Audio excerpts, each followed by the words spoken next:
right through the turn.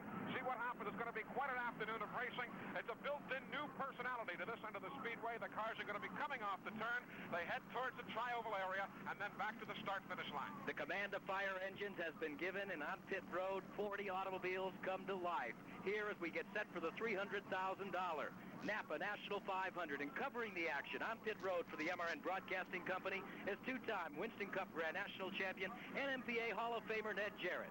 Well, thank you very much, Jackie Arute, and good afternoon, ladies and gentlemen. The command has been given, and you can hear in the background the engines have been fired. You mentioned that Harry Gant had moved to the rear of the field, and the reason is he had changed tires. He qualified on McCreary tires, but he changed to Goodyear tires for this race, and as a result had to move to the rear of the field. Everything is set down here. The crews are already anticipating a real fine, fast race here this afternoon.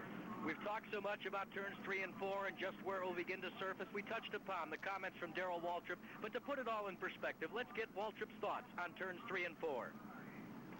Well, what I'm finding is, we get through 3 and 4 so fast now that 1 and 2 is creating most of the problems. You've seen a lot of wrecks in 1 and 2, and it's because the cars are probably going 10 miles an hour faster going into that turn than we were here, say, in May. And it's causing the cars not to handle as well in that turn, and it's creating a lot of problems. The 3 and 4 turn is rough, but the track is so tight and adhesive that the cars are hitting the bumps and moving, but they're not spinning or sliding that much.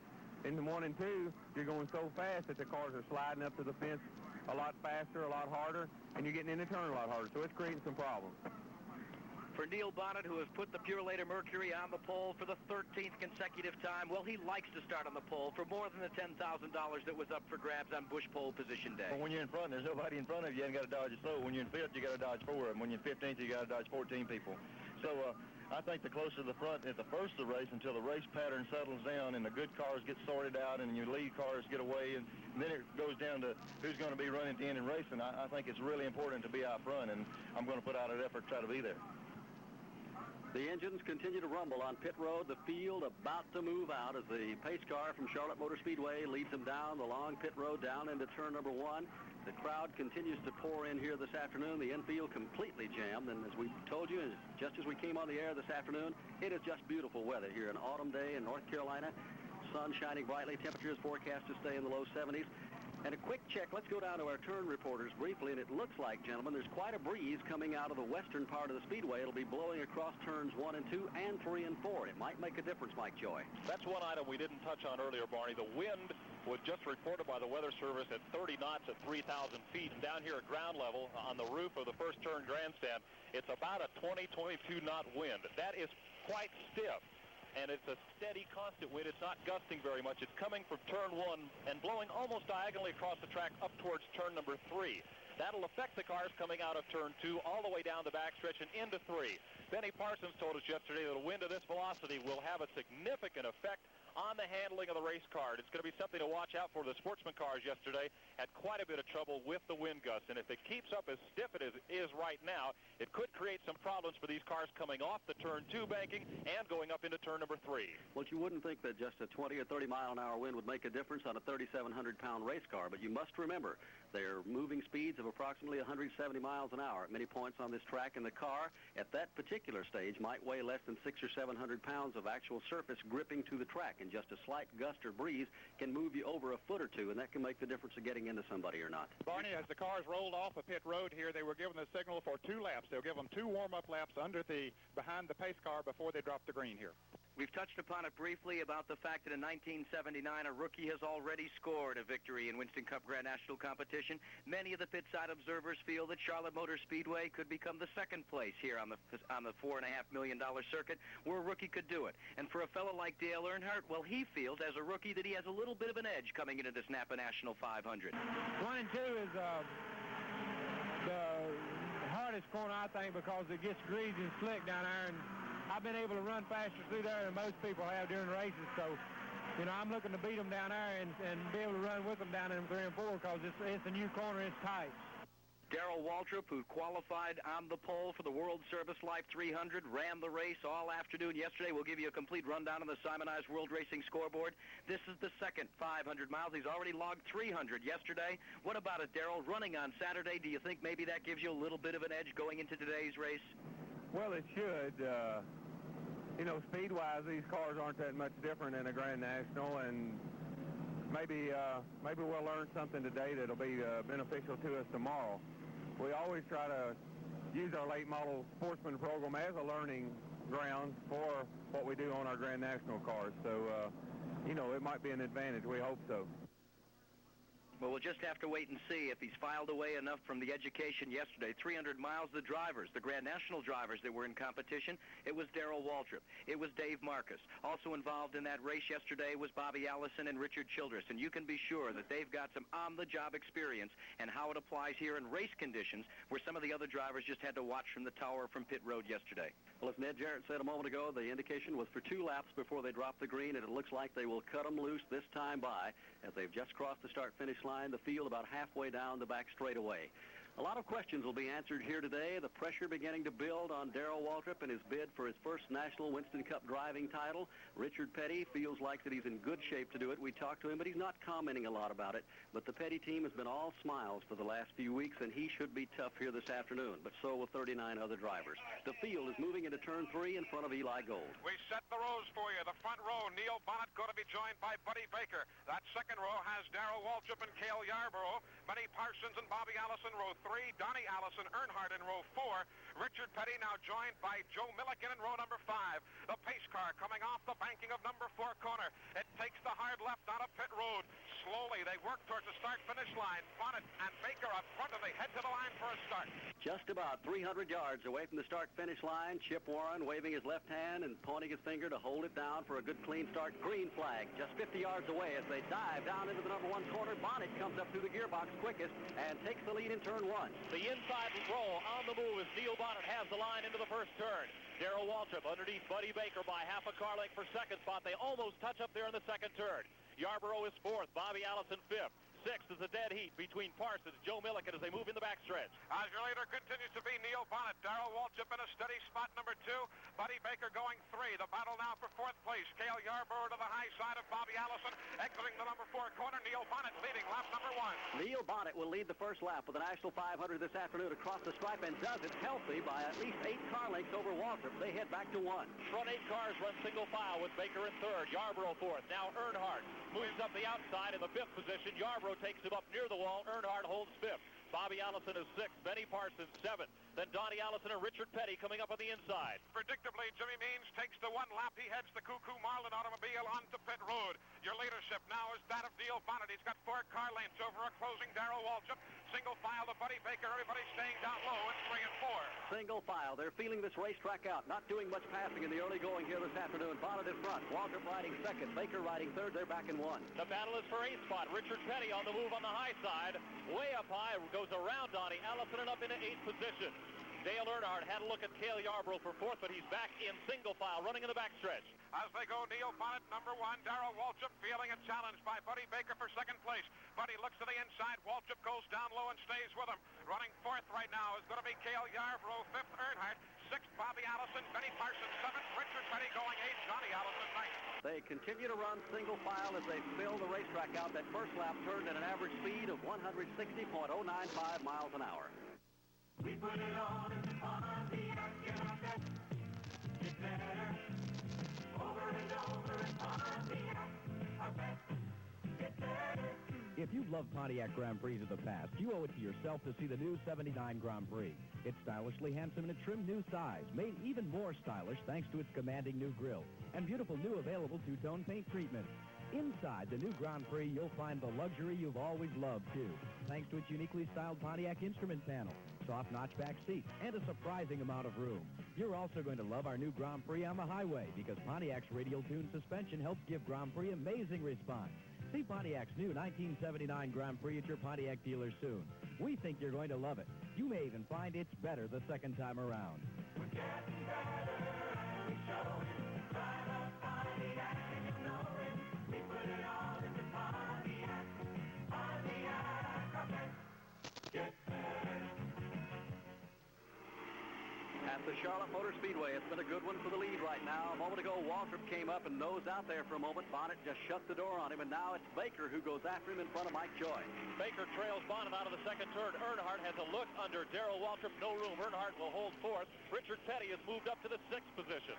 Nobody making a move now down the long back straightaway. They're going to go single file into turn number 3. They're going to the low side. Some thought they would try the high side early in the race. That's not the case. It's going to be Neil Bonnet leading Buddy Baker back to the line. Hard to believe that they're staying single file, but they will do that perhaps as much as 10, 15, or 20 laps until they fill this racetrack out this afternoon. We are in the 6th lap of competition with Bonnet still running in front, Baker riding in second, and Earnhardt has just moved into 3rd position. From Charlotte Motor Speedway, this is the MRN Broadcasting Company.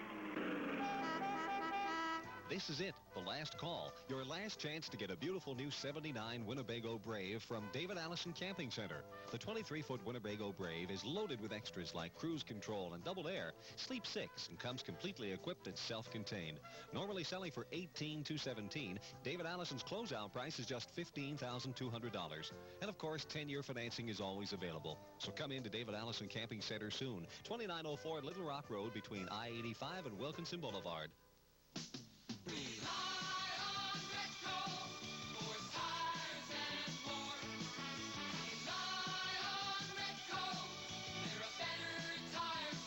Cash in on Retco Tire Store's special of the week. An oil change and lube for only $9.95 or an engine tune-up for just $39.88. Sale ends October 13th. So hurry to one of Retco Tire Store's 9 locations, including 3 in Charlotte.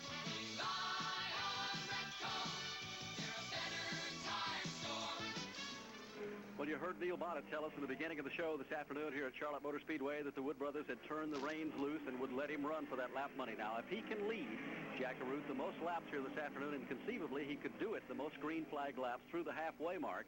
When we were halfway through this race, he's already picked up $10,000 for the Bush pole. He would be $25,000 ahead of the game with the race only half over. And that's just almost as good as winning a race here, but it does not go down in the record books as a victor in the NAPA National 500. Several driver exchanges already on pit road. Let's go to Ned Jarrett. Glenn Jarrett has replaced Cecil Gordon in the car number 19. They lost about 2 laps in that exchange, Jackie. Richard Brickhouse just came into the pits. The hood goes up on that car, so a tough break early in the race here for the driver trying to make a comeback. Things begin to heat up in the battle for second position. It's hub-to-hub midway down the backstretch between Baker and Dale Earnhardt. Earnhardt has the inside groove on Baker. He steps on the button nicely, goes way down low on the racetrack, glued there well. He floats back up in front of Buddy Baker. It's going to be Bonnet with Earnhardt, Baker, and Waltrip 1-4. Dale Earnhardt has just scooted up into the number 2 spot as he trails now Neil Bonnet by just a half a car length. He puts a move on him in turn 1. Earnhardt looks to the inside in the dog leg and into turn 1, moves halfway up the racetrack to trail Bonnet in the turn. Now at turn 2, Earnhardt dives to the bottom of the racetrack. He gets that slingshot off the second turn in the backstretch, but he's out of the draft. Dale Earnhardt trying to stay right with Neil Bonnet as they work their way down the back straightaway. Up the 18-degree banks of turn 3. There goes Earnhardt stepping on it. Neil Bonnet having to back off just a bit as Buddy Baker goes underneath him. So Neil Bonnet drop kicks back to 3rd running position. Earnhardt, the rookie from Kannapolis, North Carolina, slices his way to the front of the pack right now, and they're beginning to lap some of the tail end of the field already. As they move around cars in turn 1, Earnhardt shows the way. 9 cars on the lead draft with Baker in second. We've got problems on the back stretch and entering turn number 3 as smoke begins to show for the Ronnie Thomas automobile. Ronnie Thomas, a little smoke coming out of the car, drops it down to the apron of the track. Meanwhile, that 9-car draft Mike Joy was talking about heads up into turn number 3 to Eli Gold. It's going to be single file. Dale Earnhardt, Buddy Baker in second, Neil Bonnet 3rd, Waltrip 4th, Richard Petty 5th, Hale is 6th, Bobby Allison going 7th. Earnhardt runs up on slow traffic again as he hits the start-finish line, takes the outside groove back into turn number 1, and he sets a blistering pace here at the Charlotte Motor Speedway in the NAPA 500. Mike Joy. Already, Barney, they're running halfway up the racetrack. They're not using the low lane, even though there is some lap traffic. In open field running, they're staying high, and that won't give them much racetrack to work with when this race gets more than half over. The Richard Brickhouse car back on the racetrack and equally quickly returns to pit road. Your leaders working through turn number 3 and 4. They're closing in on Kyle Petty. Dale Earnhardt showing the way, 2 car lanes over Buddy Baker. This rookie does not think he's a rookie. He feels he's an established superstar. Dale Earnhardt leads the NAPA National 500. Buddy Baker is second. Third belongs to Neil Bonnet. Darrell Waltrip is 4th. Richard Petty is 5th with Cale Yarbrough showing in the 6th position. From Charlotte Motor Speedway, this is the MRN Broadcasting Company. How would you like $800 in your pocket to spend on anything your heart desires? You get all that and a beautiful new van or truck at Dodge Country. The Chrysler Corporation and Dodge Country are extending their fantastic rebate program on new vans, full-size pickups, and the Ram Charger, the tough truck. When you buy one of these new trucks or vans from Dodge Country, you not only get a $400 rebate from Chrysler, you get another $400 rebate from Dodge Country. That's 800 reasons for you to get down to Dodge Country soon, 4800 East Independence.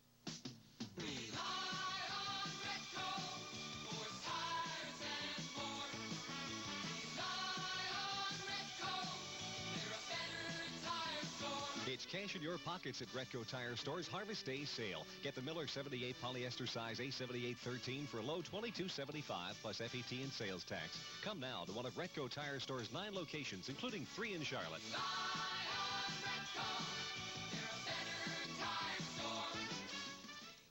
Back at the Charlotte Motor Speedway, and the first caution flag of the day has been displayed to the field on lap number 13, and it looks like Jackie Ruth and about half the field has decided to come into the pits. The entire front, 25 cars are on pit road at this time. They have opened the floodgates, and your new leader will be John Anderson in the Drame Racing Chevrolet Monte Carlo. And Anderson is a fellow that you have to watch. He wowed all of us at Michigan International Speedway. And a lot of the questions, a lot of people are asking John Anderson if he intends to go full-time on the circuit in 1980. Well, I think we'd love to run for Rookie of the Year next year, but it requires, as you know, quite an expensive operation, and right now we don't have the finances to seriously consider it. But if something should happen, if we can come up with the necessary sponsor money, we'd sure like to give it a try. Well, if someone would like to sponsor a promising young race driver to run for Rookie of the Year, John Anderson would be a good horse to jump on.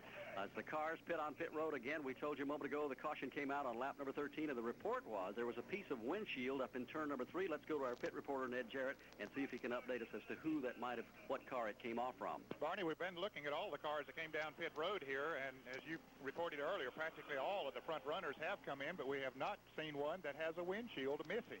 Of course, we could have missed it as it came down through here. It's a little surprising that as many of them came in this early after only 15 laps and changed right-side tires. But with the new pavement in 3 and 4, and most of these drivers not having had experience in racing here since that was done, they want to take a look at those tires and see how they are holding up under the tremendous pace that they've been setting out there. So as a result, most of them have come in, changed those right side, and of course fill it up with that Union 76 gasoline. Well, that would be a good break for many of the drivers who did not have a chance yesterday to run in that World Service Live 300 to take a look at the tires, as Ned Jarrett has just pointed out, and kind of see what the tire wear factor will be this afternoon. Well, we've been talking about the front runners, the fellas that were leading this thing, Dale Earnhardt, Darrell Waltrip, and the rest of the brigade along Buddy Baker.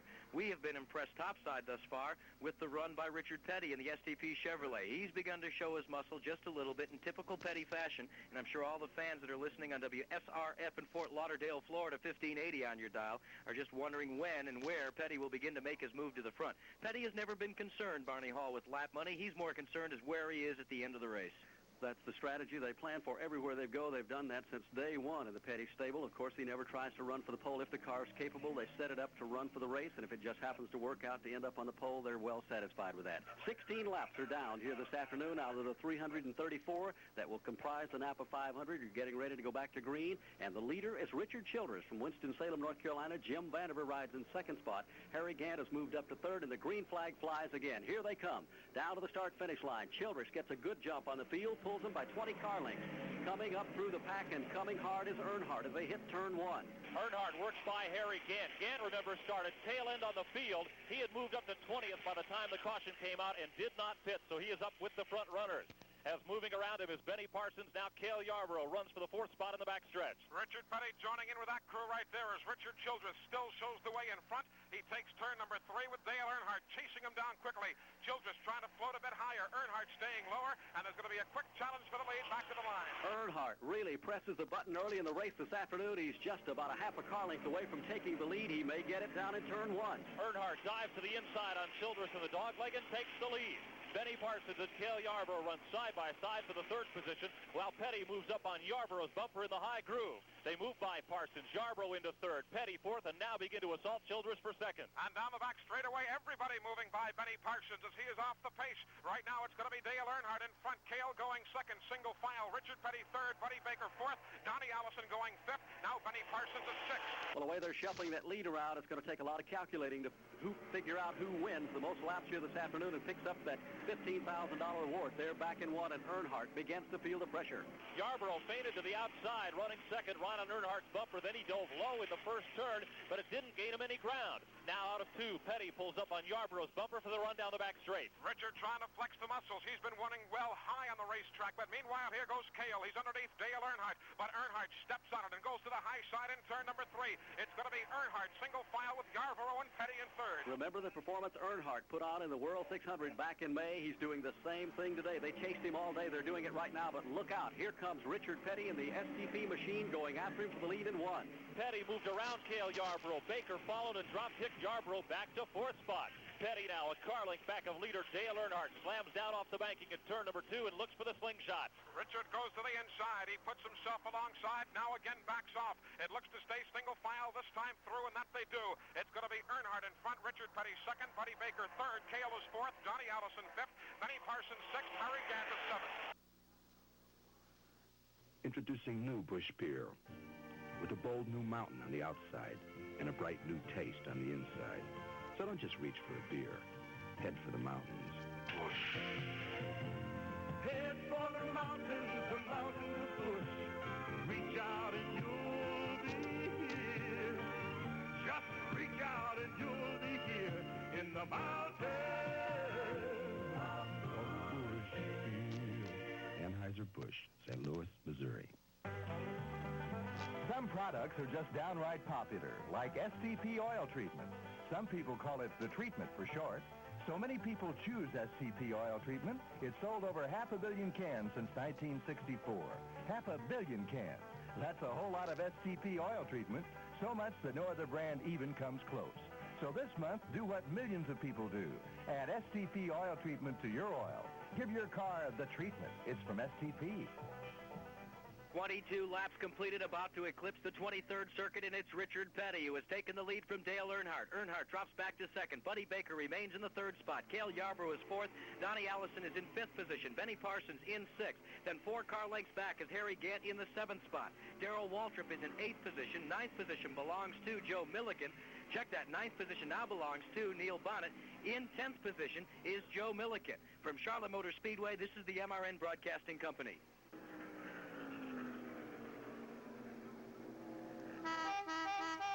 This is it, the last call, your last chance to get a beautiful new Pace Arrow motorhome at 79 prices. David Allison has the 25-foot luxury Pace Arrow with all steel construction and loads of extra equipment at a special closeout price. Regularly selling for $24,873, David Allison is selling the luxury Pace Arrow for just $20,200. And of course, 10-year financing is always available. Come into David Allison Camping Center soon at 2904 Little Rock Road between I-85 and Wilkinson Boulevard. Just think of all the things you could do with $800 in your pocket. Then think of all the fun you could have doing them in a beautiful new van, full-size pickup, or Ram Charger from Dodge Country.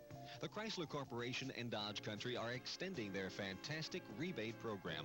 When you buy one of these new trucks or vans, you not only get a $400 rebate from Chrysler, you get another $400 rebate from Dodge Country. Cold cash in your pocket. A great reason to buy your new truck or van from Dodge Country, 4800 East Independence. Down the backstretch, Petty is out front. Riding in second is Earnhardt. Third right now is Buddy Baker. Fourth is Cale Yarborough. Fifth is Donnie Allison. Sixth is Parsons. Seventh is Harry Gant. And Neil Bonnet is squeezed up into eighth position. What a battle going on back there for that eighth spot between Bonnet, Waltrip, and Bobby Allison. Trouble midway down the backstretch. 2 cars spinning and hitting the inside retaining barrier. They have slid some 100 yards midway down the backstretch here at Charlotte Motor Speedway. John Razak, the Texas driver, brings his automobile to a rest midway down the back straightaway. Everybody else looking to get their way inside and out. Your lead automobiles now working their way gingerly down the back straightaway. Richard Petty is there. Earnhardt along with Buddy Baker. Everybody getting through with no problem. John Rezac, one of the cars that has slammed into the inside wall down the middle of the backstretch, bringing out the second caution flag of the afternoon here at Charlotte Motor Speedway. David Sosby was the other car that was involved. Sosby has brought his car back to pit road, but the front end has been dented and dinged beyond drivability at the present time. The crew goes to work, and the smoke begins to move up from the hood area of the car. And, Jackie, let's mention a man who might just one more time be possible for the Goodies Headache Award that we'll be awarding later on this afternoon. Dave Marcus has his 71 automobile limping away, so what was originally a two-car altercation, David catching just the tail end of that, and he limps that 71 back around turn 3 and heading towards the fence. Such a tough break for Dave Marcus. Reports, and we talked to Dave before the start of the race, Marcus trying to assemble a team for 1980 with the legendary crew chief Harry Hyde. Their only problem is Hyde has the stable, Marcus has the cars. Now they're trying to secure the sponsorship. And as the car comes in front of Ned Jarrett, Ned, it looks as if it may be tout fini for Dave Marcus this afternoon. Yes, it does, Jackie. He's sort of wiggling the car as he comes down pit road, but he is heading it into the garage area, and it looks like it will be all for him, and it is all for another driver who is making a comeback here today in this NAPA 500, Richard Brickhouse from Rocky Point, North Carolina, driving the car number 16. Richard, what went wrong?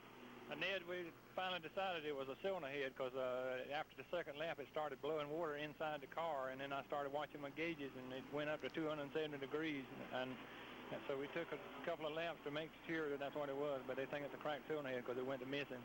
After 6 or 7 years laid off, not running in this type of competition, although you've run some short tracks down on the East Coast, you look very good out there. Did it feel good to you? Well, I was really upset because I was just getting started and just getting settled down, and I started having trouble right to start with, and from then on I couldn't do nothing but concentrate on that. Well, we're sorry to see you out of the race so early. Thank you a lot, Ned. That's Richard Brickhouse trying to make his comeback, but it just wasn't to be today to run all the way through the race. 28 laps are complete at Charlotte Motor Speedway this afternoon, and just about all the front runners have elected to make a pit stop. And again, Harry Gant stays on the track. He has dropped in behind the pace car, and he currently is the leader under caution here this afternoon. Second caution flag came out on lap number 26, and again, an update on that. 3 cars involved in the back straightaway, John Rezac, David Sosby, and Dave Marcus got a little piece of the action, and it looks like Marcus may be out for the afternoon. Barney, an interesting note, I guess maybe Living Right is doing something for Kyle Petty. Earlier this afternoon, he was under a very, very big threat of being put a lap down. Out came the Ronnie Thomas caution flag, and he was okay. And again, Kyle Petty just a couple of seconds ago had the leaders one more time barreling down on him. Again, the caution flag came out. Another one of the drivers here who runs so well at the Charlotte Motor Speedway and out at Talladega and down at Daytona, hometown boy Jim Vandiver had problems down in turn 1. For an update on that, let's go to Mike Joy. The wind may have had something to do with that, Barney. It's very gusty now down here in the first and second turn, and coming through turn number 2 in the low groove, Vandiver got really loose and almost lost the car. It almost came into a snap spin, so to speak.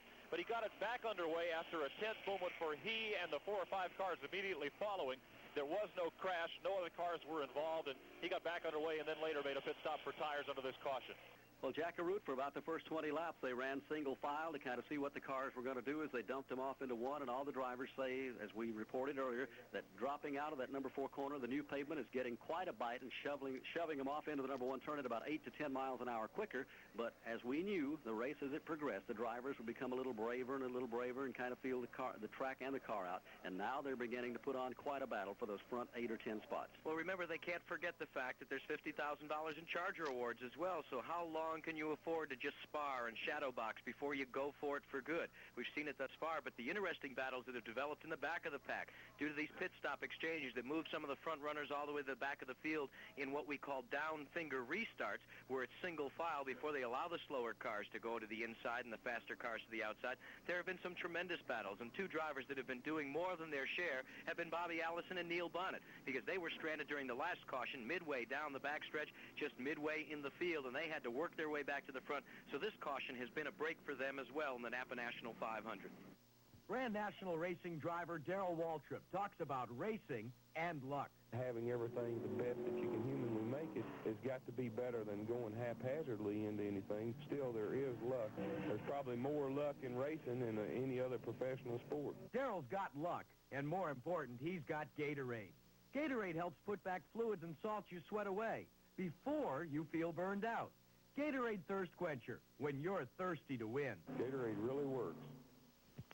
If you wanted to give the coolant and antifreeze you use in your car a torture test, you couldn't pick a better place than right here on the NASCAR Grand National Championship Circuit. The engines in these cars have to stay cool through hundreds of blazing hot laps at 10,000 RPM. And almost every car, including number 43 of Richard Petty and number 11 of Cale Yarborough, is keeping its cool with peak antifreeze and coolant in the radiator. Nothing tops peak, winter or summer. You don't drive 190 miles an hour, but you can depend on the same proven performance. That's peak performance. Charlotte Motor Speedway, things are beginning to wind down on the $4.5 million Winston Cup Grand National Circuit for 1979. Next race coming up will be a week from today. It was the rained-out Holly Farms 400 at North Wilkesboro, North Carolina Motor Speedway. They'll be hosting that race on Sunday, October 14th. Then on the 21st of October, it's off to the American 500 in Rockingham, North Carolina. November 4th is the Dixie 500 from Atlanta, Georgia, and November 18th is the Times 500 from Ontario, California. Next broadcast for the MRN Broadcasting Company will be at Clay Earl's immaculately prepared half-mile speedway that thinks it's a super speedway, the $100,000 Cardinal 500 Classic, a twin-bill, twin 250-lap national championship events for the late model sportsman cars of NASCAR and the men that live by the grace of God in 500 horsepower, the modified automobiles, the open-wheeled Pintos, Vegas, and Gremlins. That race on October 28th, plan to be with us on the air. And then we'll bring the curtain down with the Winston Cup Grand National Brigade on Sunday, November 18th from Ontario Motor Speedway in Ontario, California, with the running of the LA Times 500. Chip Warren has given the signal. 1 lap to go, and we can expect a green flag, a resumption of racing with 31 laps in the books. It is Harry Gant leading this event. Running in second is Terry Labonte, and running in third is Buddy Arrington. A good call to that independent as the pace car brings them to turns 3 and 4 for a resumption of green flag racing. And, of course, right there along with the front automobiles, you've got Benny Parsons, Cale Yarborough, Bobby Allison as well. Everybody steps on it quickly. The pace car pulls down low in turn number 4 here. They come back to the line for a restart. Harry Gant leads them down to the stripe, and he's ahead by just a half a car length. Labonte trying to stay up there in that lead draft now, holds on to second position. Diving down to the outside and going for the number 2 spot is Benny Parsons. Labonte inside with Parsons right on Harry Gant's bumper in the high groove. Gant steps away by a car length, but the challenge for Labonte is there. Labonte squeezes up into the draft. It's Gant, Labonte, and Parsons the back straight. Running number 4 right now is going to be Cale Yarborough. Bobby Allison going 5th. Going 6th is going to be the Joe Milliken automobile, while 7th they're going to be the neighboring battle right there for Donnie Allison and Neil Bonnet. Single file, your leaders back to the line. Harry Gant in front. Coming up through the field like they've been shot out of a cannon are Richard Petty and Darrell Waltrip. They knocked off some 9 cars now in the backstretch as they try to catch the lead draft in turn 1 from Charlotte Motor Speedway. This is the MRN Broadcasting Company. This is it, the last call, your last chance to get a beautiful new Pace Arrow motorhome at 79 prices. David Allison has the 25-foot luxury Pace Arrow with all steel construction and loads of extra equipment at a special closeout price. Regularly selling for $24,873, David Allison is selling the luxury Pace Arrow for just $20,200. And of course, 10-year financing is always available. Come into David Allison Camping Center soon at 2904 Little Rock Road between I-85 and Wilkinson Boulevard. How would you like $800 in your pocket to spend on anything your heart desires? You get all that and a beautiful new van or truck at Dodge Country. The Chrysler Corporation and Dodge Country are extending their fantastic rebate program on new vans, full-size pickups, and the Ram Charger, the tough truck. When you buy one of these new trucks or vans from Dodge Country, you not only get a $400 rebate from Chrysler, you get another $400 rebate from Dodge Country. That's 800 reasons for you to get down to Dodge Country soon, 4800 East Independence. Motor Speedway up front, heading down into the number 1 corner right now. Harry Gant will not give up that lead, and another rookie driver that's hanging in there, but now he just scoots back to the number 2 spot. Labonte rode the lead draft. Now he's falling back through the pack. We pause now for station identification. You'll find whatever you need for the care and repair of your home at Moore's. Just look for the sign of the Orange Fox. Your NASCAR connection is WSOC-FM, Charlotte. Benny Parsons has just picked the lead as he comes out of turn number 4, but now it's a door-to-door heat as they cross the start-finish line, and Harry Gant hangs on to the lead as they shuffle back into the number 1 corner. Parsons could not hold on to the low side of the racetrack, and Harry Gant retains the lead by a car length. Bobby Allison 3rd. Labonte has slipped in the draft in 4th spot ahead of Cale Yarborough, Donnie Allison, Buddy Baker, and Richard Petty in the 8th spot. They stabilize a moment down the back chute right now. Let's go to Ned Jarrett quickly. We're standing by with Dave Marcus, who was involved in that last altercation. Dave, what happened over there? Well, car number 31 spun going down the back straightaway, and I seen it, quite a ways ahead, and I slowed down for it. And couple cars behind me just ran over me, turned me sideways. Well, here's a fellow that's had all the bad luck it seems that anybody could have, and here it has happened again early in this race, and it looked like you were running good, Dave. Well, Ned, the car really wasn't driving very well. I've had a problem with it all week. We haven't been able to find it, and really, it just wasn't driving good at all. So, but I was, hoping that we could get a good finish. But well, the Shoney Special right now is out of this race. Glenn Jarrett had been in the garage area for about 10 laps with a clutch problem. They have that resolved now, and he's back out in the running in the Natural Light Chevrolet. 12 cars are in the lead draft nose to tail, but just about 5 car lengths ahead of the pack, and in the lead is Benny Parsons. Bobby Allison has moved up to second. Gant is back to third as they head up to turn 1. They're lapping by J.D. McDuffie's car, who is showing some of the scrapes from that last caution period accident. Buddy Baker just got shuffled back to 6 as he got boxed in trying to lap by McDuffie. They're single file out of turn 2. Down the back straightaway, Richard Petty looks to the inside, trying to make a move on 4th place. Harry Labonte can't do it, so it's going to be single file. Benny Parsons in front, Bobby Allison going 2nd, Harry Gant going 3rd, Labonte 4th, Richard Petty 5th, Buddy Baker 6th. Cale Yarborough runs in the 7th position. Donnie Allison is 8th. Darrell Waltrip in the Dygard Gatorade machine is 9th. Earnhardt is in 10th. The Purelator Mercury of Bonnet is in 11th. Joe Milliken is in 12th. Bill Elliott shows in the 13th position. Ricky Rudd rides 14th, 15th to Dick Brooks. 16th to Chuck Bound as the leaders move out of turn 2, still running single file. But Bobby Allison begins to turn the heat up, and the Warner W. Hodgson Thunderbird fates a move to the inside, and he draws a bead on Benny Parsons in turn 3. He's on the low side. Likewise, Richard Petty moves to the inside of Labonte in a battle for 4th. It's going to be double file for the leadership. Benny Parsons and Bobby Allison. Precision flying at the stripe. Who will it be to lead the 40th lap? It's Allison by just a nose. Parsons hangs tight on the outside to 1. The Thunderbird low into the first turn. That's not the fast way. Parsons gets the job done in the high groove. He retakes the lead. But here comes Earnhardt pounding up in the bottom lane, running up against Donnie Allison now for the 7th position. You've got 12 cars running in that front group as the 2 front runners try and pull away just a mite. Trying to look to the inside one more time was Allison. Couldn't make a move. It's Benny Parsons in front. Allison running 2nd. Further back, they're going to jumble it just a bit as they go double file. Benny Parsons leads them back to the start-finish line, and Bobby Allison goes after the lead at the stripe. He is there as they head down to turn 1. Allison gets the jump coming out of the dog leg. He has the lead. Parsons up in the high groove. Allison slides up in front. Gant riding 3rd. Richard Petty 4th. Labonte tried the inside. Baker will try to hold him off at the pass in the backstretch. As they work down the back straightaway, it's going to be Labonte looking to the inside. Can't make the move on Buddy Baker.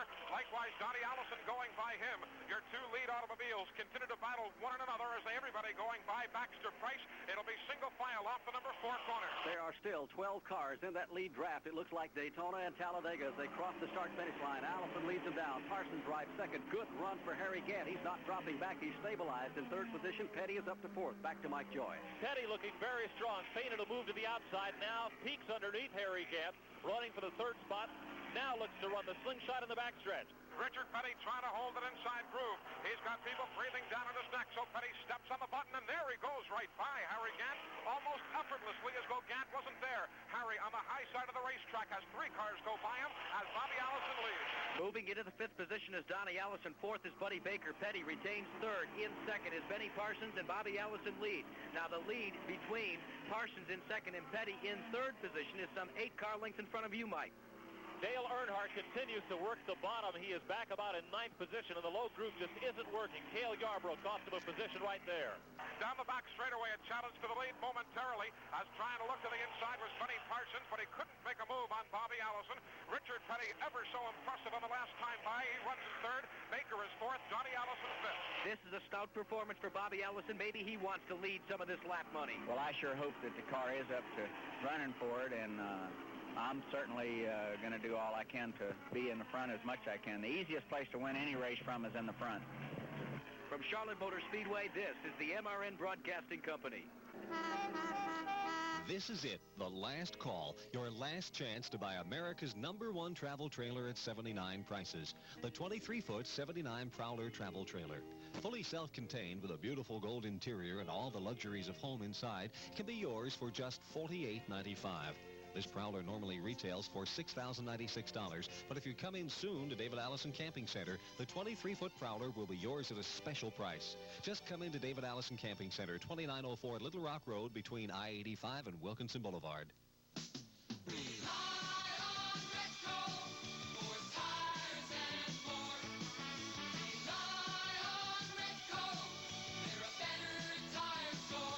Cash in on Retco Tire Store's special of the week. An oil change and lube for only $9.95 or an engine tune-up for just $39.88. Sale ends October 13th, so hurry to one of Retco Tire Store's 9 locations, including 3 in Charlotte.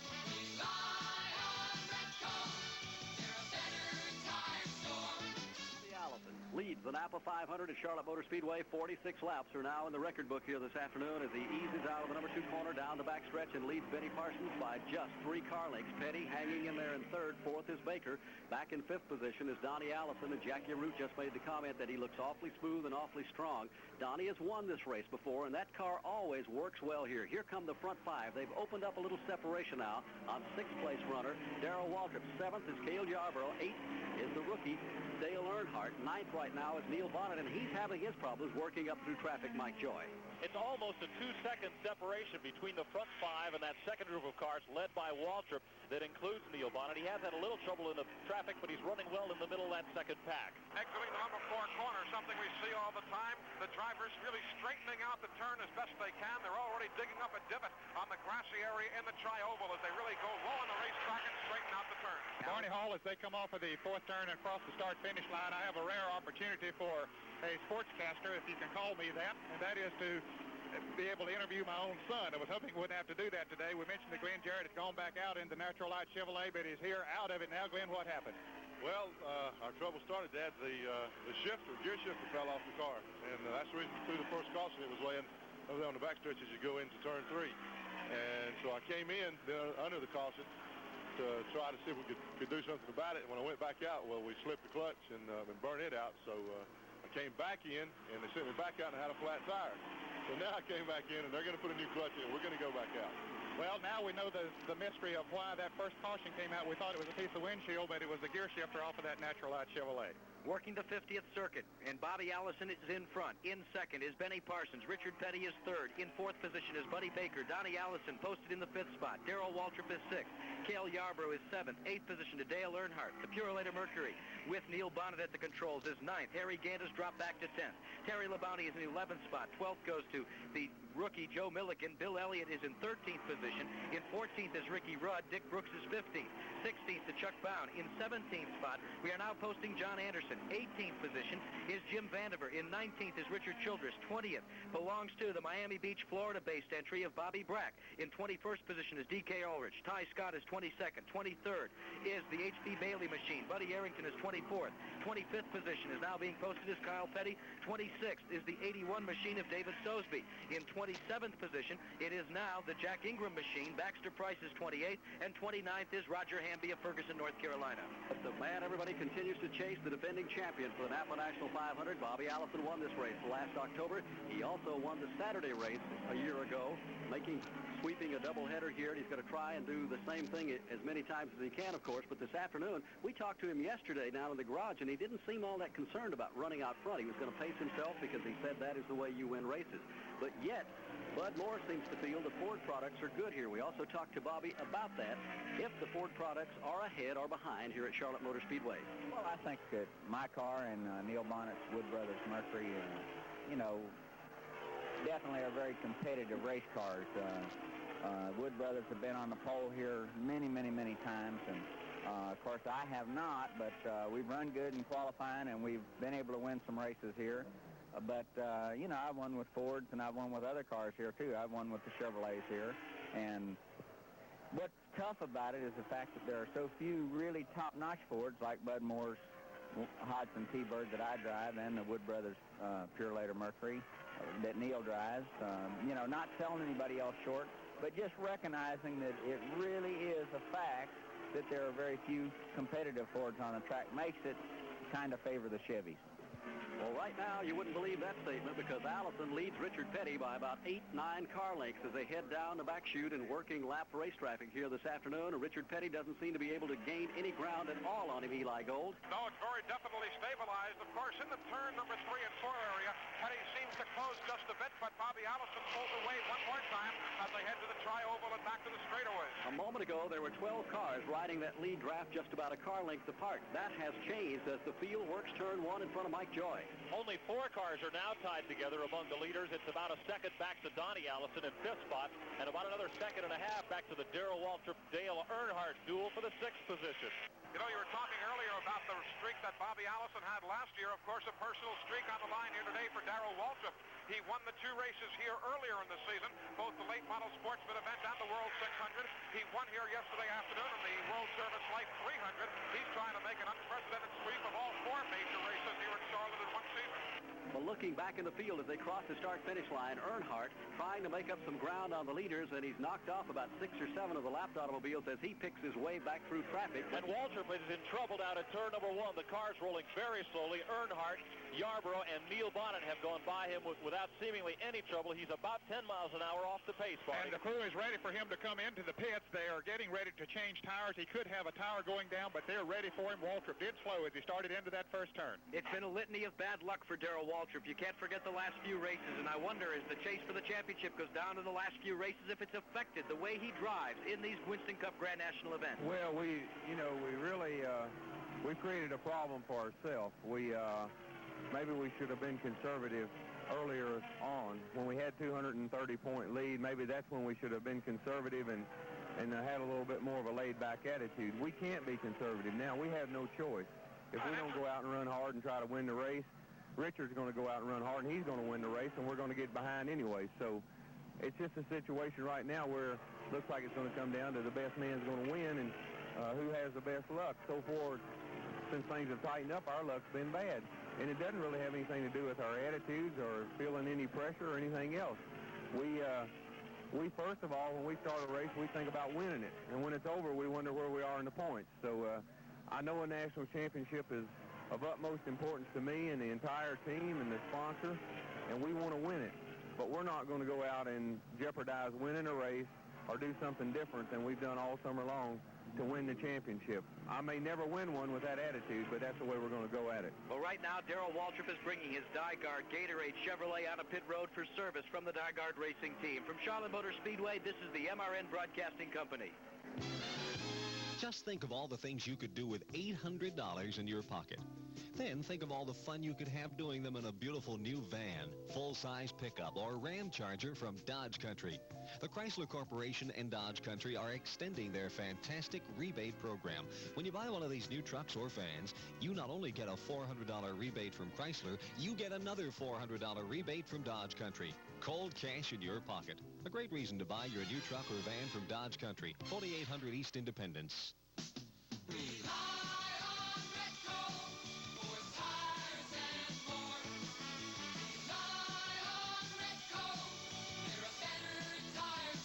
It's cash in your pockets at Retco Tire Store's Harvest Day sale. Get the Miller 78 polyester size A7813 for a low $22.75 plus FET and sales tax. Come now to one of Retco Tire Store's 9 locations, including 3 in Charlotte.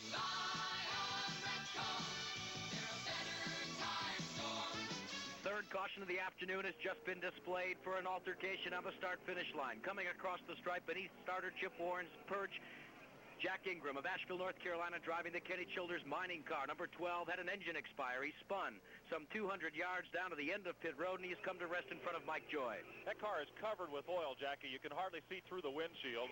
Ingram is still in the car. Took a moment to get his composure back. The car slid, as you said, over 1,000 feet of tire marks and appeared to spin twice before coming to rest in the grass. Ingram did a good job of keeping the car and guiding it back towards the pit road and keep it away from the wall. He's now unstrapping himself and is about to climb out of the car. He looks to be okay. A good break and yet a bad break for Darrell Waltrip. Let's go to Ned Jarrett. It was a tough break for him, Jackie, because he had just come into the pits, had changed all 4 tires on that Gatorade Chevrolet, and he had a tire that was cut, and that was the reason, and they were not sure which tire it was, so they changed all 4. It took him 27 2/10 seconds. He lost 1 lap while doing that, and just as he was rolling down pit road, the caution came out. If he could have held on for 1 more lap, he could have done it under the caution. And he is now being listed officially as 1 lap down to the leaders, but all of the leaders have presented their cars on the pit road to take advantage of this caution period, Barney. Pit service is going to be pit crews always get quite a workout here at Charlotte Motor Speedway. There's usually at least 6, 7 cautions in almost an average race here. Jack, it seems like they come out just at an opportune time for most of the drivers. Let's go to Ned Jarrett. Barney, they're this time changing 4 tires on most of the front-running cars as opposed to 2 tires the last caution period. They had not changed the left side tires, but they are taking advantage of this caution period to do that. Cale Yarborough goes back out in the Busch Chevrolet. Dale Earnhardt goes out. Richard Petty in the SCP Chevrolet. Buddy Arrington has been in. DK Ulrich, and just about everybody everybody. John Anderson is in the Dream Enterprises Chevrolet, changing the right side tires, and Ricky Rudd going out now in the Truxmore Mercury. So everybody taking advantage of this caution period for those crucial pit stops. The racing version of STP's double oil filter has built up quite a reputation. 39 of the top 40 NASCAR drivers use it. STP's double oil filter gives outstanding performance and efficiency and long life with its 2 filter elements. And the same 2 elements in the racing version come in the STP double oil filter you buy for street use. So next change, grab for that red and blue oval. Do what I do. Spin on an STP oil filter. If it's worth doing yourself, it's worth doing your best. And that's STP. Nobody's quite like you. Got your own thing to do. Like your feet, slide and clear, sweating red mountain air. Head for the mountains of fun. Reach out and you'll be here. Just reach out and you'll be here in the mountains of Bush. Anheuser-Busch, St. Louis, Missouri. Cleanup continues here at the start-finish line with 62 laps completed. A new leader, Bobby Brack of Miami, Florida, taking advantage of this caution period to lead a Winston Cup Grand National event. Bobby Allison is being posted in second. Benny Parsons is third. Fourth goes to Richard Petty. And Cale Yarborough shows in the 5th position. From Charlotte Motor Speedway, this is the MRN Broadcasting Company.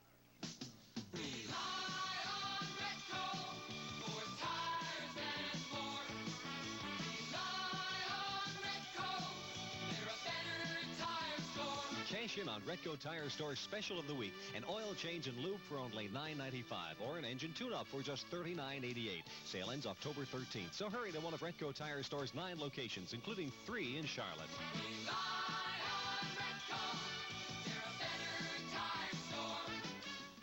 How would you like $800 in your pocket to spend on anything your heart desires? You get all that and a beautiful new van or truck at Dodge Country. The Chrysler Corporation and Dodge Country are extending their fantastic rebate program on new vans, full-size pickups, and the Ram Charger, the tough truck.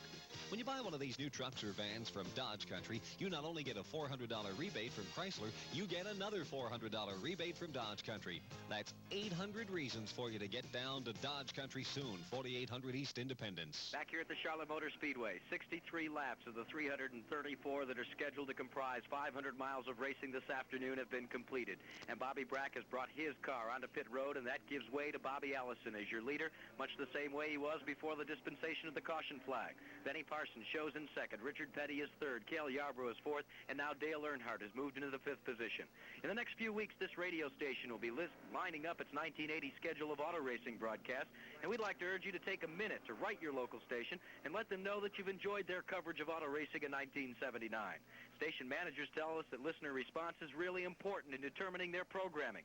Your letter will help convince your local radio station to continue to carry these broadcasts and perhaps to expand their racing coverage next year. So take a minute and write to your local radio station and let them know just how important motorsports and Winston Cup Grand National Motorsports in particular is to you as an average listener. Field coming out of turn 4, and Darrell Waltrip looks in his rearview mirror. Now he sees Bobby Allison chomping at his rear deck lid. This will gather Waltrip still 1 lap down. This will put Waltrip in a very precarious situation, will it not, Ned Jarrett? Yes, it will. He needs to stay out in front and hopefully hope for another caution flag while he's out in front, and that way he could catch back up to the rear of the field and stay in that same lap with the leaders. Taking a look at the way the race is run in the first 60 miles or so, the fellow that seems to be showing the most muscle thus far is Bobby Allison, Barney Hall. Well, I don't think that would be a big surprise. The big surprise is the fact that Bobby has jumped out front and took off after the lap money. And in a sense, Bobby is he's a kind of a race driver, and I think Ned will go along with this. He does what the car is capable of doing. If it needs to run second to give it a breather, conserve the equipment, that's where he is. If it needs to run 5th, he'll wait to make his move. But if it's capable of getting to the front, Ned, he's usually there. Yes, he is, Barney. He's a very smart race driver, and he feels out the situation. He's particularly good on slick racetracks, and everybody was expecting the first and second turn to be much slicker, of course, than the third and fourth turn as a result of the new pavement down there today. And it seems that he has adapted very quickly here to the new pavement there and the slick surface on the other end. Of course, the laps that he ran yesterday in the World Service Live 300 would help him along that line, but he is a very versatile type individual. Jack Ingram is walking into our booth here. Jack, you had a sort of a wild ride there. Yeah, the engine let go right in a trial when the car was sort of loose right there. It could have blowed any place else. I could probably held it, but just a little bit of water oil got on the wheels and it went around. Jack, the day really hadn't started out good for you anyway. You'd made an unscheduled pit stop under the green earlier. I don't really know what happened. The car wasn't handling proper, and I went in the wall on 1 and 2, and we come in and changed the outside tires, and it seemed to help it. But it was a little bit down on horsepower all along. It was the same engine they ran Darlington with, and Kenny Childer's been having a lot of trouble with engines and everything in general, and he decided not to change it. Apparently that was a bad move. Well, Jack, you, of course, have said publicly that you don't really care that much about going Grand National, so you'll be going back to the sportsman ranks shortly, I assume. Well, I'll be running at Hickory next week. They got a 400-lap race over there, and I look forward to that. Hey, that's three-time national champion Jack Ingram out of this race today. Before Jack Ingram leaves, Ned, we want to talk to him a little bit for a moment about the upcoming race. Of course, the Bobby Isaac Sundrop 500, 400 laps for late model sportsmen, 100 for limited sportsmen next weekend. But, Jack, you've got to be pointing as well to Martinsville Speedway for the Cardinal 500. That has not been your best racetrack. It's one of the few places that you've been unable to score a victory. No, I've come awful close. I come down the white flag lap leading it and got in a little bit of tangle with Sonny Hutchins and myself, and it's probably just a racing accident anyway several years ago, but that's the closest I come. What do you think makes it so tough to be a winner at a place like Martinsville? If I could figure it out, I'd win. Well, how do you think you'll do when you get down there on the 28th of October? We're going to win. Okay, enough said about that. Confident. Pace car with the field in tow, and it looks like they had given the indication last time around they were going to turn them loose. Now that is not the case. The caution is still being displayed to the field, and apparently there's some more cleanup work going to go on before they cut them loose. The activity is actually taking place at the exit of the tri-oval area as they had to continue with some repairs to the racetrack there. Some grease had been laid down from the Jack Ingram accident, and they've dispatched the wrecker over there to administer to that area. Darrell Waltrip, as we said, in a very precarious situation. Let's set the restart field for you with Bobby Allison in front. Benny Parsons is second. Third spot is Richard Petty. Cale Yarborough is fourth. Dale Earnhardt is in fifth position. Sixth goes to Buddy Baker. In seventh is Donnie Allison. Eighth goes to Neil Bonnet. Ninth to Joe Milliken. Bill Elliott is in 10th spot. Harry Gant is in the 11th position as they go into turn 1. Running 12th would be Ricky Rudd. Jody Ridley has moved up to the 13th position. Looking at Dick Brooks, 14th in the restart order. Jim Vandiver, 15th. Richard Childress in the 16th position. 17th, Bobby Brack, the Miami, Florida driver. 18th, Chuck Bound. 19th, D.K. Ulrich. And problems have befallen one of the rookie contenders, an axle letting go on the Stratagraph Chevrolet from the Terry Labonte Corpus Christi, Texas area. Terry is going behind the wall. From Charlotte Motor Speedway, this is the MRN Broadcasting Company. This is it, the last call. Your last chance to get a beautiful new 79 Winnebago Brave from David Allison Camping Center. The 23-foot Winnebago Brave is loaded with extras like cruise control and double air, Sleep 6, and comes completely equipped and self-contained. Normally selling for $18,217, David Allison's closeout price is just... Are we going to have a sponsor next year? Are we going to be able to race next year? We know right now that winning the championship doesn't necessarily mean that we're going to sign a new contract. They're with us whether we win it or lose it. So it takes a lot of pressure off of us. And I tell you, right at this point in time, with the economy the way it is, a 3-year contract with anybody is absolutely fantastic. Well, as we watch Bobby Allison tucking himself to the rear decklet of Darrell Waltrip, the way he's been running, Barney Hall, you've got to figure he's singing the tune, I'm Never Letting Go, because he's going for that lap money. There's no question about that.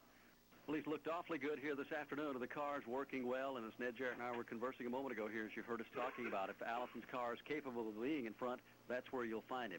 There's a super article in the Charlotte Observer this morning written by sports writer Tom Higgins about Bobby Allison, and for the folks who are listening in this area who have a chance to pick up a copy of that, I think you'll find it probably one of the best articles I've ever read on Bobby Allison. Tom did a lot of homework on the car. Pace car hits the bottom of the racetrack up in turns number 3 as they go back to green. It's going to be Bobby Allison showing the way. Benny Parsons behind him. Richard Petty third. KL is fourth. Scooting down to the line, and Waltrip is trying to pull away. Jackarooty came up through the gearbox awfully quickly, and he leads Bobby Allison, trying to keep from going another lap down in turn 1. Waltrip got a good jump. He's 5 car lengths ahead of Bobby Allison, but Allison has opened up a 5 car length lead on Benny Parsons. Out of turn 2, Petty looks to the low side on Parsons for second spot, then holds his line single file. Richard thinks better of it as they work down the back straightaway now. Richard looks to the inside one more time and again tucks it in. It's going to be single file through the number 3 and 4 corner. Waltrip followed by Bobby Allison, Benny Parsons, Richard Petty, and Cale Yarborough. Again, there's a 9-car draft of the leaders as they come out of turn number 3, and at the line, Bobby Allison gets the inside nudge on Waltrip, and he goes another lap down. Allison leads him into turn 1. Allison used the low side to advantage coming out of the tri-oval. Up in turn 2, Petty works high, almost touching the wall on turn number 2. He holds third behind Parsons. Yarborough fourth. They've got 3 car lengths on Dale Earnhardt fifth. Right. Whoa, one trouble, smashing into the wall in turn 2. Let's go to Mike Joy. That is Bobby Brack of Miami, Florida, who whacked the wall. A good shot up in turn number 2. And here's the battle back to the line. Darrell Waltrip attempting to get back that lap from Bobby Allison. They're close friends, but at the line, it will be Allison keeping Waltrip a lap down. As we said, Allison and Waltrip are close friends, but I'm sure Allison said, I love you, but I'm going to keep you a lap down. Let's go back for an update on the Brack incident to Mike Joy. Bobby Brack on way up in the groove in turn number 2. As we remarked before, the cars are running through turns 1 and 2 about halfway up the racetrack to start with. So if you have trouble, there's not too far to go, and Bobby Brack found his way into the second turn wall. The car slid along the wall and has come to rest, still up on the banking just about at the point where turn 2 starts to flatten out into the backstretch. Brack is still sitting in the car and awaiting the NASCAR officials and safety crews and the GMC safety trucks to arrive on the scene. And it was really interesting to watch, obviously, with the accident happening behind your lead automobiles. And in addition to those cars, of course, Darrell Waltrip. Waltrip was tucked in a single-file run behind Bobby Allison. And all of a sudden, it was the hard left-hand turn and try and make a move to the inside. Obviously, the word coming in on the radio to Darrell Waltrip, the caution is out and try and get the lap back. It was a maneuver very quick and very succinct, but it was Bobby Allison who had the final word at the end. Well, back at the Charlotte Motor Speedway with 72 laps complete now, and Jackie Arute, it looks like yesterday we saw 9 caution flags in that 300-mile event for the sportsman cars. We're just a little past the 100-mile mark in this one with almost 400 miles to go, and already we have seen 4 cautions this afternoon. And they're making Darrell Waltrip a profit because everybody was pointing to turns 3 and 4 as the problem area. But thus far, yesterday and again today, Mike Joy, it's been turns 1 and 2 where the action has been. Well, yesterday here, Jack, the track was awful greasy. Dropped rear-end grease for Richard Childress and 3 or 4 blown engines. But that's not been the case here today. Turn 2 has been a trouble spot. The gusting wind, perhaps, or the cars just coming into turn 1 so hard in Bobby Brack's case that by the time he got to turn 2, there was no place to go. Brack is sitting in the car. The wrecker is there hooking him up. He looks to be okay. He's talking with the wrecker operator, and they are going to tow him around to pit road. He will remain in the race car. Well, while we work this 4th caution of the afternoon, and they have dispensed the wrecker to the assistance of Bobby Brack's machine exiting turn 2, but stepping into the booth momentarily is the incoming president of NAPA, the host for today's NAPA National 500, Jim Corum. Jim, is this your first visit to Charlotte Motor Speedway? No, Jackie, it's not. I was here last fall for the fine race we had at that time, and I've been with you at Riverside also. Well, you were the honorary starter for today's event. What kind of a thrill was that when you unfurled the green flag for some 40 automobiles? Jackie, it was tremendous. I never had an experience like it, and frankly, I had not expected all that cool breeze to come up at me. The feeling, though, when they rumble beneath your feet, you're perched out there some 5 or 10 feet. Have you ever felt anything like that in any other type of sport that you've attended? No, and I talked to Chip Warren, who told me that he could actually touch the top of the cars with his flags, and that's about cured me of that as a hobby, I'll tell you. NAPA people have been involved now in motorsports for just about 4 or 5 years here at Charlotte and also at Riverside, California. Has it benefited you as a marketing tool for getting the word out about the NAPA jobbers and distribution centers and the local dealers? I don't think there's any question about it. I personally am very much interested in NASCAR racing because, in my opinion, the people who come to these races are our customers. They are the people that we like to do business with, and racing and auto parts just naturally go together. Well, having watched the first 73 laps of this event, we always ask you, we asked you at Riverside, come on now, pick a winner for today's NAPA National 500. Jackie, I got to go with Benny Parsons. I know exactly why. He also happens to be a NAPA dealer. That's absolutely right. Well, he's a winner of the former NAPA National 500, and he's looking very stout this afternoon. Jim Corum, thank you so much for stopping by. Good luck to you in your presidency for NAPA in 1980. And if things continue the way they are here, you should expect in years to come 130 to 140,000 fans coming to their feet to greet the NAPA National 500s in the future. I don't think there's any question about it. Thank you so much. From Charlotte Motor Speedway, this is the MRN Broadcasting Company.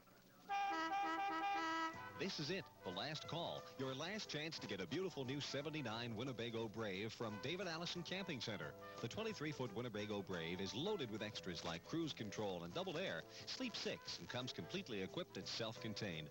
Normally selling for $18,217, David Allison's closeout price is just $15,200. And of course, 10-year financing is always available. So come in to David Allison Camping Center soon. 2904 Little Rock Road between I-85 and Wilkinson Boulevard.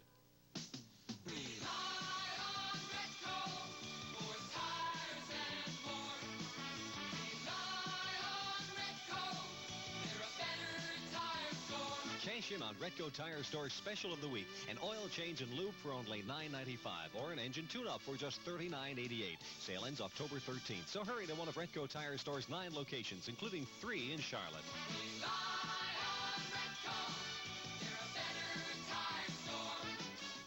At the Charlotte Motor Speedway, 74 laps posted on the board as they're getting ready to cut them loose under green on lap number 75 as they whirl up into turn number 3. Leader right now, Bobby Allison. Benny Parsons is second. Richard Petty is third. Cale Yarborough is fourth. And Dale Earnhardt is in fifth spot. Pace car all the way to the bottom of the racetrack as they come up to full bore in front of Eli Gold. Buddy Baker is sixth and Donnie Allison running seventh. Now as their automobiles head to the line, it's going to be a one-car lane separation between Waltrip and Allison. Again, Waltrip is out in front of the pack trying to keep them going a lap down, but Bobby Allison is so strong on that restart. Mike Joy, he's 8 car lengths ahead of Richard Petty. There was quite a battle for second on the break as Petty went to the outside of Benny Parsons and left him standing still in the first turn. Petty set sail on Bobby Allison in the backstretch. Right now the battle shaping up is going to be for third place as Cale Yarborough works to the inside of Benny Parsons. They're side by side down the back straightaway and up into the turn. It's Cale on the low side. He's got the spot ahead of Benny. Meanwhile, at the point, it's going to be Bobby Allison looking to put Waltrip get another lap down. Just a car length between first and second position, but the scramble is for third spot. Cale Yarborough has a door-to-door confrontation right behind him down in front of Mike Joy. Dale Earnhardt works the low side of the racetrack. He's one of the few cars that's handled well on the bottom today. He moves around Benny Parsons' MC Anderson Chevrolet. Here comes Waltrip out of turn number 2 looking at Bobby Allison and trying to get back a lap. Down the back straightaway, it's going to be that 3 single file right now until Richard Petty peels off. He goes to the low side of Waltrip. Waltrip going up high. Petty running well wherever he wants. Stays low. He gets somewhat sideways, pulls it back in, and it's going to be single file. The rear end of the car on Richard Petty came out of shape about 15 degrees, and he almost lost it. Petty has to come out of the throttle. It's going to cost him 2 spots. They're back in 1. Cale Yarborough moves under Petty, as does Dale Earnhardt, up into turn number 1. Cale now has the second position. Earnhardt bottom of the racetrack. Petty up high as they battle for the third position out of turn 2. It's going to be Richard Petty near the outside wall. He has the spot ahead of Dale Earnhardt, who backs off. Now Richard sets it sight on Cale Yarborough, who's running second. But right now, Petty is content to go single file, as does everybody else, through the number 3 and 4 corner. Allison showing the way in front. Bobby Allison trying to pick up that segment of laps that will earn him $15,000 here this afternoon for the driver who leads the most laps under green. Let's go to Ned Jarrett. We have 2 drivers here who are out of the race, Barney. First, Bobby Brack from Miami, Florida, who spun out and caused the last caution flag over there. Bobby, what happened when you went into the turn? Well, Ned, I'm not certain, but I think that the rear end tore up. We had trouble in the first part of the week with the rear end, the locking mechanism in the rear end, and I believe it tore up on this last restart. A lot of people have been awfully impressed with your run here at Charlotte Motor Speedway, being a newcomer. Well, thank you, Ned. I just do my best. Well, we're sorry to see you out of it. Ronnie Thomas from Christiansburg, Virginia, the hard luck driver, one of the hard luck drivers of 1979. He was the Rookie of the Year last year, but he's out of it today. He went out early. Ronnie, what was the problem? Man, I had a head gasket or something in the engine let go, smoking real bad. And, shucks, I don't know, Ned. This just ain't been my year. I don't know what I'm going to do about next year. You know, we get to running half decent. You know, I got in qualified in on the second day here, and like Wilkesboro will start 13th next week. And we get to running good, and we can't seem to finish. Shucks, I don't know. Maybe I ain't living right. Something sure is wrong. Well, I'm sure that's not the problem. You'll keep trying. Better luck next time, Rock. Thank you, Ned. The competition up front has begun to heat up just a tad in front of Mike Joy. 10 cars in the lead draft as Cale Yarborough looked underneath Darrell Waltrip to try to move up and put the move on Bobby Allison. Yarborough went low in turn 1 with their back single file coming out of 2. Let's set the stage for you. Waltrip, if you just tuned in, is 1 lap down to Bobby Allison, your leader. Cale Yarborough runs in second. Richard Petty is third, holding off Dale Earnhardt in the 4th position. 5th spot goes to Benny Parsons. Buddy Baker is in 6th. 7th position is the Purelator Mercury being driven by Neil Bonnet. And then we've up in turn 3. We've got Harry Gant and Ricky Rudd coming together. Gant pulls away. Rudd catches the wall and heads quickly down pit road. Everybody else proceeding through okay. The Junie Dunleavy crew dive over the pit wall to assist Ricky Rudd as he brings his car onto pit road. A very close call for the Truxmore Industries efforts. It looked as though Harry Gant was the car to originally get somewhat out of shape. Ricky Rudd found himself sandwiched. He gathered it back in nicely, headed right down pit road, and Harry Gant continues away. Your lead car draft, 10 cars strong, coming by now out of number 4 corner, Bobby Allison in front. Nobody is able to touch Bobby Allison here at Charlotte Motor Speedway this afternoon. Once he jumped into the lead, he's never given it up. He's back in turn number 1 now, hanging on his bumper, and we'll check and see if he is indeed 2 laps down or just 1 lap down as Darrell Waltrip. Cale Yarborough is in second position. Riding third right now is Richard Petty. Fourth is rookie Dale Earnhardt. And Earnhardt having a lot of trouble picking his way to the front. He did it earlier this afternoon, but since a couple of pit stops, they have not been able to work their way back to the front of the pack. They're to Eli Gold. At this point, it seems to have stabilized just a bit. Everybody said it might be just one groove coming out of turn number 3 and 4. That's been the case pretty much most of the afternoon thus far. Again, this time, single file to the line. Back in the number 1 corner, it's still Bobby Allison. Earnhardt, you mentioned, Barney, has had trouble coming up through traffic, but he's the only one of the leaders that's been able to run the bottom of the racetrack here at the south end of the Speedway with any kind of success. He holds 4th position behind Cale Yarborough and Richard Petty. The right front of the Ricky Rudd automobile somewhat out of shape because of that altercation with the wall. Right now, your lead automobile is that of Bobby Allison. Cale Yarborough trying to look to the inside and scoot by Darrell Waltrip. Couldn't make a move, so it'll again be single file back to the start-finish line. Waltrip has his work cut out for him here this afternoon as he hangs onto the draft of leader Bobby Allison. Back in turn number 1, Cale Yarborough can't make any ground. He's tried Waltrip, and Waltrip used up all the racetrack on him up in turns 3 and 4. And Ned Jarrett, Waltrip may reach a stage at this late in the game of the season in the Winston Cup chase for the national driving title where he figures he has nothing to lose, and he may completely change his driving style the other way instead of being conservative. I'm sure he has to weigh it both ways, Barney. As he said in the interview earlier, Richard Petty is going to be out there trying to win races, and so he needs to be doing the same thing. Of course, when he finds himself in a position like he's in right now, trying to battle to get back in the lead lap so he's got a chance at running for the victory here this afternoon, he has no choice but just to run it flat out. He knows that he's punishing his car a little bit more than he needs to be at this stage of the game, but he does have no choice. Working the 86th circuit, and Bobby Allison leads Cale Yarborough, the Busch Beer Oldsmobile, who runs in second. In third is the SCP Chevrolet of Richard Petty. Dale Earnhardt is in 4th spot. Benny Parsons in 5th. The Win Incorporated machine of Buddy Baker is in 6th spot. The Purelator Mercury of Neil Bonnet is 7th. 8th position to the Hawaiian Tropic Chevrolet of Donnie Allison. 9th belongs to the Joe Milliken machine. Bill Elliott is 10th. In 11th position, they are now showing Jody Ridley of Chatsworth, Georgia. In 12th position is Harry Gant. In 13th position, they are now showing... Well, actually, in 13th position, it would be Dick Brooks. In 14th spot would be the 08 machine, and that is being driven this afternoon by John Anderson. In 15th spot is the Jim Vandifer machine. In 16th position is Richard Childress. In 17th spot is the Jim Testa machine being driven this afternoon by Chuck Bound. Then 1 lap down is Darrell Waltrip in 18th spot. 19th is the D.K. Ulrich. In 20th position is Dick May. The Elmo Langley machine being driven by Tommy Gale is 22nd. 23rd on the grid is the 36th, and that's being driven by H.B. Bailey. 24th is Kyle Petty in the NAPA National 500. We put it on the action of that. Get better. Over and over and on the action. Our best. Get better. Some very discriminating people have discovered Pontiac's impressive new midsize Le Mans. Last model year, they pushed sales up almost 50% over the year before. And this year, they're still falling in love with our car. Maybe it's because those who want room for 6 and lots of luggage space are finding they can get all that and more in a Pontiac Le Mans. Great Pontiac styling in both 2- and 4-door models, the comfort of full-width cloth seats, and luxurious standards like deep carpeting and acoustic insulation, and a smooth Le Mans ride, courtesy of Pontiac's radial-tuned suspension. The 1979 Pontiac Le Mans. Isn't it about time you discovered how impressive a mid-size car can be? We're getting better and we show it. Ride on Pontiac and you know it. We put it all into Pontiac. Pontiac, our best. Get better.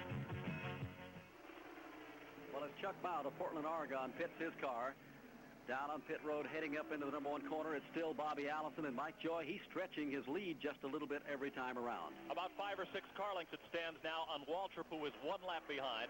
Then Cale Yarborough, the second-place car, Richard Petty and Dale Earnhardt. This event agreeing with Bobby Allison, a 4-time Grand National winner here at the Charlotte Motor Speedway, and 3 of those 4 wins coming in this very October event. Right now, it's going to be single file off the 4 corner. Allison a couple of car lengths over Waltrip. Bobby Allison back across the line. Cale Yarborough is now 12 car lengths back. He rides in second spot. Then comes Richard Petty in third. Fourth is Earnhardt. And back in fifth position, Joe Milliken is beginning to move up a little bit, but Buddy Baker is the fifth-place car, and Baker is taking an awful high groove down to the south end of the Speedway. From Charlotte Motor Speedway, this is the MRN Broadcasting Company. Just think of all the things you could do with $800 in your pocket. Then think of all the fun you could have doing them in a beautiful new van, full-size pickup, or Ram Charger from Dodge Country. The Chrysler Corporation and Dodge Country are extending their fantastic rebate program. When you buy one of these new trucks or vans, you not only get a $400 rebate from Chrysler, you get another $400 rebate from Dodge Country. Cold cash in your pocket. A great reason to buy your new truck or van from Dodge Country, 4800 East Independence.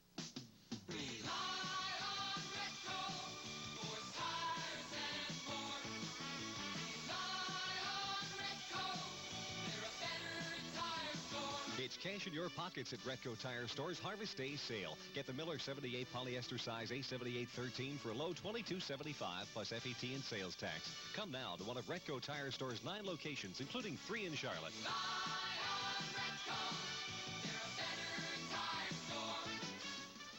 With 92 laps complete of the 334 this afternoon that will make up the Napa National 500, it's a field day for Bobby Allison, at least in this stage of the race. He continues to pull away from second-place car Cale Yarborough. He's not been able to shake Darrell Waltrip, who is a lap down, trying to hang on to the draft and hopefully get his lap back and still have a good shot to win here this afternoon. Waltrip trails him out of the number 4 corner to cross the stripe, just glued on his bumper, but as of yet, he's put no move on him. Bobby Allison's looked awfully strong here. In Jackaroot, we talked with him. Charlotte's been one of his better racetracks in his career, and it shows when he comes to the Speedway. Well, Barney, I've always really liked the track here at Charlotte. It's been one of my favorites ever since I came on the Grand National circuit, and I have been successful here. You know, I've had some very good things happen for me and to me here, and naturally that contributes to my enjoying coming back. Allison in race traffic up in turns 3 and 4 just picks his way around. And Ned, from your vantage point down on pit road and having been out this afternoon and talked with some of the crew chiefs, the problems they all anticipated about being just a one-groove racetrack, maybe in 3 and 4 and 1 and 2, is not materialized. They're able to run almost anywhere they want to as far as working race traffic. Yes, they do seem to run anywhere, Barney. And of course, that is very helpful as they lap some of the slower cars. I've been watching that battle as Darrell Waltrip tries to get his lap back, but it looks to me like, Barney, that it's all that he can do to stay in the draft and just keep up with Bobby Allison. He's going to have to use some traffic somewhere or get a break to get back into the lap with a leader, because Allison showing no mercy to anyone here this afternoon. He never does. He leads them back into the number 1 corner, and now Cale Yarborough begins to close a little bit, Mike Joy. They had opened up about 8 car lengths on Yarborough, but he is now champing right on the bumper of Darrell Waltrip's car. He has a 3 car length separation on Richard Petty as they go single file down the back straightaway. A little further back in the pack, another impressive showing by John Anderson, the Massillon, Ohio driver. He had his own battles going with Ty Scott and Harry Gant. Right now, Gant and John Anderson have left Ty Scott for gone, and they're taking off in their own battle. Right now, the leaders come by as Richard Childress heads to the ditch. It's going to be Yarborough, a car length down to Bobby Allison. Well, Darrell Waltrip is back out front, somewhere in the back straightaway, heading up into 3. He scooted underneath him, and Waltrip goes back in the lead lap. Jackaroot. That'll make 17 cars in the lap with the leader, with Bobby Allison leading, Cale Yarborough in second. Richard Petty is third. Dale Earnhardt is fourth. Buddy Baker is in fifth spot. Neil Bonnet is sixth. Going 7th is Donnie Allison. Joe Milliken in 8th spot. Benny Parsons 9th. Bill Elliott in 10th. Jody Ridley in 11th. Harry Gant is in 12th position. John Anderson 13th. 14th spot belongs to Dick Brooks. Jim Vandiver is in 15th position. Richard Childress, who is now on pit road, was posted in 16th spot.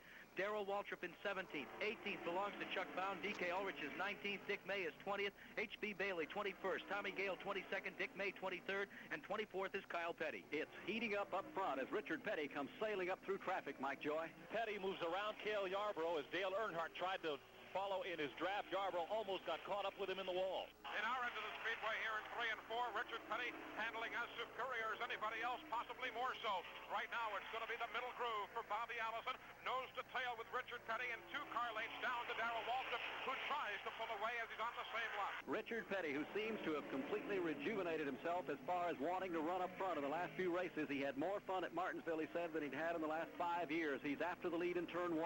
He's running about a 1 groove higher than is Bobby Allison into turn number 1. That gives him a little better line through the second turn when Allison comes up near the wall. They stay single file. This time, nobody making a move. Earnhardt looked to the inside of Cale Yarborough, nothing there.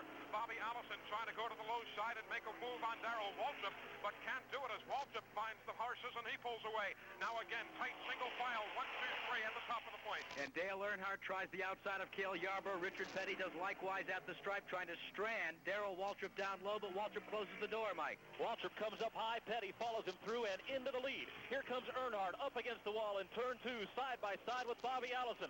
Out of 2, there's a dead heat for second spot. Allison inside, Earnhardt up top. And Dale Earnhardt on the outside trying to make a move, but Bobby Allison out of the trap, stays right with him. He stands on it and now tries to pull alongside Richard Petty in a challenge to the lead. It's going to be Petty on the high side, Bobby Allison on the low side. They're led by Waltrip to the line. It's a battle of inches back to the stripe with 3,700-pound machines, and it's Richard Petty leading. In second is Dale Earnhardt. Bobby Allison drops back to third. Now going in the 4th position is Neil Bonnet. And for Richard Petty, we've talked about it time and time again. It's a new Petty. It's like the old Petty, to be exact. And I asked him yesterday, I said, is the thrill of driving and winning just as great as when you started your Winston Cup Grand National career? Well, it's different. If nothing else, it's probably more so. Used to we run, and when the race is over, I always ask them how much money we won and all this kind of stuff. Now, I run for the money, but I know the money's there to begin with. But the deal now is I really enjoy it. Oh, trouble in turn 1. A car cracks into the wall up in the first turn. That looks like Jim Vandiver's machine. He slides it along the wall through turn 2, and 7 cars behind him slam on the brakes. Here come the leaders following as Vandiver runs his car slowly down the backstretch up near the wall. And once again, Darrell Waltrip had just fallen behind Richard Petty and had got a lap down, but he's going to race back to the line. Waltrip trying to go to the inside of Richard Petty. He's got tons of race traffic ahead of him, so Waltrip goes to the high side around Kyle Petty. He tries to go in front of Childress. Richard Petty cuts to the inside. They're track racing to the line. To the stripe they come, and who will it be? Waltrip will gather in his lap. Darrell Waltrip will return back to the lap in with the leaders. From Charlotte Motor Speedway, this is the MRN Broadcasting Company.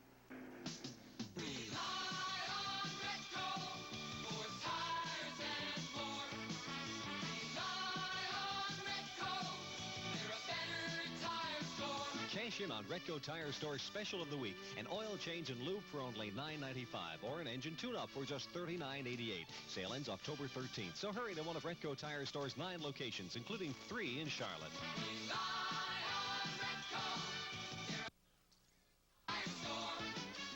How would you like $800 in your pocket to spend on anything your heart desires? All that and a beautiful new van or truck at Dodge Country. The Chrysler Corporation and Dodge Country are extending their fantastic rebate program on new vans, full-size pickups, and the Ram Charger, the tough truck.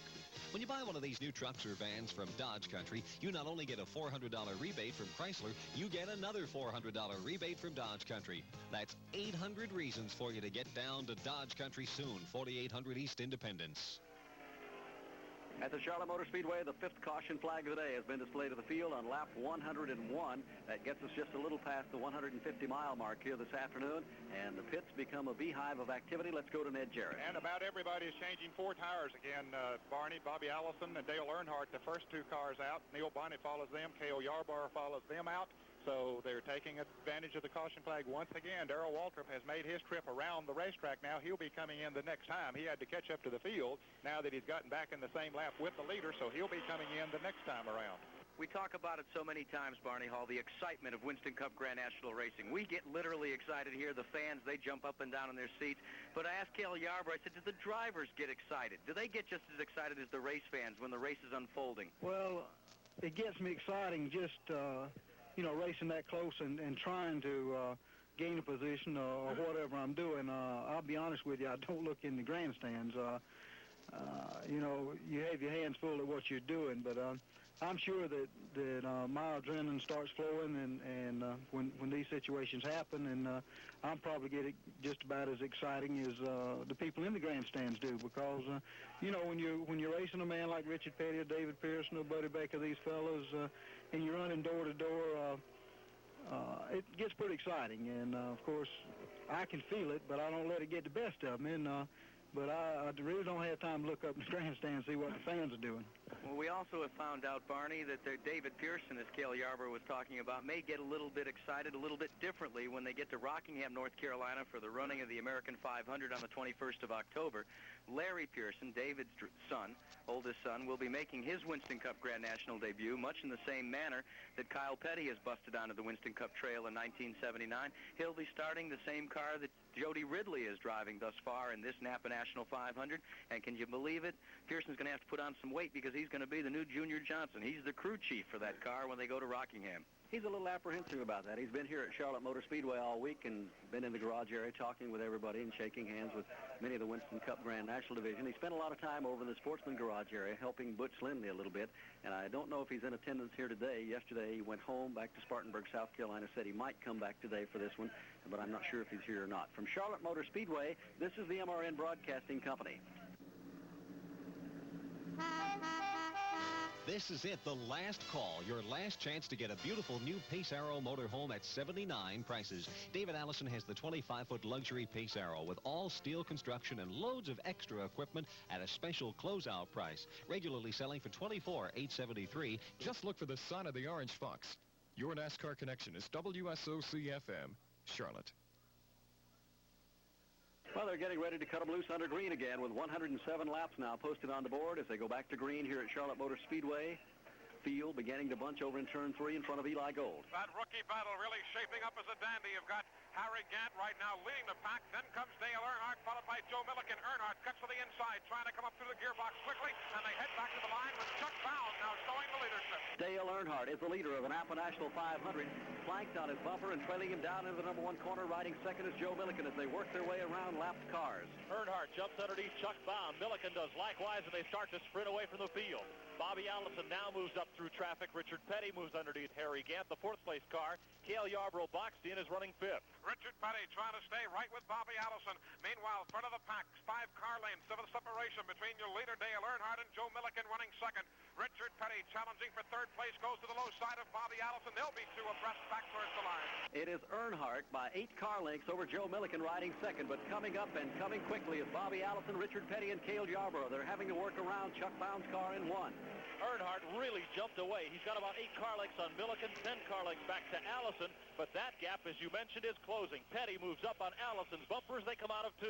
Richard Petty trying to look to the inside. Race traffic not a factor as Chuck Bound drops off the pace. Your lead automobile sprinting away is Earnhardt. Then it's about 7 car lanes back to Milliken. Another 7 back to Bobby Allison. Richard Petty nose to tail with him and Cale Yarborough. It's going to be Earnhardt to the line. Buddy Baker is back in the field, and he's drafting along right now with Earnhardt.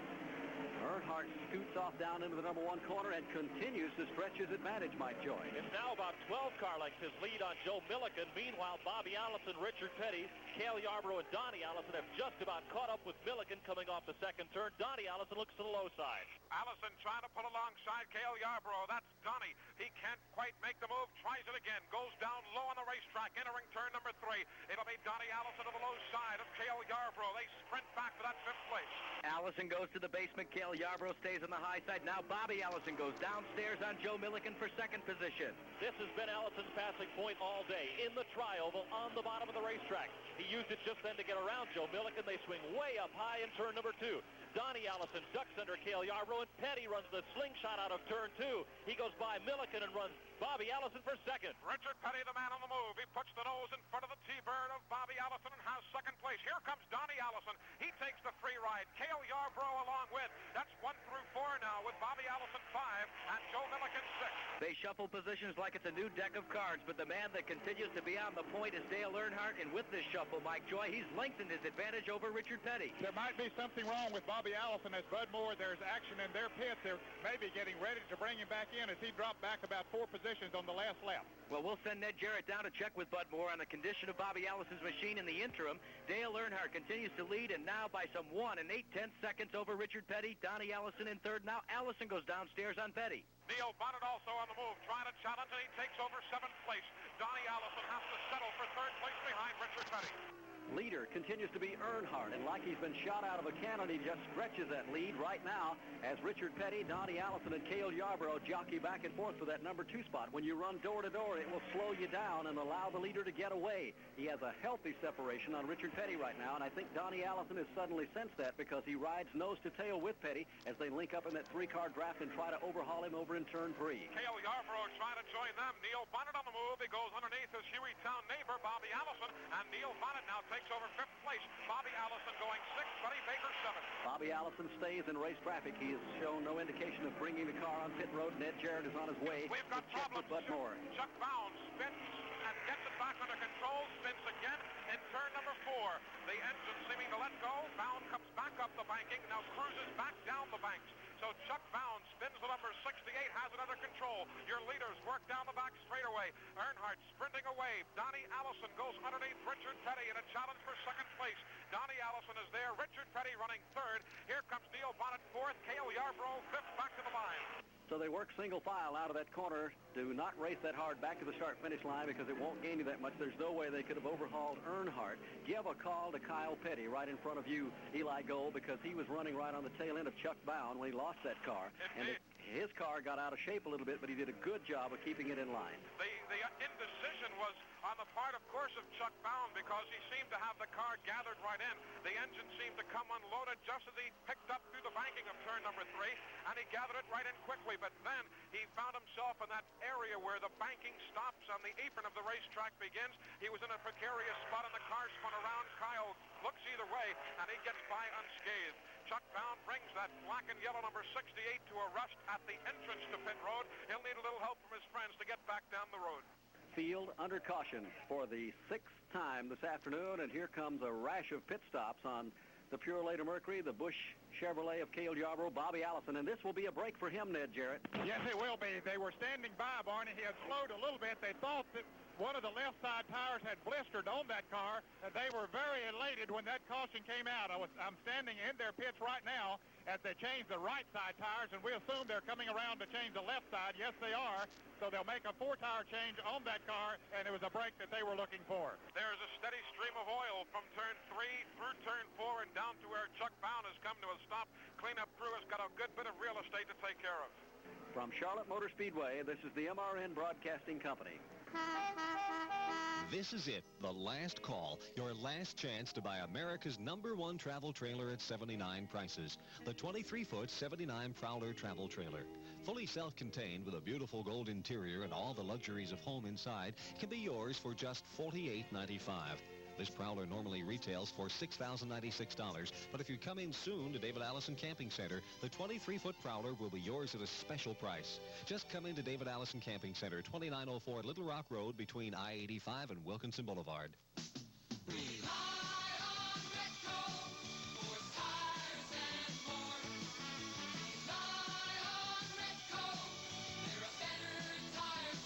It's cash in your pockets at Retco Tire Store's Harvest Day sale. Get the Miller 78 polyester size A7813 for a low $22.75 plus FET and sales tax. Come now to one of Retco Tire Store's 9 locations, including 3 in Charlotte.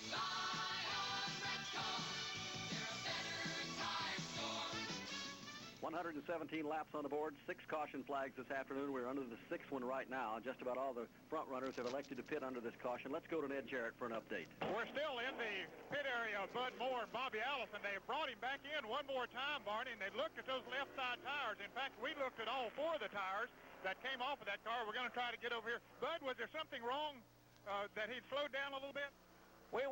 We changed the left side tires and got some old style. It was a little harder, and that's why he slowed down. So we had to go back to the other softer tires, the newer tires.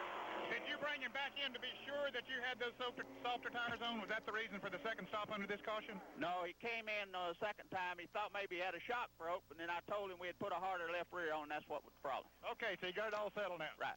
Okay, that's Bud Moore, the owner and crew chief of that Hodgson Ford T-Bird that Bobby Allison is driving. So he hopes he's going to get back up towards the front front again. Well, most of the crews have been extremely lucky here this afternoon with 6 caution flags. They've been able to make their pit stops under the yellow, and that takes a little bit of a pressure off on many of the crews. 117 laps are complete here this afternoon of the NAPA National 500. 334 laps will make up the 500-mile distance. To set the stage for you right now, they're showing still Earnhardt as the leader. Donnie Allison had been second, but as we look on pit road, we see that Donnie, Richard Petty, Buddy Baker, and Bill Elliott are electing to pit their cars under caution, so that will change that. We've had a lot of talk about Dale Earnhardt, the rookie that's already won at Bristol, Tennessee. He is running second in the first National City Travelers Checks points chase after being injured and out of competition for some 6 weeks. Your current leader of the first National City Travelers Checks Rookie of the Year title for 1979 is Joe Milliken, but Dale Earnhardt has already stated what his goals for 1980 are. Be the Winston Cup Grand National Champion. Do you really think you can do it your sophomore year? We're going to run it. We're going to run it as hard as we can go. We got the equipment and the manpower, and I feel like I'm capable, and whether I'm ready or not, we're going to run at it. Ken Squire here for the refreshing mountains of Bushfield. You know, since NASCAR was founded in '47, auto racing's become one of America's most popular spectator sports. That's because no other sport can match NASCAR's special brand of action. Fast cars. These new trucks or vans from Dodge Country, you not only get a $400 rebate from Chrysler, you get another $400 rebate from Dodge Country. That's 800 reasons for you to get down to Dodge Country soon. 4800 East Independence. Motor Speedway, the green flag just displayed in the field, and Earnhardt leads them across the stripe. Dick Brooks rides in second. Moving up to third is the Purelator Mercury of Neil Bonnet there in turn 1. Earnhardt runs away and hides by some 20 car lengths. Neil Bonnet, second-place car. Joe Milliken, third. Benny Parsons, fourth. John Anderson is up there with Cale Yarborough and Waltrip back in the traffic. Neil Bonnet trying to make a move down the back straightaway. He pulls alongside the Dick Brooks automobile and disposes of that race traffic. Neil Bonnet now setting his sights on Dale Earnhardt. Behind him, we have the Dick Brooks car, followed by your third-place automobile, Milliken. Earnhardt by 15, make that 20 car lengths over second place. Neil Bonnet right now as they jockey for position around the racetrack. Quickly, let's check in with Ned Jarrett. Barney, we had asked J.C. Elder why they had not pitted. Everybody else pitted during that caution. He said, well, we got a good set of tires on that car, and said Dale wanted to stay out there. They'd only run about 10 laps. Meanwhile, we have Chuck Bowen with us, who just caused that last caution. What happened, Chuck? Well, Ned, we were running along real good, and just all of a sudden the engine exploded without any warning. We come in and opened the hood, and the belts were off, and I think I lost the belt and might have lost the oil pump belt, and so I wasn't pumping any oil to the engine for an instant, and it just exploded. You had such high hopes for that new automobile. Yeah, it's a real good car. It's a brand new one, but things didn't go our way to start out with. First, we got a flat tire. We were running along pretty good, but the flat cost us a lap, and I was trying to gain my lap back, and I pulled up to the front of the inside line on the restart. For some reason, NASCAR black flag me, which I'm going to have to talk to them about and see what the problem was there. I don't really understand it, but, you know, we had high hopes. We tried to run hard, and I guess we'll wait till next year. Okay, that's Chuck Bowen. Now back to you. Very promising youngster on the Winston Cup Tour. 2 fastest cars on the Speedway right now could be Richard Petty and Donnie Allison, as they've knocked off about 11 cars as they're way back in the field trying to catch the leaders. Out front, it's Earnhardt. Second right now is Neil Bonnet. Third is Dick Brooks. Fourth is Benny Parsons as they head in turn 1. Joe Milliken up there running just ahead of Benny Parsons. Then it is Darrell Waltrip in the 6th spot. John Anderson and Cale Yarborough at about 3 seconds back to the Petty Donnie Allison draft, which is really working, is just run away from lap traffic back there. Right now, Joe Milliken trying to make a move. He too whisks by the 05 of Dick Brooks. Brooks trying to stay with him, but Milliken on the low side takes him in turn 3. It's going to be Earnhardt, 12 car lengths over Bonnet in second. Dale Earnhardt sees the Purelator Mercury gaining ground on him. Bonnet has knocked off 15 car lengths the last 2 laps around as he goes after the lead in turn 1, just 10 car lengths behind. And Bonnet has no pressure as Milliken and Parsons are still trying to work around Dick Brooks without success. They have stacked up Darrell Waltrip, John Anderson, and Cale Yarborough right behind them. That's a fierce battle out of turn 2. That's going to be the hot one right now as they try to shuffle their spot. Dick Brooks staying right there. Benny Parsons nose to tail with him. Milliken on the inside groove. He has Waltrip going to the high side of him along with John Anderson. Meanwhile, it's Bonnet 8 car lanes down to the leader. Leader across the stripe as Neil Bonnet continues to close the interval. This time he's about 7, 8 car lengths behind him, and a good battle going on for third spot in front of Mike Joy. Benny Parsons works underneath Dick Brooks. He got the move underneath in the tri-oval and moves up into the 3rd spot. Ahead of Brooks, then Darrell Waltrip. John Anderson, Cale Yarborough battling Joe Milliken as they come off turn 2. 6 cars all tied up in a knot there. In 8th position is Jody Ridley, and 9th spot is now being shown as Bobby Allison. In 10th position is Richard Petty. In 11th spot is now being posted as Bill Elliott. As your lead automobile comes off turn 4, it's going to be down the 6 car lanes for Earnhardt. Earnhardt beginning to see that red, white, and blue Purelator Mercury. Let's just make that red and white as he comes down. He has now closed it, Mike Joy, to about 6 car lengths. He did, but Earnhardt got a little bit back going into turn number 1. Waltrip trying to move underneath Benny Parsons for third spot going into turn 1. It didn't work. Meanwhile, as that Waltrip battle tries to heat up again, he looks to the inside, breathing the automobile. Not this time. He steps on it and tries to hang on to that third spot. Waltrip goes underneath Benny Parsons. Neil Bonnet still 6 car lengths down to your leader, Dale Earnhardt, in second. Darrell Waltrip, who got his lap back a moment ago, rides in third position. Parsons falls back to fourth, and then there is one mad scramble back there for fifth position between Dick Brooks, Joe Milliken. Right now, Cale Yarborough slices down to the inside in turn 1. Yarborough has the low side. Milliken cuts him off going into the first turn, and they go back to single file running. Quite a battle there between Brooks, Milliken, Yarborough, and John Anderson. Out of turn 2, Donnie Allison puts the move on Richard Petty for 8th spot. Donnie trying to go to the inside. Richard Petty on the outside trying to stay with him. They're nose to nose. It's a battle for 8th place. Richard Petty on the high side. Donnie Allison the low side. Neil Bonnet 3 car lengths down to your leader. That battle for 8th position continues. Rounding out of turn 4, Petty retains 8th spot. Dropping back to 9th is Donnie Allison. Brother Bobby Allison just hammers on the rear deck with the Hawaiian Tropic Chevrolet from his 10th position running point in front of you, Mike. Turn 1, Joe Milliken is now underneath Dick Brooks. They are running for the 5th position as the battles are really heating up and down the racetrack. 4 separate groups of cars among the top 10. As far as your lead automobiles, it's going to be a 3 car length deficit for Neil Bonnet. He's chasing your lead automobiles, that being Dale Earnhardt. The 3rd and 4th place battle is a 2 car length separation between Waltrip and Benny Parsons. But the competition kettle comes to full boil with 130 laps just being completed. Dale Earnhardt looks in his rearview mirror, and Bonnet is there. Bonnet has erased Earnhardt's lead. He is right on his bumper into turn 1. Earnhardt takes a little bit higher line going in and gains perhaps a car length going into the turn. Coming out, Bonnet is lined up in the draft some 3 car lengths back. Let's see as Neil Bonnet works down the back straightaway. We'll check their lines in turn number 3. Everybody else has been cutting the turn right down the middle. This time that's going to be pretty much the same style as 2 car lengths separate your 2 lead automobiles. Earnhardt in front of Neil Bonnet. Donnie Allison scrambles out of the pack and is trying to catch the leaders. He and Richard Petty have been running nose to tail for the last 8 laps, and all of a sudden they come working up through traffic, and they have knocked off about 4 seconds since the restart on the front-running car right now, Earnhardt. But the battle is going to be for the lead momentarily, as Neil Bonnet, who was some 4 or 5 seconds behind on that restart, now is just 6-7 car lengths back, but he doesn't seem to be able to pick up any more than that as he heads to you, Eli Gold. That's the case. I was just going to comment. Right now, Dale Earnhardt seems to have found the key, and he's holding Neil Bonnet off at abeyance for the time being.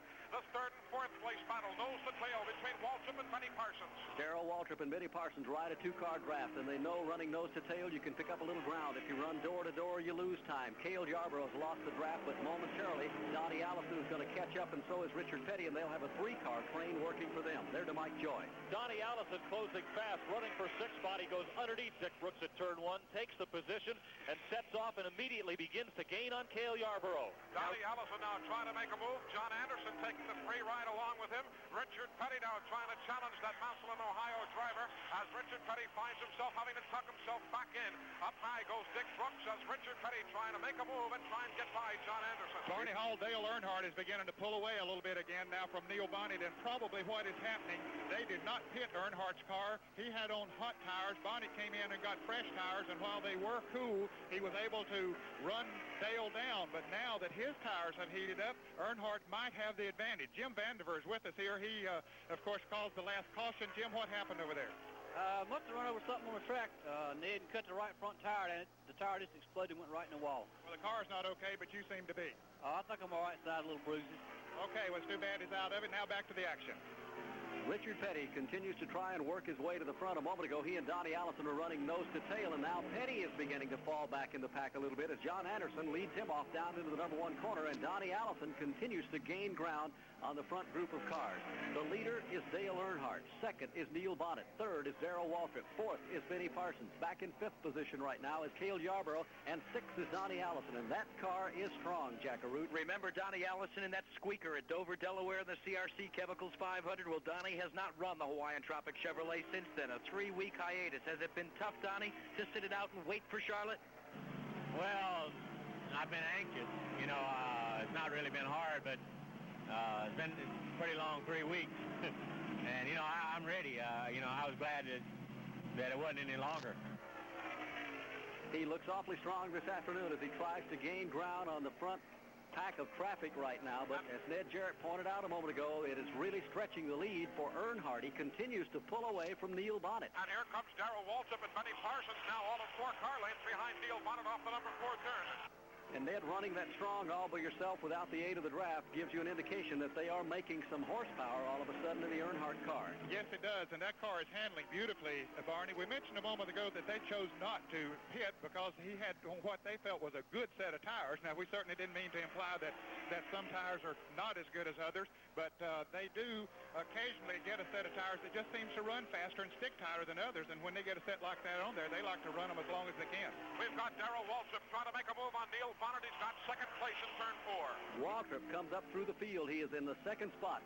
Bonnet drops back to third. Fourth is Benny Parsons. Cale Yarborough is in 5th. Richard Brooks is in 6th position. Donnie Allison fades to 7th. In 8th spot is the John Anderson machine. 9th to Richard Petty. Joe Milliken is in 10th. Bobby Allison is 11th. Buddy Baker is 12th. Jody Ridley posted in 13th position.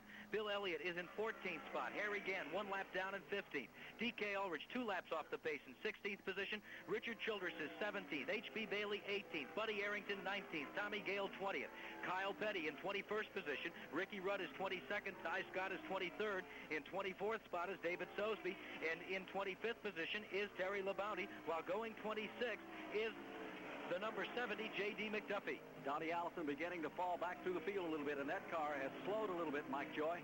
Quite a bit. He was running in 6th spot, chasing down Cale Yarborough at an alarming rate. He is now all the way back to 13th position and is about 10 miles an hour off the pace. At this point, Darrell Waltrip's trying to scoot away from the second, or rather from the 3rd and 4th place automobiles, Neil Bonnet and Benny Parsons. Waltrip seems to be taking it upon himself to chase down Earnhardt. He's beginning to pick up a little ground. A moment ago, it looked like Earnhardt was going to be long gone for a moment, but right now, the car that's chasing him down is Darrell Waltrip with 138 laps complete here at Charlotte Motor Speedway in the NAPA 500. Leader is Earnhardt. Waltrip is 2nd. Neil Bonnet is 3rd. Benny Parsons is 4th. And Cale Yarborough is 5th. And bringing the Hawaiian Tropic Chevrolet onto pit road is Donnie Allison. From Charlotte Motor Speedway, this is the MRN Broadcasting Company. Just think of all the things you could do with $800 in your pocket. Then think of all the fun you could have doing them in a beautiful new van, full-size pickup, or Ram Charger from Dodge Country. The Chrysler Corporation and Dodge Country are extending their fantastic rebate program. When you buy one of these new trucks or vans, you not only get a $400 rebate from Chrysler, you get another $400 rebate from Dodge Country. Cold cash in your pocket. A great reason to buy your new truck or van from Dodge Country. 4800 East Independence.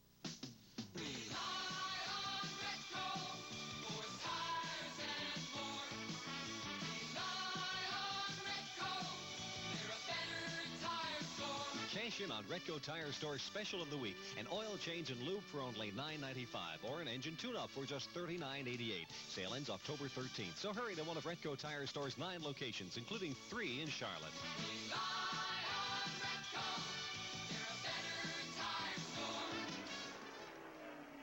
Well, Darrell Waltrip is overhauling the leader at Charlotte Motor Speedway with 141 laps complete of the 334 that will make up the NAPA National 500 here this afternoon. Earnhardt is out front. He had a healthy margin a moment ago. He still does for that matter, but Waltrip is gaining on the leader as they come out of turn 4 and move down to the start-finish line. Waltrip will work around H.B. Bailey's car. Donnie Allison made that unscheduled pit stop a moment ago, and Ned Jarrett is making his way to find out what is wrong with that car, and also falling off the pace a little bit of the last couple of laps around appeared to be the Purelator car of Neil Bonnet.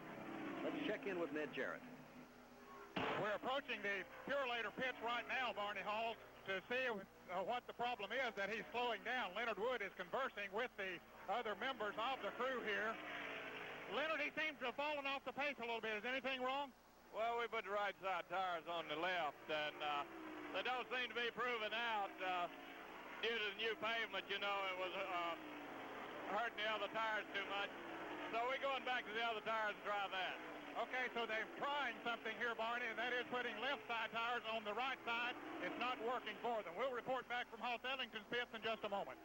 Well, Bonnet continues to run nose to tail with Cale Yarborough on a tight 2-car draft. They're not losing that much ground, but they're not gaining any at all either. But meanwhile, Waltrip continues to knock off just a couple of car lengths each time around as he closes on leader Earnhardt. But Earnhardt is really pushing it to the floor here this afternoon. Remember, he's performing in front of hometown folks. His home is over at Kannapolis, North Carolina, just a few miles away from the Charlotte Motor Speedway. And Mike Joy, that car has worked the best in your end of the Speedway I've seen any car all day.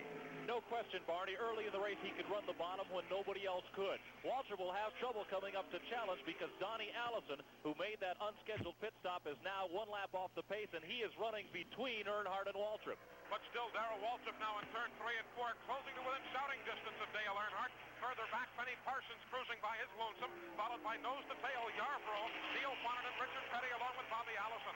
Dale Earnhardt, who where it all started, right here at Charlotte Motor Speedway 1 year ago, and then he came back here in the World 600 and just wowed the crowd as a rookie. And I wonder, Dale, if you think about that when you go into this NAPA National 500. Well, naturally, you got started here, you want to do your best here, and everything's rolling along so good right now. We got our momentum up, and the car's running good, and guys are working great together. So we're looking for a win here. Donnie Allison goes to the inside of Dale Earnhardt. He is 2 laps down, trying to get one of those laps back after that lengthy pit stop, an unscheduled one. It's Earnhardt out front. Waltrip runs second. Benny Parsons is third. Bonnet is fourth. Cale Yarborough is in 5th spot. Richard Petty in the STP efforts is in 6th position. In 7th spot is Bobby Allison. Buddy Baker is 8th. In 9th position, they are now showing John Anderson. In 10th is Richard Brooks. In 11th spot is Joe Milliken. 12th position to Jody Ridley. 13th to Bill Elliott. Then 1 lap off the pace is Harry Gant. In 15th spot is Donnie Allison, 1 lap back. In 16th position is Richard Childress. D.K. Ulrich is 17th. 18th to H.B. Bailey. Tommy Gale is 19th. Buddy Arrington is 20th. The Russ Cogg's machine for Ty Scott is in 21st. Kyle Petty is 22nd. Ricky Rudd, 4 laps back, is in 23rd. Dick May, 24th. 25th spot is now being shown as David Sosby. 26th is the 44 Terry LeBounty efforts. James Hilton is in 27th and 28th position on the grid. Those are all the cars that are still running. Is the car number 74. And we're going to check that car because we're not showing a 74 on the grid here. So there are 27 cars still in competition. Well, a moment ago, it appeared that Donnie Allison made that unscheduled pit stop, and Ned Jarrett has made his way down to Hoss Ellington's pits. Let's find out what the trouble is. Okay, I'm standing here with Hoss. Hoss, what happened that you had to make that unscheduled pit stop? Well, now we've been tearing up the inside tires, most of the day, so now we tore the right rear that time. We had to make unscheduled pits. And then, we changed 4 tires, and the jack went down on the air hose, so that messes up a right good bit of time on that. But we had unscheduled pit stop, kind of right rear tire blister. But it looks like he's flying now. Oh, yeah. Well, we got one on back now, so we can get a caution. We'll be in good shape. So the car's real well, and, it just looks good. It look like it's leaving the pack right now. So maybe we can get a few breaks. We'll be all right. Well, Barney, they had either mistakenly or intentionally put a right side tire or a left side tire on that left rear, and the tire did blister for them. And as you heard Leonard Wood say a moment ago, they have left side tires on the right side of that Purolator Mercury, and he is off of the pace right now, so they're learning that is not the tip here this afternoon. It's a hard way to learn, Jackaroo. It's cost a couple of drivers as much as a lap and 2 laps. Barney, we were incorrect in saying there were 27 cars remaining in competition. There are 28. The 28th position is being retained by John Delphus, J.D. McDuffie, and now Darrell Waltrip brings his Dyguard Gatorade racing machine on a pit road for service from Buddy Parrott and the crew. This would be an unscheduled stop for Waltrip, and as he made his lap up a little bit earlier, got back in the same lap and had moved into the number 2 position, it's going to cost him again, and they're changing the inside left tires on the car, and tire wear is becoming a problem here this afternoon for the drivers. 149 laps are complete. Earnhardt is in front. Riding in second is Benny Parsons. Cale Yarborough is third, and Richard Petty is fourth. When it comes to the gas situation, you motorists are getting your fill of bad news. To help you cope, the makers of STP gas treatment would like to pass on some gas-saving tips. 1. The easiest way to save gas is to slow down. Remember, you'll use a good deal less gas at a steady 50 miles per hour than you would at higher speeds. 2. Unless you're sweltering, keep your car's air conditioner off. In city driving, running the air conditioner can cost you 10% in fuel efficiency. So do what you can to save gas. And here's another car care tip. Add STP gas treatment to your gas. STP gas treatment contains special active ingredients that work to help keep your carburetor and intake valves clean. This helps keep your engine running like it ought to, and that's important, now more than ever. So take care of your car, and remember to get STP gas treatment. It really helps. at the Charlotte Motor Speedway. Let's go to Ned Jarrett. We're in the Nygaard Gatorade pit. Buddy was saying that left rear tire was blistered pretty badly. What's happening here? Well, okay, he had to go away. Darrell was talking to him as he came down pit road here. Ned, let's interrupt you just a moment. Here comes Dale Earnhardt, who had been leading, and he slows way off the pace and is going to make an unscheduled stop on the Osterlund machine as he pits his car. You can check that out, too. That's going to put Benny Parsons in front. Let's go back to Ned Jarrett. Okay, buddy, now can you tell us what's happening with those tires? Well, you know, they're sticking real good down in number 3 and 4 turn, and everybody's running real fast, and we're losing the left rear tire, but we got it all solved now, and I think we're going to be okay. Okay, that tire was blistered very bad. As Earnhardt gets his car down, we'll check with Jake Elder in just a moment to see what that problem was. Well, it appears they changed the tire on his machine also, as Ned Jarrett will make his way over to the Osterlund pits to find out what the problem is. With 153 laps complete here at Charlotte Motor Speedway in the NAPA 500, Benny Parsons is the leader. Cale Yarborough is second, Richard Petty rides third, and Bobby Allison is fourth, and they are nose to tail. From Charlotte Motor Speedway, this is the MRN Broadcasting Company.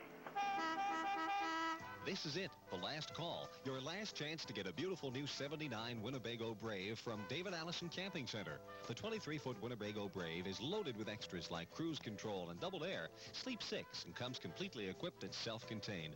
Normally selling for $18,217, David Allison's closeout price is just $15,200. And of course, 10-year financing is always available. So come in to David Allison Camping Center soon. 2904 Little Rock Road between I-85 and Wilkinson Boulevard. How would you like $800 in your pocket to spend on anything your heart desires? You get all that and a beautiful new van or truck at Dodge Country. The Chrysler Corporation and Dodge Country are extending their fantastic rebate program on new vans, full-size pickups, and the Ram Charger, the tough truck. When you buy one of these new trucks or vans from Dodge Country, you not only get a $400 rebate from Chrysler, you get another $400 rebate from Dodge Country. That's 800 reasons for you to get down to Dodge Country soon, 4800 East Independence. There is a serious problem on the Earnhardt car. He's made 2 unscheduled stops, and he is not yet back to racing speed. Let's go to Ned Jarrett. Okay, we're standing by here with Jake Elder. Jake, what's going wrong? I think they got a set of tires equalized. Well, they thought they had a good set of tires, though. They came in and changed the left side, then had to come back in and change the other side, so he has lost a lot of valuable time here under the green flag. Well, as Earnhardt heads down into turn number 1 in front of Mike Joy, it looks like a lot of cars are being able to get around him, Mike. Darrell Waltrip just went around him on the outside. The car is not working. Neil Bonnet, pardon me, Mike Joy, is just in and out very quickly for an unscheduled pit stop as well. Your lead automobile working down the back straightaway, trying to show the way is Benny Parsons, nose to tail with Richard Petty, followed by Cale Yarborough in third, Bobby Allison in fourth, Buddy Baker in fifth. They come up on the Richard Childress automobile in turn number 4, and it's going to be after a shuffle single file. Richard Petty's car has suddenly lost the handle up in turns 3 and 4. He's a little squirrely a couple of laps ago, and this time as they come out of turn number 4, Petty will lose 2 positions. They scoot back into turn number 1 in front of Mike Joy. Baker ducks underneath Petty, and his car is very loose in turn number 1. Petty has to come completely out of the throttle to avoid an encounter with the second turn wall, and he loses about 15 car lengths to Baker. He's way off the pace in the backstretch. Down the back straightaway, those front 4 automobiles, plus that of Richard Childress trying to scoot away.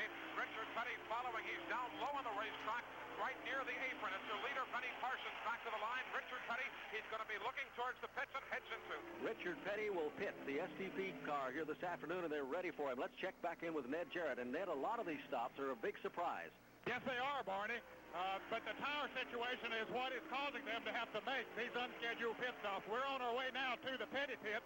As Dale Inman and the crew go to work on that car, we'll find out exactly what did go wrong. Well, a moment ago, there were 5 cars running nose to tail for the lead. Now it's 3. Buddy Baker is the 4th place car. He's 15 car lengths back of Bobby Allison, the 3rd place machine. Benny Parsons is in front, and Cale Yarborough locks onto his rear bumper like a bulldog with a mean disposition, just refuses to let him go this afternoon, hounds him down into turn number 1.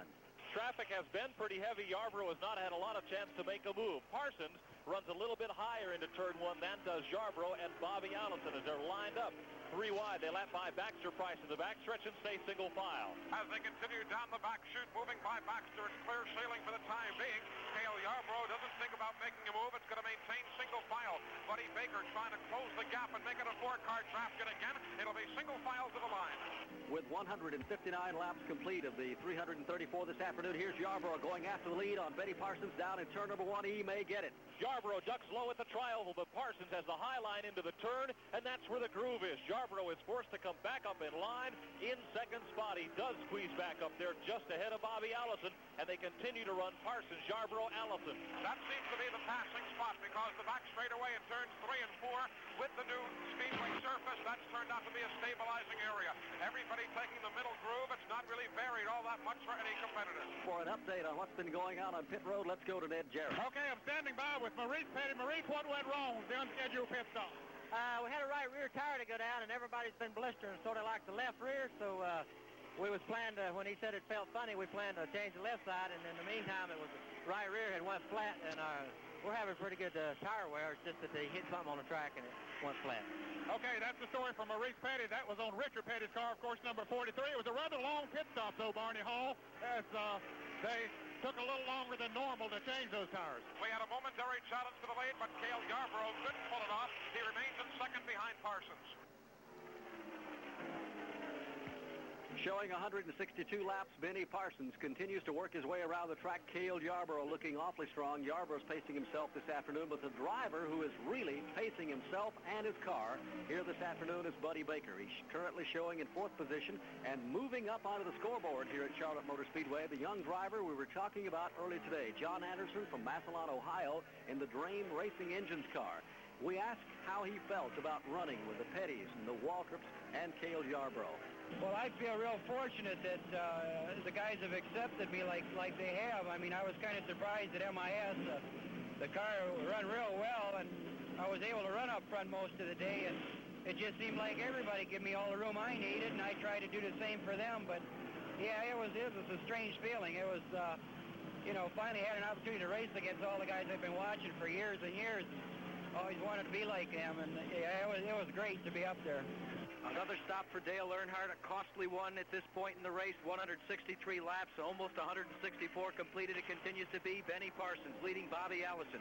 Running in 3rd is Buddy Baker with Cale Yarborough in 4th. From Charlotte Motor Speedway, this is the MRN Broadcasting Company. Allison has the 25-foot luxury Pace Arrow with all steel construction and loads of extra equipment at a special closeout price. Regularly selling for $24,873, David Allison is selling the luxury Pace Arrow for just $20,200. And of course, 10-year financing is always available. Come into David Allison Camping Center soon at 2904 Little Rock Road between I-85 and Wilkinson Boulevard. Just think of all the things you could do with $800 in your pocket. Then think of all the fun you could have doing them in a beautiful new van, full-size pickup, or Ram Charger from Dodge Country. The Chrysler Corporation and Dodge Country are extending their fantastic rebate program. When you buy one of these new trucks or vans, you not only get a $400 rebate from Chrysler, you get another $400 rebate from Dodge Country. Cold cash in your pocket. A great reason to buy your new truck or van from Dodge Country, 4800 East Independence. The NAPA 500 here this afternoon with a $50,000 in NAPA Supercharger Awards for the driver. $15,000 goes to the driver who leads the most laps under green. And Jack Arute, that may not be decided into the last 20 or 30 laps of the race. Right now, Benny Parsons is beginning to pile up some of the total. Bobby Allison has picked his way back to 2nd spot, and he's beginning to look awful strong again. And as they come to the start-finish line, Allison goes downstairs. This is the halfway mark. Next time by Chip Warren's flag. They are hub-to-hub, rounding out of turn 4. Allison points the nose of the Hodgdon Thunderbird out front. Battling back on the high side comes Benny Parsons. At the stripe, it will be Parsons by just a nose as they go into turn 1. Allison scrapes his way on the inside, a little loose in front of you, Mike. He is really fighting the wheel, Jackie. On the bottom of the racetrack, Bobby Allison had 2 momentary lapses of control with the Thunderbird, but he continues to run the bottom lane and comes off the turn dead even with Parsons for the lead. Bobby continues to work on the inside. Buddy Baker thought about making it 3 along, couldn't do so. Benny Parsons in front. Bobby Allison down low running 2nd. Buddy Baker challenging on the high side for 2nd place. Baker goes to try and slingshot himself over top of Bobby Allison and does so for 2nd. Bobby Allison will fall back to 3rd position, and he may drop all the way back to 4th as Cale Yarborough comes scooting up in there in a battle for the 4th spot now between Yarborough and Allison back in turn 1. It shows just how the inside, the bottom groove, is not working at the south end of the speedway. Bobby is able to stay there but not gain any ground, even though it's the short way around. Cale tries to overhaul him for 3rd. Cale near the outside retaining wall. Steps on it, looks to have third place. Challenge for the lead. Buddy Baker down low. He sweeps down and up in front of Benny Parsons. The new leader is Buddy Baker from Charlotte. Parsons is second. Shades of Martinsville, Virginia, as Buddy Baker begins to flex his muscles halfway through this event. Baker leads Parsons. Running in third is Yarbrough. Bobby Allison is in fourth position. In fifth is John Anderson. Sixth to Richard Brooks. Joe Milliken is seventh. Jody Ridley is eighth. Ninth to Bill Elliott. Darrell Waltrip is in 10th spot. One lap down is Neil Bonnet in 11th. 12th is Harry Gant. Richard Petty is 13th. 14th to Donnie Allison. 15th to Dale Earnhardt. In 16th is D.K. Ulrich. Buddy Arrington is 17th. H.B. Bailey is 18th. Richard Childress is 19th. Tommy Gale is 20th. Ricky Rudd is 21st. Kyle Petty 22nd. 23rd is Dick May. And 24th on the field with an average speed of 122.571 is the Russ Toggs machine from the Harry Hyde stable with Penn Argyl, Pennsylvania runner Ty Scott at the controls. Here comes Neil Bonnet on the pit road again, and that would be an unscheduled stop again on Neil Bonnet. Let's check in with Ned Jarrett. Yes, it is an unscheduled pit stop, Barney Hall, as the Purelator Mercury rolls down to a stop. The Wood brothers are ready to go to work, and they go to work on the right side, changing those right side tires. So tire problems are becoming a problem here this afternoon. What a change in the run by Buddy Baker in his career, Barney Hall. Can you remember the years when he used the chrome horn and lose his cool and have problems when he was driving for the Dodge teams? But these days, Buddy Baker doesn't get mad. He doesn't let his temperament decide the race. He just allows his head to tell him what to do. Well, you know what happens is, I think, you know, so much of your career is based on how hard you run. And there's a certain amount of career how much you make. And then there's a certain amount of your career that you have not a lot of money, but enough that you're not pressured by that. You're not pressured by trying to impress anybody. And when you get in that frame of mind, then you're smart enough to win races. And all of a sudden everybody says, God, he's changed his whole attitude about races. Well, I have. I now have been successful enough in racing that impressing people, you know, that's fine if it comes along. But if I run 100% all day long, keep out of trouble with the race car that I have this year and the personnel that I have working with me, I know that I've got a winning racing team. So it's up to me just to run an error-free race, and it'll come to me. And that's... you know, it's a big relief on my part not to have to sit there and wish I had 25 more horsepower, or wish I had a good tire man, or wish I had a good this or a good that. I have all that. And I think in the future that it'll have a lot to do with winning races. It's got to, because mentally I'm all calmed down, and I really feel good about everything the way it's going now. Well, Jackie, he waited for the race to come to him this afternoon. We just passed the 250-mile mark, about 6 or 7 laps back. Baker just played it cool. He was as far back as 8th, then he ran in the top 4 or 5, just waited until everybody else had trouble, paced the car and himself, and right now he's enjoying the lead here in the NAPA 500. With 175 laps will be complete next time around for Buddy Baker. Baker coming up on some race traffic midway down the backstretch, however, and this will be the thing that will separate the men from the boys. Just how good these front-running cars can negotiate around this traffic in front of Eli Gold. Well, as Buddy comes up, the first car he looks at is going to be that of Dick May, followed by Tommy Gale's automobile. Your lead cars coming up on traffic. Leaders go to the high side of the racetrack. They have the open groove there, and they go back to the line in that same order. It's Baker out front. Benny Parsons running second. Cale Yarbrough is third. Bobby Allison is fourth. Then, trailing in the 5th position, he just presented his car on pit road, is John Anderson. Also in and out of the pits quickly was Dick Brooks in 6th position. 7th is Joe Milliken. 8th is Darrell Waltrip. 9th spot to Bill Elliott. Jody Ridley in 10th position. Richard Petty in 11th. Harry Gant in 12th. Donnie Allison 13th. Neil Bonnet in 14th. 15th spot to Dale Earnhardt. D.K. Ulrich is 16th. Buddy Arrington 17th. H.B. Bailey 18th. Tommy Gale 19th. And Ricky Rudd is in 20th. Running in 21st on the field is Kyle Petty. 22nd is Dick May. Ty Scott is 23rd. Terry Labonte is 24th. J.D. McDuffie is 25th. And David Sosby shows in the 26th position in the NAPA National 500. Darrell Waltrip, Grand National Racing driver, talks about racing and heat. On a Sunday afternoon when you're out there racing, your body is perspiring, and the heat in the car is so terribly dry. It's just like sitting inside a steam cooker, a pressure cooker. That's the time for Gatorade Thirst Quencher. Gatorade does things soft drinks and water just don't. It helps put back fluids and salts you sweat away before you feel burned out. Gatorade, when you're thirsty to win. I drink Gatorade for one reason only, because it works. The nobody quite like you. You got your own thing to do. You like your beer light and clear, refreshing like mountain air. Head for the mountains of bush. Reach out and you'll be here. Just reach out and you'll be here in the mountains of Bush. Anheuser-Busch, St. Louis, Missouri. Here at the Charlotte Motor Speedway, 178 laps have been completed. The Drame Racing Enterprises Chevrolet Monte Carlo of John Anderson that was running in 5th position is back on pit road, and that will give Joe Milliken the 5th spot. From Charlotte Motor Speedway, this is the MRN Broadcasting Company. This is it, the last call. Your last chance to get a beautiful new 79 Winnebago Brave from David Allison Camping Center. The 23-foot Winnebago Brave is loaded with extras like cruise control and doubled air, sleep 6, and comes completely equipped and self-contained. Normally selling for $18,217, David Allison's closeout price is just $15,200. And of course, 10-year financing is always available. So come in to David Allison Camping Center soon. 2904 Little Rock Road between I-85 and Wilkinson Boulevard.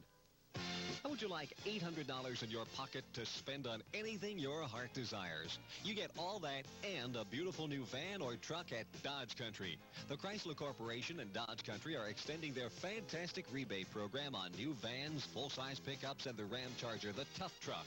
When you buy one of these new trucks or vans from Dodge Country, you not only get a $400 rebate from Chrysler, you get another $400 rebate from Dodge Country.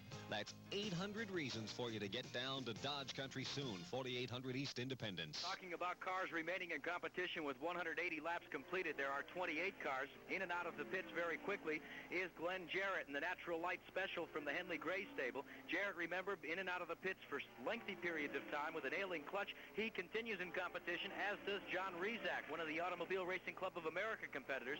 They are well off the pace, and they are being posted in 27th and 28th position. And Jackie, Steve Pfeiffer has just returned to the race. They spent a lot of time behind the pit wall in the King's Inn of Daytona Beach Chevrolet, but he's back out on the racetrack now. And it's regular pit stop time now for those that have not had trouble. Benny Parsons, who led the race for a while, is in now as David F. and the MC Anderson crew go to work on that car. His scheduled pit stop, Bobby Allison was just in for a change of 4 tires on his car. And Cale Yarborough and Buddy Baker should be coming in before too long for their regularly scheduled pit stops. And this will be very important, almost critical, will it not, Ned Jarrett? How much time and how quick? Not only can you have the service done on pit road, but how quick can you get in and out of the pits as well under a green flag stop? Absolutely, every fraction of a second counts, and Benny Parsons just made a good pit stop, about 15 and 7/10 seconds. Bobby Allison also made a very good pit stop, but remember, he changed 4 tires in 26 seconds. With 181 laps completed here this afternoon, regular pit stop should be coming up, as we pointed out, just in a couple of minutes on the leader, Buddy Baker, but he looks so smooth around this racetrack. He's taken a good line all afternoon. He's worked traffic extremely well, and Eli Gold, that car, is beginning to stick right at the bottom of the groove up in your vicinity, and here he comes out of the turn, and we'll pit the car right now. Leader, Buddy Baker, in the Wynn Incorporated machine this afternoon. Let's go to Ned Jarrett. And this is a scheduled pit stop for Buddy Baker. Waddell Wilson and the rest of the WIN team, which owns that car, ready to go to work on him. They go to the left side of this car, Barney, and it'll be interesting to see. They're just changing left side tires. Of course, that's where most of the problems have been here this afternoon, those that have been blistering tires. So they're going to that side. Apparently, they're going to leave the right side tires on it. They fill it up with Union 76 gasoline. He's down and away in 15 and 9/10 seconds. Good stop for Buddy Baker's crew this afternoon. Waddell Wilson in there, who's been really the key. Here's the other leader coming in right now, Cale Yarborough in the Busch Beer Chevrolet, making his scheduled pit stop. He brings it to a stop. Junior Johnson, Tim Brewer, Travis Carter, and the rest of the crew go to work, and they, too, are going to the left side, as did Buddy Baker.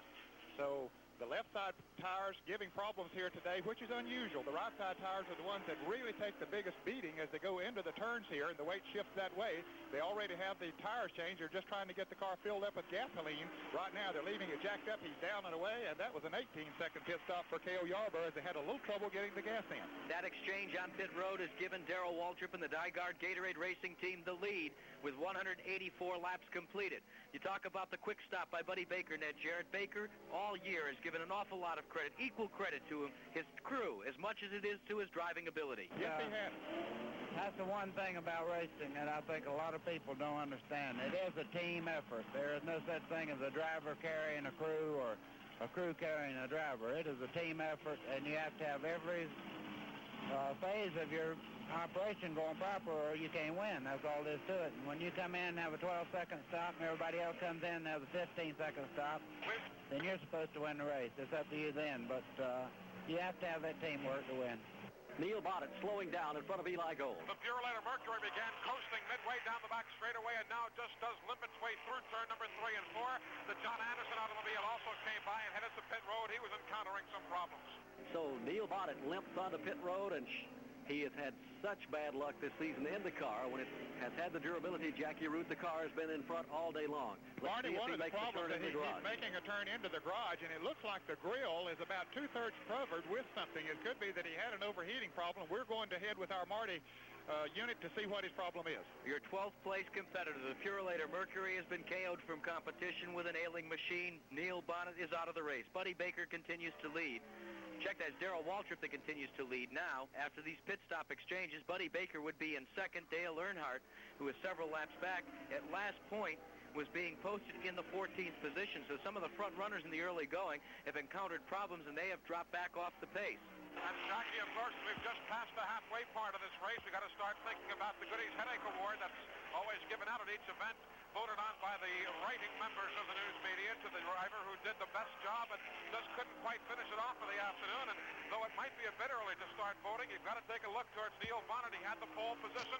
Not really a surprise for a Wood Brothers automobile, but he's out of the race after somewhat of a disappointing afternoon.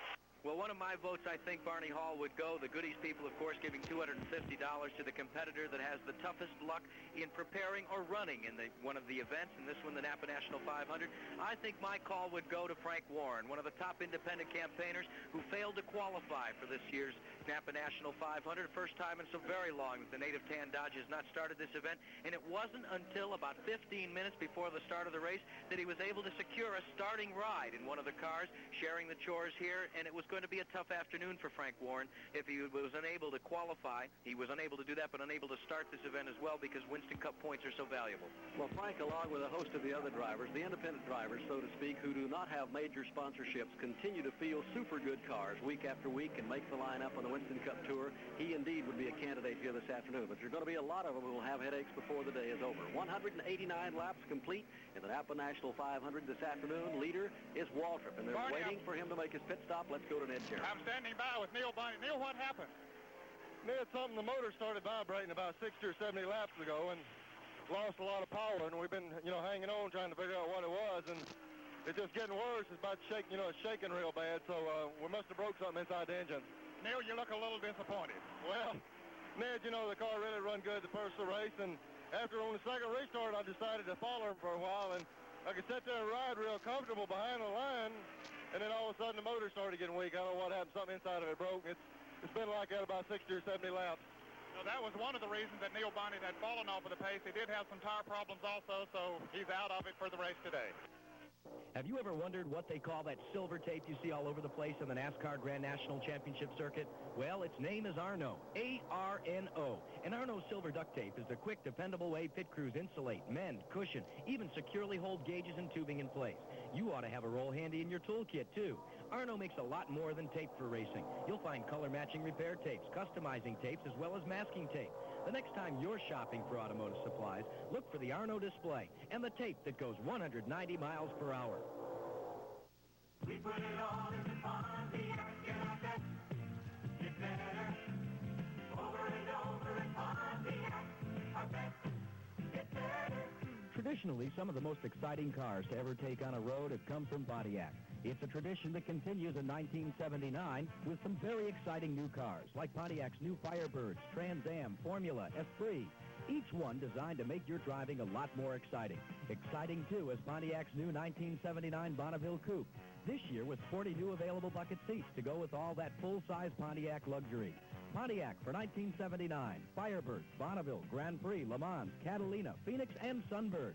They're at your Pontiac dealers right now, and they're very exciting. We're getting better, and we show it. Drive a Pontiac, and you know it. We put it all in the Pontiac. Pontiac, okay. Get better. 193 laps completed here this afternoon at Charlotte Motor Speedway, and quickly let's set the top 5 for you. Waltrip is in front. Riding second is Buddy Baker. Third is Benny Parsons. Fourth is Cale Yarborough. And in fifth position is Bobby Allison. From Charlotte Motor Speedway, this is the MRN Broadcasting Company. This is it, the last call, your last chance to buy America's #1 travel trailer at 79 prices. The 23-foot 79 Prowler travel trailer. Fully self-contained with a beautiful gold interior and all the luxuries of home inside, can be yours for just $48.95. This Prowler normally retails for $6,096, but if you come in soon to David Allison Camping Center, the 23-foot Prowler will be yours at a special price. Just come into David Allison Camping Center, 2904 Little Rock Road between I-85 and Wilkinson Boulevard.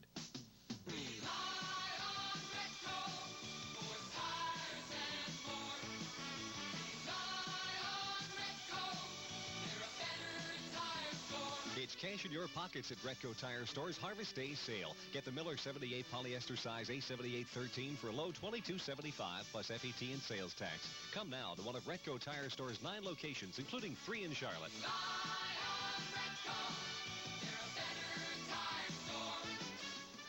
195 laps in the record book at Charlotte Motor Speedway in the NAPA National 500. This one's had a little bit of everything this afternoon, but the big story has been tires here today. It's cost Dale Earnhardt a shot at victory, although he is far from being out of it. He's a couple of laps down to the leader right now, and Waltrip's beginning to flex a little muscle. It looked like early in the race that he might lose a lot of ground. He almost went 2 laps down, but now he's put himself back out in front, and he needs a good finish to put some points on Richard Petty. Just 48 points separate Richard Petty and Darrell Waltrip starting today's National 500 here at Charlotte for the chase for the national title. And Waltrip is leading. Buddy Baker in second. Benny Parsons is third. Cale Yarborough is fourth. Bobby Allison is in fifth spot. Richard Petty in the SDP efforts planked in sixth position.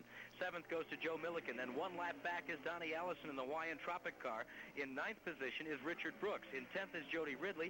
In 11th spot is Harry Gant. In 12th position is Dale Earnhardt, the Australian Racing Enterprises Special. John Anderson now 2 laps back in 13th spot, and Bill Elliott is now posted in the 14th position. And Barney, Highway Patrol and Speedway officials have estimated this crowd at a brand new record for the Charlotte Motor Speedway, 107,000 strong to view this 1979 NAPA National 500. Well, it is indeed a jammed-in field and grandstand area. The traffic was backed up some 8 to 10 miles this morning, about 10 o'clock, as the influx of the crowd began to fill the grandstand. The infield was practically full before daybreak here this morning, and they came to see the best racers in the business. They're doing it in front of Mike Joy. Buddy Baker works the high side around Benny Parsons for second position. Baker moving around Parsons, who tried the bottom and couldn't make it work this time. The interesting factor, of course, Darrell Waltrip for a short while was running alone. Then he was hooked up in a draft with Joe Milliken, and again now Waltrip runs by his lonesome. He continues to show extra daylight between himself and the second-place car. As you watch Darrell Waltrip working in these turns, all of these drivers have to saw back and forth at the wheel. They actually have to literally ride herd on these mounts as they work these turns, right, Darrell? Well, you really do. The rougher the racetrack, the more the wheel moves, you know, because the car is constantly in an up and down motion, and you have to work on the wheel to keep the thing going in the direction you want it to. If there's a nice, smooth, ultra-smooth surface, you just sort of keep it cocked to the left, and that'd be about all you'd have to do. But here it's rough. The back straightaway's rough. Going over the hump in 1 is rough. And the 3 and 4 turn is rough. So you really get joshed around a lot in the car, and it's going to take its toll on drivers. It's a good thing it's not going to be hot. 200 laps have just been flanked up on the scoreboard. We're 300 miles into the NAPA National 500 this afternoon. Waltrip continues to show the way. And Waltrip has retained his sense of humor throughout this chase by Richard Petty, gnawing at him, trying to overtake him for the Winston Cup Grand National title. In fact, you heard him at Dover, Delaware, just kind of tongue-in-cheek talk about Frank Cannon, his dog, the Basset Hound that he brings to all the races. Well, we understand now that Frank Cannon is a personality. He's a celebrity, and he's entered into a new business venture, according to Waltrip. Yeah, he's been traveling around a lot this summer, and he's been in a lot of kennels here and there. And he told me last week that he decided he was going on a business venture and trying to get some more guys to go in with him. He's going to buy up all the kennels that he can find around the country and change them over to Hollow Dog Inns. He thinks that's going to be a big business for him. It might be. 201 laps, as we said. We're 300 miles into the NAPA National 500 here this afternoon. Leader continues to be the Gatorade car of Darrell Waltrip. The crew standing down on pit road, and everything seems to have worked their way. It looked like they was going to have a same run of bad luck they'd had for the last 4 races, but it's not worked out that way for them right now. Well, Barney, they did have an unscheduled pit stop a little while ago because of a blistered tire, but everything has been going well for them since then. I've checked with Buddy Parrott, the crew chief on that car, just recently, and he says that they'll be stopping in about 20 more laps. Donnie Allison was just in for a 4-tire change. This would be a normal pit stop for him since he had made an earlier unscheduled pit stop. With 202 laps complete of the 334 in the NAPA National 500, Waltrip leads, Baker is second, third is Benny Parsons, Cale Yarborough is fourth, and Bobby Allison is fifth. From Charlotte Motor Speedway, this is the MRN Broadcasting Company. Just think of all the things you could do with $800 in your pocket. Then think of all the fun you could have doing them in a beautiful new van, full-size pickup, or Ram Charger from Dodge Country. The Chrysler Corporation and Dodge Country are extending their fantastic rebate program. When you buy one of these new trucks or vans, you not only get a $400 rebate from Chrysler, you get another $400 rebate from Dodge Country. Cold cash in your pocket. A great reason to buy your new truck or van from Dodge Country, 4800 East Independence.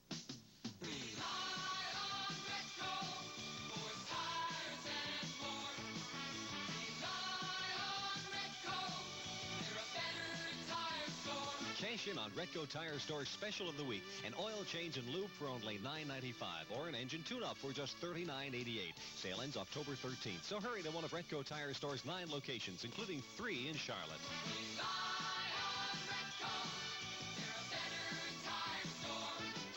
Here at the Charlotte Motor Speedway, Darrell Waltrip continues to tighten his grip upon the lead in this NAPA National 500. Buddy Baker runs in second. Benny Parsons is third. Cale Yarborough in the Busch Beer efforts posted in fourth spot. The Warner W. Hodgson Ford Thunderbirder Bobby Allison is in fifth position. In the next few weeks, this radio station that you're listening to the NAPA National 500 on will be lining up its 1980 schedule of auto racing broadcasts. How about taking a minute to write your local station and let them know that you've enjoyed their coverage of auto racing in 1979? Station managers tell us that listener response is very important in determining their programming, so your letter will help convince your local radio station to continue to carry these broadcasts and perhaps to expand their racing coverage next year. So take a minute and write your local radio station and let them know how much you enjoy Winston Cup Grand National Racing and motorsports from the MRN Broadcasting Company. We pause now for station identification. You'll find whatever you need for the care and repair of your home at Moore's. Just look for the sign of the Orange Fox. Your NASCAR connection is WSOC-FM, Charlotte. We've given you the top 6 positions. Richard Petty is in 6th. Bobby Allison is in 5th. Cale Yarborough 4th. Benny Parsons in 3rd. 2nd is Buddy Baker. Darrell Waltrip continues to lead. Let's go a little further back. 1 lap down in 7th spot is Joe Milliken. Jody Ridley is in 8th spot. Richard Brooks in 9th. Dale Earnhardt 2 laps off the pace in 10th position. The Hawaiian Tropic Chevrolet of Donnie Allison is in 11th spot. In 12th is John Anderson. 13th is Bill Elliott. Harry Gant is in 14th. 15th spot is posted as D.K. Ulrich. And 16th is Buddy Arrington. 17th to Richard Childress. H.B. Bailey is 18th. 19th to Terry LaBounty. Kyle Petty is 20th. 21st is Dick May. 22nd is Ricky Rudd. Ty Scott is 23rd. Tommy Gale is 24th. 25th is James Hilton. And in 26th position is the David Sosby car, and that's the way they're running at the present time. And Dale Earnhardt is on pit road once again, Ned Jarrett. Yes, he is. They've just changed the right side tires, Jackie, and they're coming around to change the left side for Earnhardt, so his problems continue. It hasn't been that long since he was in the pits for tire changes, so Earnhardt, after running so well in the early part of this race, is now having his problems. He's down off the jack, and they changed those 4 tires in 29 seconds. Well, he's going to be a certain candidate for the Goodies Headache Award before the day is over, as Richard Petty just moves around his son Kyle down in turns 1 and 2 here this afternoon. We saw some smoke coming out from underneath Waltrip is on pit road. We saw smoke from Waltrip's car, and he now heads on pit road. Darrell Waltrip pits that machine. Let's go to Ned Jarrett. They were expecting him to come in, according to what they told me, about 15 laps from now, Barney Hall, but he's in now changing the right side tires, and that smoke that Eli Gold was reporting a little bit had been coming from that car. It doesn't look like they're checking on anything along that line. They're just changing the tires right now, and they are going to just change the right side tires. He's off the jack and away. Quick stop for Waltrip.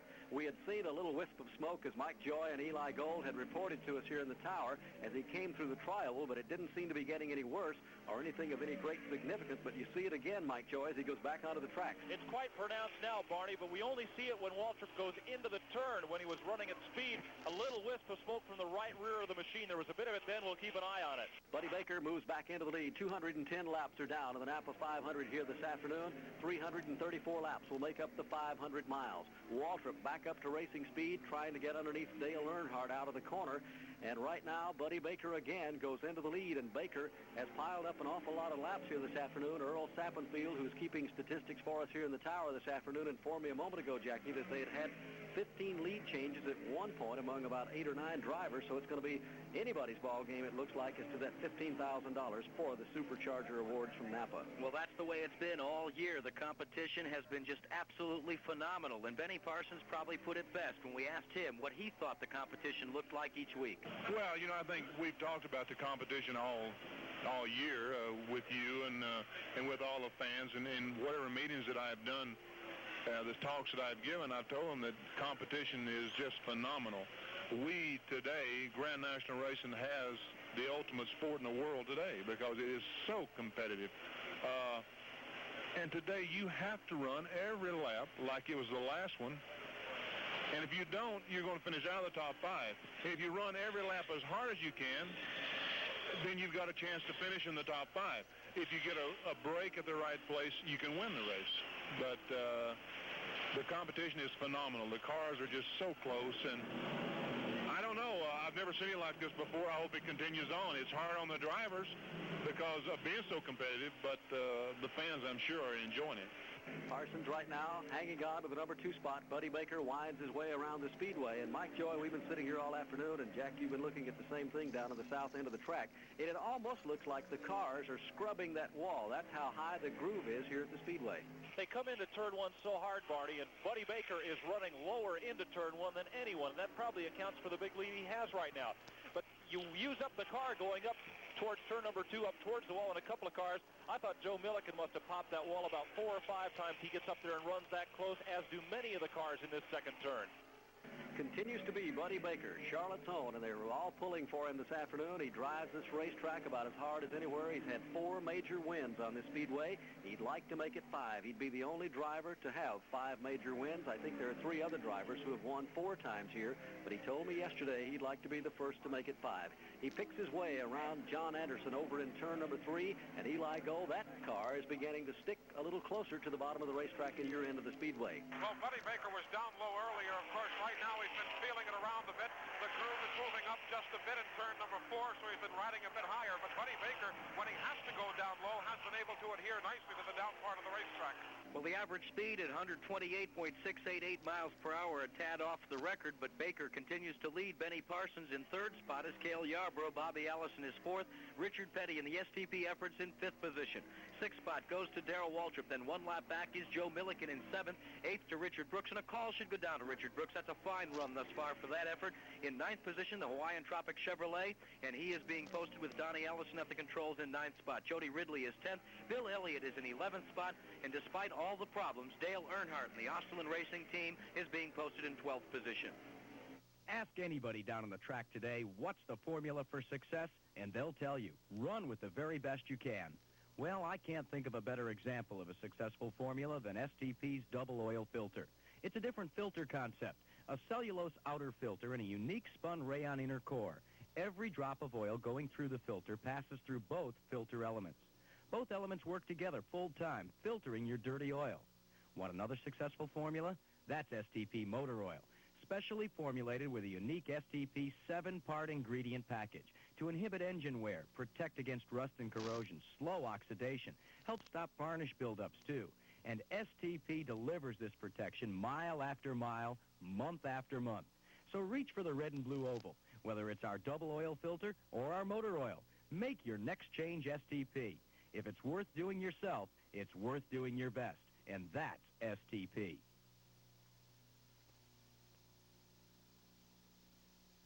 Laps have just gone by the boards. It continues to be Buddy Baker out front.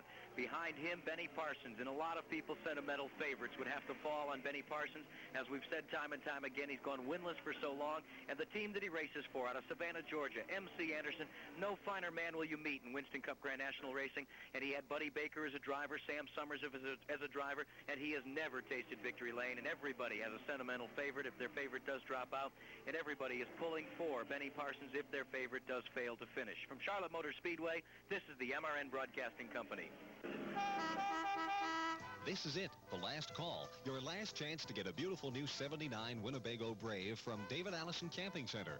The 23-foot Winnebago Brave is loaded with extras like cruise control and double air, sleep 6, and comes completely equipped and self-contained.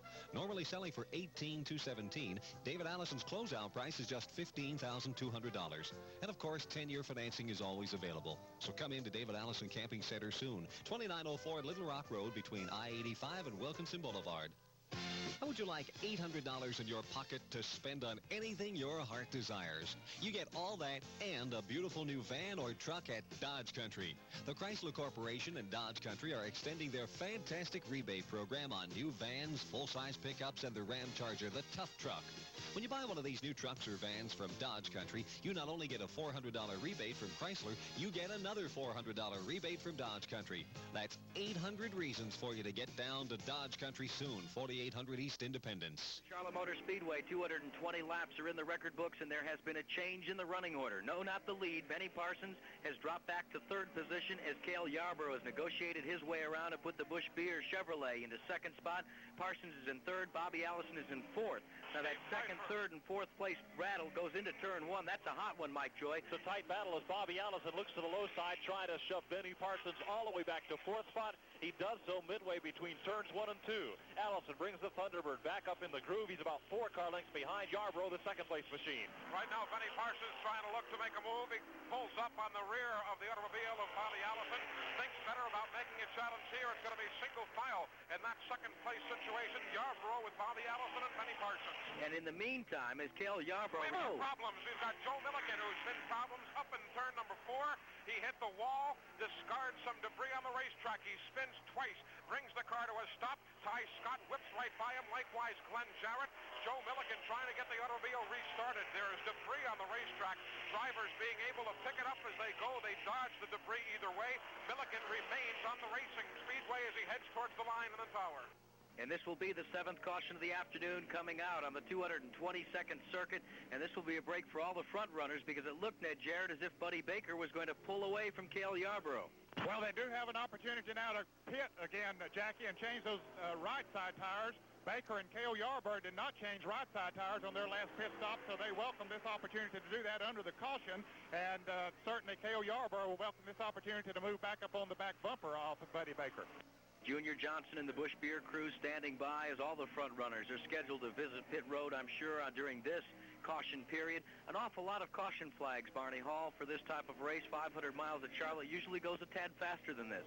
Well, they kind of expected it here this afternoon because everybody said there would be some drivers that would get into the wall down in turns 1 and 2. The tire factor became a problem, and some of the drivers have had problems with the handling characteristics. Have brushed the wall to bring out a caution flag a couple of times, and it looked like Milliken might have cut something on his tire to send him into the wall up there because the car just took off right straight up into the wall so quickly. It didn't look like he lost the car. It looked like something either broke on it or he might have cut a tire. Pit road is a beehive of activity right now as Buddy Baker scoots in real quickly. Let's go to Ned Jarrett. Okay, they are taking advantage of this caution period to change those tires. Cale Yarborough on the Busch Beer Chevrolet is changing right side tires as we suspected, and Bobby Allison also changing right side tires on his car. They're waiting on the Gatorade car for Darrell Waltrip to come in, and this will give them an opportunity to check out and see what that smoke is, and we're going to check that out too as they do, and we'll report back on it later. Well, there's precious few races left on the Winston Cup Grand National Circuit for 1979. For those of you in the North Wilkesboro, North Carolina area, you can catch the race next weekend, the Holly Farms 400 at Enoch Staley's great half-mile racing facility, 5/8 mile to be exact. The Holly Farms 400, scheduled for September 30th, rained out and has been rescheduled for 1 week from today, planned to be there. Then on October 21st, it's the American 500 from Rockingham, North Carolina. And that 1 mile facility, 500 miles, Larry Pearson will be making his Winston Cup Grand National debut. November 4th, it's the Dixie 500 from Atlanta, Georgia, at that 1.5-mile facility. Then November 18th, it's the LA Times 500 from Ontario, California, and that will be the curtain closer on the $4.8 million Winston Cup Grand National circuit. MRN Broadcasting Company's next scheduled broadcast, Clay Earls, Martinsville's Virginia Speedway, for the late model sportsmen and modified competitors of NASCAR, the Cardinal 500 on October 28th, will reunite for the final event of 1979 for MRN and the Winston Cup Brigade in Ontario, California for the Times 500. From Charlotte Motor Speedway, this is the MRN Broadcasting Company. This is it, the last call, your last chance to get a beautiful new Pace Arrow motorhome at 79 prices. David Allison has the 25-foot luxury Pace Arrow with all steel construction and loads of extra equipment at a special closeout price. Regularly selling for $24,873, David Allison is selling the luxury Pace Arrow for just $20,200. And of course, 10-year financing is always available. Come into David Allison Camping Center soon at 2904 Little Rock Road between I-85 and Wilkinson Boulevard.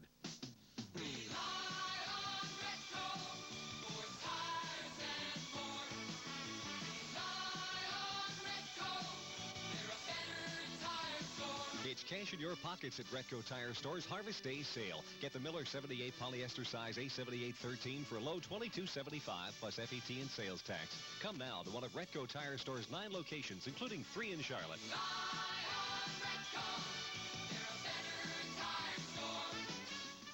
Here at the Charlotte Motor Speedway, working the 7th caution of the afternoon. Here at Charlotte, let's go to Ned Jarrett. We're in the Diegard pit. They're checking over all the tires that came off of Darrell Waltrip's car. They did change all 4 tires, and the smoke that has been reported, they have not done anything to the car along that line. Buddy Parrott is tied up. Buddy, some of the reporters have said it looked like a little smoke was coming out of Darrell's car. Have you noted anything? Oh, we just put a set of tires on that last time and tried to tighten the car up a little bit, and we tightened it up too much, and he's pushing the right front tire off of it. And so that's where it was smoking as you went into the turn. Tire smoke off the right front. Okay, so that's the reason that it was smoking as it went into the turns, as Mike Joy had reported earlier. So they're not concerned about that at all. Now they have made that change, put on 4 new tires, so they hope that everything will be okay. Ned, we're extremely pleased to have stepping into the booth with us Jim and Tammy Baker. Now, those of you that watch the PTO Club know that they're the great hosts of the top national Christian talk variety show that's seen on over 220 stations across the nation. They're the special guests of the Charlotte Motor Speedway today. And Mr. Baker, your impressions of automobile racing as you see it today at Charlotte? Wow, this is probably one of the most exciting races that I've ever been at, and especially since the man leading right now is driving a car that's owned by one of my best friends, and it's kind of getting exciting down there in the booth where we are. Your worldwide ministry has indeed turned a lot of heads back towards Christianity, and for those of you that don't know, there's a ministry right here at the racetrack. Brother Bill Baird conducting services week in and week out around the speedways. Just how important do you think the ministry is to our future as people in the United States of America? I think it's very important, and I feel like the ministry here at the raceway is just an indication of what's happening. Somebody said, "What are you doing here?" I said, "Well, I think if Christ was alive on this earth right now instead of in heaven, he would be here. He'd be where people are." And we had a great opportunity to open the race with prayer, and it's been a very, very exciting day for us, to say the least. Well, oftentimes we become malaligned here as racing competitors that run week in and week out on Sunday afternoons, and people say, well, that's the day that's given to Christ. But every week the services are held down on pit road, and we're back under green flag racing with Baker in front, Bobby Allison running second, and Cale Yarborough running third. As we take a look at the race here today and we look at the people that come out here, it's a day of rest, but it's also supposed to be a day of enjoyment as well, and 107,000 people have come here to watch this fine spectacle today. That's true, and it's a beautiful day in Charlotte. God's given us one of the most beautiful days I think we've ever had for a race, and it is an exciting race. Well, I'm not going to go into the spread eagle position, but we also have another friend of yours, Efren Zimbalist Jr. Yes. For those of you that don't know, he was the head of the great hit TV show, 77 Sunset Strip, and then more recently the FBI. Mr. Zimbalist, what do you think of all this madness we call Winston Cup Grand National Racing? This is my second visit here, so I'm getting used to this Charlotte Speedway. But it's very exciting, and I agree with Jim. This is one of the most exciting races I've ever seen. If you had to pick one thing as a new fan to Winston Cup Grand National Racing that impresses you the most, what would it be? Well, I think the pit stops, for one thing, are just unbelievable. I'm in awe as I see how fast they are and how thorough. They're just wonderful. Going to put you on the spot. Pick a winner of today's NAPA National 500. We already know who Jim and Tammy are pulling for. Buddy Baker, how about you? Me too.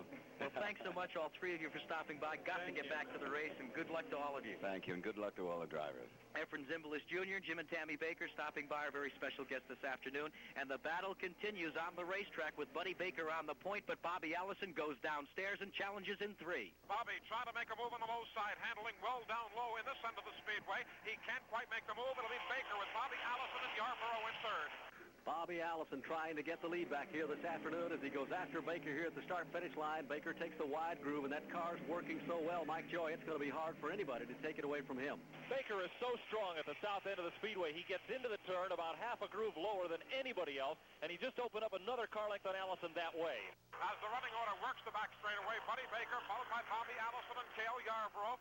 Then comes the Richard Petty automobile, then that of Benny Parsons and Darrell Waltrip. Those 6 cars are tight, as trying the low side is Yarborough in a challenge for 2nd place. Cale Yarborough trying to find out just how much power Bobby Allison and Buddy Baker have as he dives to the inside of Allison here at the start-finish line, and they head into turn 1, still door-to-door. Allison tried to squeeze him off at the tri-oval, no way, and here comes Petty up the outside, but he got a little bit out of shape going into turn 1 too hard. They're single file out of 2. Baker, Bobby Allison, Yarborough, Petty, Parsons, and Waltrip. It stabilizes in that position right now as Waltrip trying to make a look on the inside. We've got a smoking Tommy Gale pulling the car down off the racetrack and onto pit road. It's going to be Waltrip going downstairs. He's alongside Benny Parsons in a battle for 5th place. 6 cars are in that lead draft. Here they come across the stripe. Baker is your leader. Bobby Allison is 2nd. Cale Yarborough is 3rd. Benny Parsons showing up in 4th position, and Waltrip trying to move up a notch. Got down to the inside, couldn't do it. They're in front of Mike Joy. Still running single file and way up near the wall up in turn number 2. The groove has really moved up here as they're single file out of turn 2. Baker, a 2-car length lead. And of course in turns 3 and 4, the groove for most drivers has not really changed all that much. They're still able to dissect the turn right down the middle. As a matter of fact, Baker and Bobby Allison, when they need to, can run well down low on the racetrack. Baker picks his way through traffic, comes back across the stripe, and for the moment, Bobby Allison seems content to just ride in the wake of the draft as they head back into turn 1. He is 3 car lengths back. They have to be a little careful here in lap traffic as Richard Petty just closes the door on Cale Yarborough. Boxing him in behind Baxter Price. Petty is now the 3rd place car. Out of 2, Baker your leader, Allison, Petty, and Yarborough. Following that is the Benny Parsons battle with Darrell Waltrip. Your lead automobiles work to turn number 3. This time the single file with nobody making a move. They go whipping by the James Hilton automobile, and it's still going to be a battle this time with Waltrip and Parsons. Darrell Waltrip takes the inside route this time, trying to get underneath Benny Parsons, and he's there at the start-finish line. It is Waltrip by just inches as they head into turn 1, still door-to-door. They're running for 5th spot. Waltrip had the bottom. He comes up in the groove ahead of Parsons and takes away the 5th position. They're about 10 car lengths back of the lead draft, which involves the front 4 cars. And of course, Buddy Baker, who had somewhat of a control before, all of a sudden sees whatever lead he has evaporate as Bobby Allison comes calling. He tries to stick the nose down low, can't do it. It'll be single file, but they're tight with Baker, Bobby, Richard Petty, and Yarborough. Barney Hall, a slightly uncharacteristic run for Cale Yarborough. He's the cat that chews nails and spits rust and likes to run up front, but he seems content at the present time to stay at the tail of that lead 4-car draft. Field working down in front of Mike Joy. It continues to be Baker. Allison runs 2nd. Petty is 3rd, and Yarborough, as we said, in 4th position. Not for long. Here comes Yarborough on the inside out of turn 2. He looked to try the slingshot, but didn't have enough to make the move on Petty. Cale's been peeking to the inside each time through, couldn't make a move. Meanwhile, that 5th and 6th place situation continuing as Darrell Waltrip leads by a car length over Benny Parsons. Donnie Allison is watching. Jackie Arute, the car of Joe Milliken, is now headed back down pit road. They've done a lot of work on that automobile after that spin out on the 4th turn. They had some sheet metal work to do to it. He's just now getting back in the action. I'm standing by with Junior Johnson. Junior, we were just commenting that Cale is running a little bit uncharacteristically here today. Seems to be content running 3rd and 4th. Is that a game plan for you? Well, I don't know. We're just letting Cale run it as long as he's with the leaders, you know. That's all we're really interested in. Right now, the groove keeps going high and low, and we're tearing up, or some of the guys is, tearing up left side tires. We haven't tore up any yet, but we're really not in any hurry at this point. We just want to wait and make sure we're around at the end of it. Well, that is very definitely uncharacteristic for Junior Johnson and Cale Yarborough not to be in a hurry at this point. Of course, when you say not in a hurry, he's out there running about 156 mile an hour laps. Give Cale Yarborough the 3rd position. Richard Petty is in 5th spot. He is 1 lap down. In your lead lap is Buddy Baker, your leader. Bobby Allison running in 2nd. Cale Yarborough is 3rd. Darrell Waltrip posted in 4th position. Benny Parsons is 5th. Richard Petty is shown in 6th spot. Joe Milliken is being shown in 7th position here in the NAPA National 500. Darrell Waltrip, Grand National racing driver, talks about how long it takes to become a good driver. Let's face it, you're not finding the 19-year-old superstars in auto racing. The reason is it took me 5 years to really get to know these racetracks. Experience counts in racing and thirst quenching. That's where Gatorade comes in. Gatorade helps put back fluids and salts you sweat away before you feel burned out. Gatorade Thirst Quencher, when you're thirsty to win. Gatorade really works, and I can count on that. Introducing new Busch Beer with a bold new mountain on the outside and a brand new beer on the inside. Smoother, brighter, more refreshing. So don't just reach for a beer. Head for the mountains. Busch. Head for the mountains of Busch. Reach out and you'll be here. Just reach out and you'll be here in the mountains of Busch. Anheuser-Busch, St. Louis, Missouri. Richard Petty apparently in trouble up in turn number 3 as he comes dicing off the corner, dived in front of some traffic. And let's go down to Ed Jarrett. And this is an unscheduled pit stop. He went high as he came off of turn 4, dipped right down in front of the traffic, and now he's on pit road with an unscheduled pit stop. We mentioned that Joe Milliken, while they're servicing Petty's car, had gone back in the running, but now Milliken brings the appliance wheel Chevrolet into the garage area, so all the repairs that they made on that car, they were not able to get it ready to go again. They changed the right side tires on Petty's car. He's down off the jacks and back in the running. And that'll be costly if he retires that car to the efforts of Milliken to overtake Dale Earnhardt. He has the lead of the First National City Travelers Check Rookie of the Year program going into this race, but should Earnhardt, who is still out on the racetrack despite his problems, finish in that 10th position, he can gather in some points. From Charlotte Motor Speedway, this is the MRN Broadcasting Company. Just think of all the things you could do with $800 in your pocket.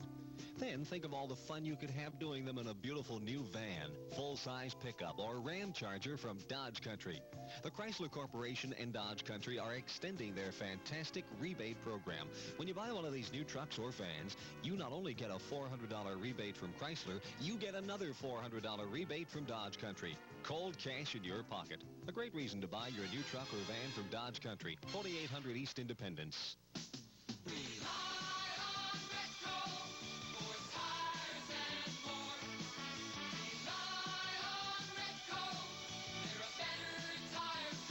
Cash in on Retco Tire Store's special of the week. An oil change and lube for only $9.95 or an engine tune-up for just $39.88. Sale ends October 13th. So hurry to one of Retco Tire Store's 9 locations, including 3 in Charlotte.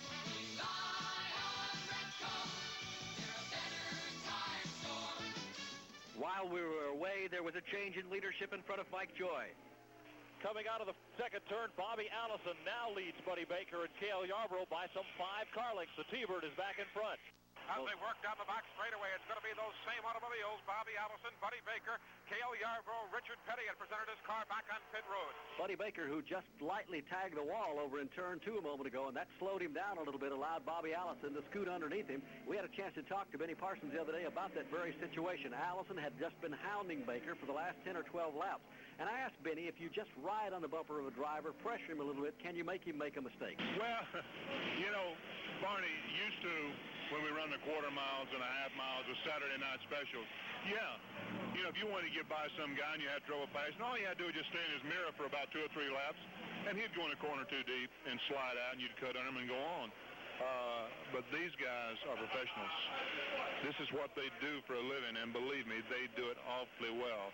And, you know, it's like you can fill that mirror for lap after lap after lap, and they run the same line, lap after lap. They don't make that mistake that, you know, we see every Saturday night. Buddy Baker just went through a hole down in turn number 1 that wasn't even there, Mike Joy, to get the lead back. He was running on the inside of Allison. They came up on Tommy Gale, who was a bit high on the racetrack, and Baker made his own room. Coming into into turn number 1 and got the lead from Allison, who had to lift or hit the wall. And exiting turn 4 before Baker and Allison were side by side. You couldn't have put a piece of paper between the two. They were just about trading paint as they headed back to the line. Buddy Baker takes them across the start-finish line, heads off into turn number 1. We're 247 laps into the race this afternoon. 334 will do it for the NAPA National 500. Baker just refuses to give up the lead. He paced himself the first 250 miles. Now he's letting it all hang out here this afternoon. Bobby Allison doing the same thing. He pressured Baker, got the lead, and then Baker takes it away from him the last couple of times around. Now Cale Yarborough gets into the act. He's just been riding along inches off Allison's bumper as they work turn 4 and head back to the start-finish line. Barney Hall, you mentioned a few moments ago that Richard Petty was coming back into the pits. He came in that time, a little bit of confusion into Petty's pits as they started to go to the right side. They had just changed those tires a few laps before, and then they came back and changed the left side tire. So Richard has made 2 unscheduled pit stops here for a change of 4 tires, 2 at each of those pit stops. So that has put him back down in the running now. The challenge for the lead taking place going into turn 3. It's Allison downstairs, and on the high side is Buddy Baker, and right in front of them is one of the STP machines. It's going to be Kyle Petty looking at this challenge for the lead in the rear view mirror as Bobby goes to the low side, but Buddy Baker takes advantage of Kyle Petty's automobile and tries to stand on it. Baker squeezes him over a little bit. Petty takes an inside route and gives him good room and a good drive here today for Kyle Petty. They head back in turn 1. The battle is still on for the lead. Allison kept the inside, but it's not the fast way around. Baker has the lead back, and Yarborough has come up the outside to challenge Allison for second. Now as they work the back straightaway, Buddy Baker sprinting away. It's going to be Cale Yarborough in the Busch automobile in second. Bobby Allison going third. They work that middle groove through turn number 3 and 4. They're going to exit single file, Baker in front. They are now showing 5 cars in the lead lap here at Charlotte Motor Speedway. Jackie Root with Buddy Baker just doing a fantastic job here this afternoon. 36 starts at Charlotte Motor Speedway for Baker. It's been one of his best tracks. 4 major wins here. He won the National 567 in the Ray Fox Dodge, and I think maybe that might have been his first Super Speedway victory. We'll have to check back in the record book and make sure. But today, in front of hometown fans, Baker's doing a whale of a job. And right behind him is Cale Yarborough in second. Bobby Allison is in third. 4th position belongs to Darrell Waltrip. In 5th spot is Benny Parsons. Then 1 lap back is the number 1 machine. Check that. That is, and he's 2 laps back. That's Donnie Allison. Richard Brooks is posted in the 7th position. 8th spot is now being shown as the Jody Ridley machine. 9th spot to Dale Earnhardt, 3 laps off the pace. Richard Petty is in the 10th spot, and Bill Elliott is in 11th. From Charlotte Motor Speedway, this is the MRN Broadcasting Company.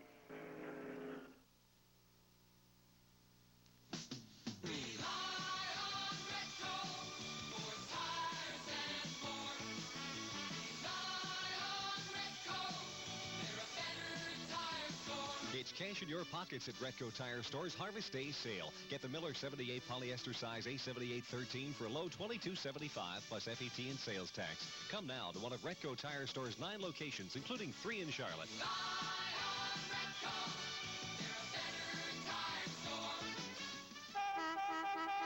This is it, the last call. Your last chance to get a beautiful new 79 Winnebago Brave from David Allison Camping Center. The 23-foot Winnebago Brave is loaded with extras like cruise control and doubled air. Sleep 6 and comes completely equipped and self-contained. Normally selling for $18,217, David Allison's closeout price is just $15,200. And of course, 10-year financing is always available. So come in to David Allison Camping Center soon. 2904 Little Rock Road between I-85 and Wilkinson Boulevard.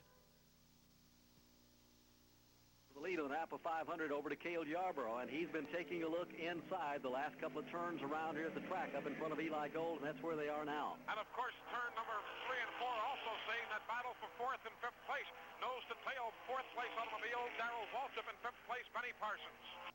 Heading back out of the number 4 corner, here comes Baker. Yarborough is there. He's 1 car length back. He put a move on him a couple of times, but for the moment, he just rides the slipstream back into turn number 1 in front of Mike Joy. He is keeping the pressure on. Baker is able to get into turn 1 a little lower. Cale will come into the turn right on his bumper, but Baker will dive down low just a bit and open up a 1-car length separation. That's the way they are now in the backstretch. People that are new to Winston Cup Grand National Racing are always impressed at how close these competitors run, just inches apart. But for Cale Yarborough, I wonder if you're not just a little bit more comfortable running with certain fellas out there than you would some of the others. Well, this is true. You know, experience means an awful lot in this business, and I don't care who you are, where you come from.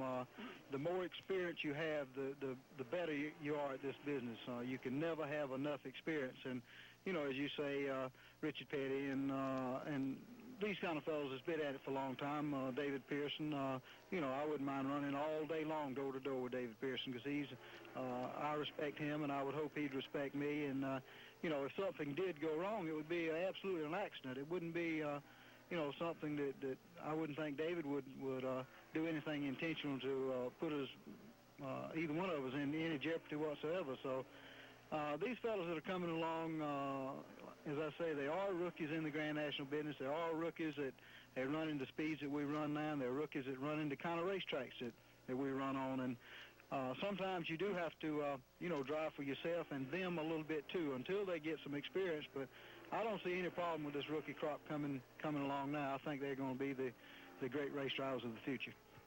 Well, there's no two ways about that. They've looked awfully good all season long. 256 laps are complete. That gives us a little less than 120 miles remaining of the NAPA National 500 here this afternoon. Buddy Baker is your leader. Cale Yarborough is second. Bobby Allison is third. Waltrip is fourth. And fifth is Benny Parsons. And Richard Petty is beginning to pick up steam again, trying to get some of his laps back and run down the leaders if possible. But the car's working extremely well. Baker, flawless afternoon for him. Paced himself the first half of the race, much the same as he did at Martinsville, Virginia, when he won up there. His first short track victory in a long, long time. I think he's only won twice on short tracks. Almost a problem in turn number 3. John Anderson getting somewhat sideways, and there was Buddy Baker right alongside him. And Anderson had to pull away. Baker stays on the track, and Bobby Allison goes to the pits. Cale just trails him off down into the number 1 corner as Allison pits his car. Let's go to Ned Jarrett. An unscheduled pit stop for him too, Barney. He dropped off the pace a little bit the last few laps, so he might be having more of those tire problems. They're changing the right side tires on it this time around. The gas man, of course, is filling it up with gasoline too, and they're also coming to the left side. So they're making all 4 tire changes again for Bobby Allison. So this is going to be a tough break for him. Buddy Baker and Cale Yarborough should be able to go the rest of the way with just making 1 more pit stop. Allison cannot go from this point on, even if he's able to stay out there and run hard. He's down off of the jacks, but a long pit stop. And Barney, we mentioned a moment ago that Joe Milliken had pulled his appliance wheel Chevrolet into the garage area and out of the race. Joe, first of all, what went wrong up there on turn 4 that caused you to spin out? Well, Ned, I was passing a slow car up there, and he got a little high, and so then I got high up there in the loose stuff, and the car got loose and hit the wall. Just too much damage to get repaired? Yeah, it messed the steering box up on the car and all, and knocked the ball joints and everything off, and we just couldn't get it back going. This is going to hurt in the rookie standings. Well, it really, you know, it sure won't help us for sure. You know, we was hoping for, you know, to finish up our real high to help us, and we just didn't get it. Well, a tough day here for Joe Milliken. Now back to you. 260 laps being posted on the scoreboard here at Charlotte Motor Speedway this afternoon of the NAPA National 500. This one has had a little bit of everything, and unscheduled pit stops have really cost a lot of drivers and put them a lap down here this afternoon. It's changed the whole complexion of this race, but for Buddy Baker, it's been an unreal day as he continues to just ease around this track. And the groove for Baker, it seems to be almost anywhere he wants to put the car, Jackie. Well, Baker always seems to drive much harder when he gets to the Charlotte Motor Speedway. It has a lot to do with it. I try 100% everywhere I go, but there's a little extra when you're racing in front of the people you see every day. It just means a lot to you, and I have been lucky here. I've won, I think, 4 major races now, and if I could win this week, it would make me the only 5-time winner here at Charlotte. So I would like to have that. Another pit stop on the Gatorade car. 4th place machine is in the pits, and they're going to the inside of that car. Yes, they are. So they're still having left side tire problems with that car. It's a very quick pit stop, Barney, just 14 3/10 seconds, but that's going to cost Darrell Waltrip, and that is his 3rd unscheduled pit stop. However, 2 of them worked out okay. He was able to get back in the same lap with the leaders, but boy, he's been fighting in here this afternoon with those left side tire problems. Cale Yarborough, riding in 2nd spot, just takes a look at Baker and lets him go, rides the slipstream of the draft down the back chute, and he's about 2-3 car lengths back, and that's been the variation between 1st and 2nd place since the restart from the last caution flag, which has brought out 7 here this afternoon. That caution coming out on lap 222. Baker coming out of turn number 4. Cale just rides the draft. You heard Ned Jarrett talking to crew chief Junior Johnson a moment ago. He says there's nothing wrong with the car. Normally you'll see Cale in front if it's capable of getting there, but he may have changed his style a little bit too. Well, he could have here today, Barney, and the reason being they've have been very observant of these cars that come in. Benny Parsons coming in right now, and this would be an unscheduled pit stop, I think, for Benny too. As David F. and the crew go to work on the left side of that car, so it could be that he's having a left side tire problem. One of the crew members goes over over to check the right side while they changed the left side. But Junior Johnson and his crew have been very observant of those tires that come off of the other cars. The chassis, he said, is working good on the Busch Beer Chevrolet here this afternoon, but they don't want to overextend it and get in the same position as some of these others, and maybe just cooling it a little bit as he's doing out there riding along on the draft of Buddy Baker might be the tip. But, Ned, I think the key element as well is the fact that Junior Johnson said during that interview when you talked to him trackside, we have not encountered the same tire problems that the other competitors have. Could he be just saving those tires just a little bit till we get a little closer down to the end of this race? I would say so, Jackie. I think that that's part of their strategy here right now, although they wouldn't let the cat completely out of the bag because they know that when they talk to us on the radio a lot of times and say things that there are others listening up and down pit road, and they might, just try to get in on their strategy too. Well, Baker and Yarborough are beginning to pull away from your third-place machine, and they are the only two cars in the same lap. With 264 laps completed, it's Baker out front, Yarborough in second, Parsons is third, Waltrip is fourth, and Bobby Allison is fifth. Seems like every year they pack more and more performance into these racing machines. Speaking of performance, have you tried today's Simon Eye Shine? Today, that simple Simon Eye Shine is simply easier, simply brighter than the leading liquid or pre-soft. Simple Simon Eye's liquid shines easier and brighter than the leading liquid wax. And Simple Simon Eye's Pre-Soft shines easier and brighter than the leading Pre-Soft. That's performance, and that's why we can say there are shines and there are Simon Eye's shines. Introducing new Busch Beer with a bold new mountain on the outside and a brand new beer on the inside. Smoother, brighter, more refreshing. So don't just reach for a beer. Head for the mountains. Busch. Head for the mountains of Busch. Reach out and you'll be here. Just reach out and you'll be here. In the mountains of Busch Beer. Anheuser-Busch, St. Louis, Missouri. 267 laps in the record book. The race has stabilized somewhat as we work down to the final 100 miles or so of competition and stepping into the booth. You remember Smokey and the Bandit? You remember Hooper? Those great movies that have come out of Hollywood recently? Hal Needham was one of the men behind them. In fact, Hooper was about his life. America's #1 stuntman who's become a permanent fixture here at the Charlotte Motor Speedway. But Hal, I've never seen the national anthem played and the flag flown the way it was done today. Hal Needham hanging outside of a Bell helicopter, waving the American flag. You are totally out to lunch when it comes to doing stunts. I've never seen anything like that. What's the story? Let me tell you, if I'm going to be the Grand Marshal, I can't just come down here and walk out on the field. I got Bill and you people saying the greatest stuntman in the world. I got to do something a little different, don't I? I think you've hit the ramp one too many times. You have done everything. You've jumped out of airplanes. You've jumped out of burning buildings, set yourself on fire. Just what is it that made you want to become a stuntman to begin with? Well, you got to be hungry and poor. I mean, no, listen. When I moved to California, I went to the hospital and I applied for a job. And I said, listen, I'd like to be a brain surgeon. And they said, Hal, how much education you had? I said, about 6, 7, 8 years, something like that. And they said, well, we don't think you're qualified. I said, hell, I'll do a couple for nothing. If they work out, we can work on it, you know? And so necessity drove me to do what I have to do, you know? Well, you have become would have to be considered a new fan to Winston Cup Grand National Racing in the last couple of years. Your impressions, what do you think of it now that you've seen a number of races? Well, let me tell you, I'm a new fan as far as the public's concerned. I've always been a fan of racing because deep down inside, I am an old Southern boy. I was born in Tennessee and raised in Missouri and Arkansas, Mississippi, and so on. But in the last couple of years, I started, going to them, and people know a little bit about who I am.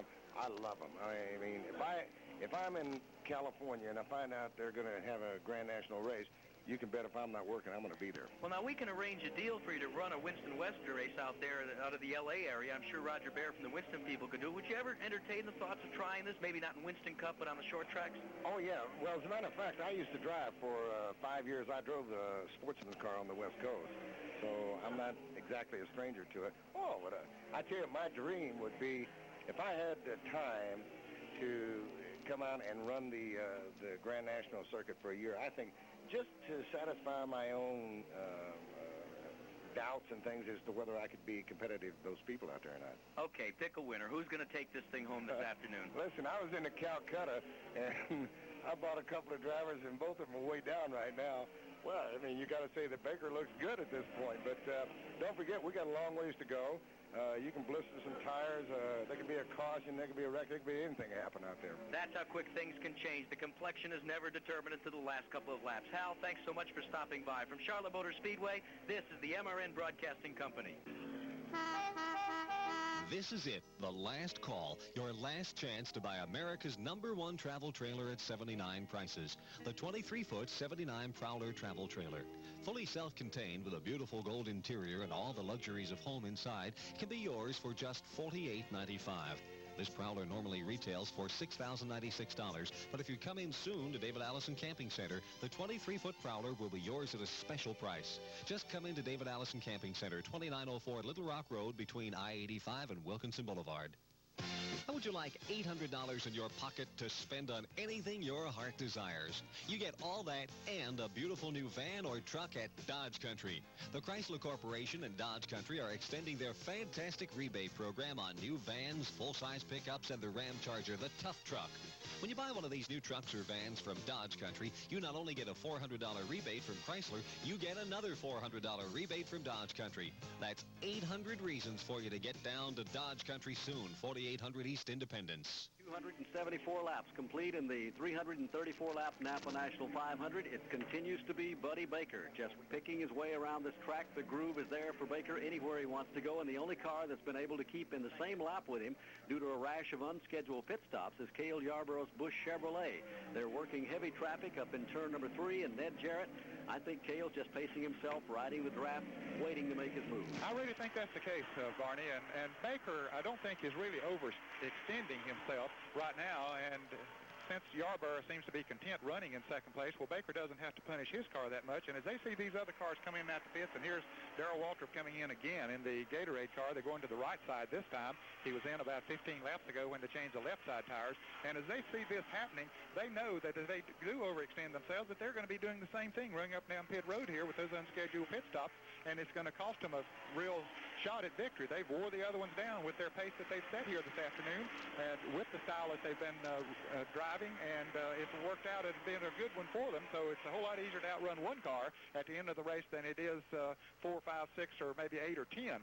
So they've whittled them down now that they're in the lap by themselves. They should be able to make one more pit stop and then go the rest of the distance. Well, Waltrip is down and away, but it will cost him one position, dropping him back to 5th spot. Buddy Baker continues to lead Cale Yarborough. Those two cars in a lap by themselves. Benny Parsons is in 3rd position. Moving into 4th spot is Bobby Allison. In 5th is Darrell Waltrip after that pit stop. Jody Ridley, a call goes down to this Chatsworth, Georgia short track stormer. He's in 6th position. Richard Brooks in 7th spot. Richard Petty 3 laps off the pace in 8th position. In 9th spot is the Hawaiian Tropic efforts of Donnie Allison. Bill Elliott is in 10th spot. 11th goes to Dale Earnhardt. D.K. Ulrich is in 12th position. Harry Gant, after running up front in the early going, has dropped back to 13th. Terry Labounty, after losing an axle, they've replaced it. He's running in 14th spot. Ricky Rudd, a crash there early, but he's back out on the racetrack. He's shown in 15th position. 16th to Richard Childress. Ty Scott to 17th. 18th to Buddy Arrington in the Reed Trailer Sales Dodge. Dick May in the McClure Motorsport is shown in 19th position. In 20th is H.B. Bailey. The STP Dodge of Kyle Petty is 21st. 22nd on the field is the 08 machine of John Anderson. 23rd is Tommy Gale. David Sosby shows in 24th position. James Harvey Hilton, 25th. 26th is Baxter Price. 27th is the 31 machine. That's being driven this afternoon by John Rezac. And in 28th spot is... We've got a challenge for the lead in turn number 3. Buddy Baker is up into the wall. Cale Yarborough comes down. Baker spins. He T-bones with H.B. Bailey. I should say with Jody Ridley, rather. Ridley is okay. Baker takes it into the inside retaining wall. The car has come to a stop at the head of pit road. Yarborough is the new leader after Baker finds the wall in turn 3 back to the tower. The 8th caution flag of the afternoon has seen Buddy Baker go into the wall up in turns 3 and 4. The car has come to rest on the apron of the track at the entrance of pit road coming out of turn number 4. And what a goodies headache for Buddy Baker here this afternoon after just having a flawless day in the Wynn Incorporated machine. The 8th caution flag of the afternoon is on the field. Just a heartbreaking type afternoon for Buddy Baker. He's already gathered in unofficially the leader of the most laps as we work it down. And now he refires the car, and he'll make his way to the Wynn Incorporated pit crew that are standing by to assist Buddy Baker, who was your leader until this caution. Cale Yarborough also darts on a pit road, and this is a costly error. The damage to the front end of the machine. Well, let's go to Ned Jarrett for a report. Well, the left front is bashed in against the tire. The fender of the left front fender is bashed in against that tire. They'll be able to pull that out, and it looked like also, Jackie, that the right front and was bashed in against the fender there as he got into the wall. He clipped Jody Ridley as he came down across the track. Ridley came into the pits but went on back out. He has sheet metal damage on that car also, so he'll be coming back in to get Junie Donlevy and the crew to work on it. And Waddell Wilson and the crew go to work on that sheet metal damage as well as changing those tires. Cale Yarborough is taking this opportunity to change all 4 tires on the Busch Chevrolet, and that should give him about a 1-lap lead now after Baker encountered his problems. Just how quick the complexion in the Winston Cup Grand National race can change. One error, one miscalculation, one problem, and it all goes by the boards. From Charlotte Motor Speedway, this is the MRN Broadcasting Company. This is it, the last call. Your last chance to get a beautiful new 79 Winnebago Brave from David Allison Camping Center. The 23-foot Winnebago Brave is loaded with extras like cruise control and double air. Sleep 6 and comes completely equipped and self-contained. Normally selling for $18,217, David Allison's closeout price is just $15,200. And of course, 10-year financing is always available. So come in to David Allison Camping Center soon. 2904 Little Rock Road between I-85 and Wilkinson Boulevard.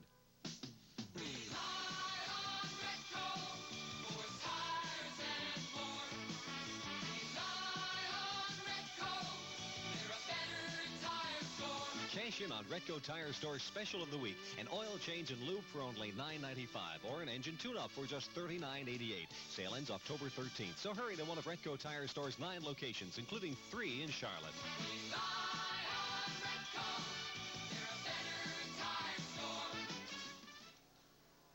Back here at the Charlotte Motor Speedway, working the 8th caution of the afternoon as a rash of yellow fever has fallen on the NAPA National 500.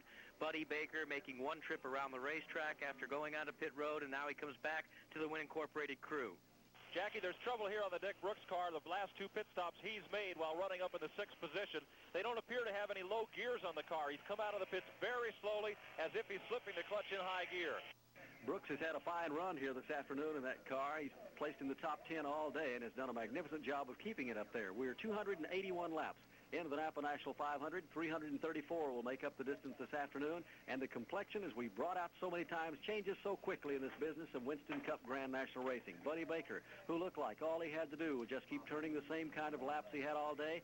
You could almost see that one coming with a heavy pack of traffic as they headed up into turn number 3. A lot of traffic there. Cale Yarborough dived down to the inside. Baker took the outside groove. And Jack Arute, I think there was a report there could have been some water up in that turn. Well, they were reporting that Steve Pfeiffer's machine was laying down just a scant trail of water there, and it could have slicked things up considerably as they went into that area. But for Cale Yarborough, reacting to a crash, taking avertive action as you have to, defensive driving, is it instinct or is it skill? Most of it is instinct. I can remember when I first started driving a race car. Now, you got to remember, I wasn't around racing as a kid. I had to start from scratch. I was a farm boy and grew up in the country on the farm, had no racing experience whatsoever, so I had to do it from scratch. But I can remember very well on racetracks that something would happen in front of me, and I'd have to think, now, what have I got to do to avoid this? And by the time I got everything thought out and figured out what I had to do, I was usually right in the middle of it. So, you know, now things happen, and even happen quicker now because the speeds are fast and all, but now things happen, and I get out of it, and then after it's all over, I think what I did to get out of it. I don't have to think anymore, and I think this is what Richard Petty's talking about. You gotta have that experience, 5 or 6 years to really let your instincts take over, really. Well, on this restart, and the pace car pulls it into its perch on pit road, they drop the green flag. It is Cale Yarborough with a 1-lap advantage at the drop of the green over Bobby Allison, Benny Parsons, and Darrell Waltrip as they do the shoot and scoot. To you, Mike Joy. Waltrip is staying right with Yarborough into turn number 1, as is Richard Petty and Bobby Allison, all in the high groove working race traffic. Donnie Allison is there with him, trying to make up lost ground. Out of 2. Petty jumps to the inside on Darrell Waltrip. Richard trying to make a move on Waltrip. They're going side by side down the back straightaway, watching the action. Bill Elliott and Bobby Allison. Richard Petty goes to the low side and takes over that spot in front of Darrell Waltrip. It's going to be Yarborough leading it by his lonesome, heading to the line. Cale Yarborough really got the jump on that restart. He was not asleep when they dropped the green flag, and he's flanked himself at least 12 car lengths ahead. And Buddy Baker on pit road is backing the car up, and it looks like he's going to call it a day, Ned Jarrett. They came in several times during that caution. Richard Petty just popped the wall between turns 1 and 2. He came into the turned too hard, got way up in the racetrack, up in the marbles, caught the wall, but has continued on without slowing down. And in turn 3, Jody Ridley coming back around. He'll head the pit road one more time. Your leader working turn number 3, Cale Yarborough. He's in a lap by himself, trailing him, Richard Petty, in his own battle with Darrell Waltrip. Well, Buddy Baker backed the car up as though he was going to the garage area, but he goes back onto the speedway right now. So with 285 laps complete, Cale Yarborough leads the NAPA National 500 in a lap all by himself. Bobby Allison is second, Benny Parsons is third, Waltrip is fourth, and Dick Brooks is fifth. We put it all in the Pontiac, get our best, get better, over and over in Pontiac, our best, get better. Pontiac announces a great new way to economize with style. It's Pontiac's stylish little 79 Sunbird Coupe. Now with more standard features than ever before. AM radio, tinted glass, body side molding, white wall tires, and custom wheel covers. All new standards for 79. Plus bucket seats, 4-speed manual floor shifter, deluxe cushion steering wheel, and more. All for the lowest price tag of any Pontiac you can buy. Pontiac's spunky little Sunbird Coupe. More standard features. Pontiac's littlest price tag. Now that's fighting inflation Sunbird style. We're getting better, and we show it. Drive a Pontiac and you know it. We put it all into Pontiac. Pontiac, our best, get better. 287 laps complete at Charlotte Motor Speedway. 334 will make up the race from Charlotte Motor Speedway. This is the MRN Broadcasting Company. This is it, the last call. Your last chance to get a beautiful new 79 Winnebago Brave from David Allison Camping Center. The 23-foot Winnebago Brave is loaded with extras like cruise control and double air, sleep 6, and comes completely equipped and self-contained. Normally selling for $18,217, David Allison's closeout price is just $15,200. And of course, 10-year financing is always available. So come in to David Allison Camping Center soon. 2904 Little Rock Road between I-85 and Wilkinson Boulevard. Just think of all the things you could do with $800 in your pocket. Then think of all the fun you could have doing them in a beautiful new van, full-size pickup, or Ram Charger from Dodge Country. The Chrysler Corporation and Dodge Country are extending their fantastic rebate program. When you buy one of these new trucks or vans, you not only get a $400 rebate from Chrysler, you get another $400 rebate from Dodge Country. Cold cash in your pocket. A great reason to buy your new truck or van from Dodge Country. 4800 East Independence. 289 laps complete of the NAPA National 500. Cale Yarborough in a lap all by himself, and Mike Joy, Richard Petty just picked up one of his laps on him last time around. Petty hounded Yarborough for the last 2 or 3 laps and then got by him underneath in turn number 2. Cale Yarborough, of course, he's not had all that much success victory lane-wise here at the Charlotte Motor Speedway. Only one time has he won that came in this race back in 1973. But interestingly, Barney, the one victory for Cale Yarborough here in a 500-mile race was the fastest 500-mile race ever in the Charlotte Motor Speedway history, over 145 miles an hour on the average.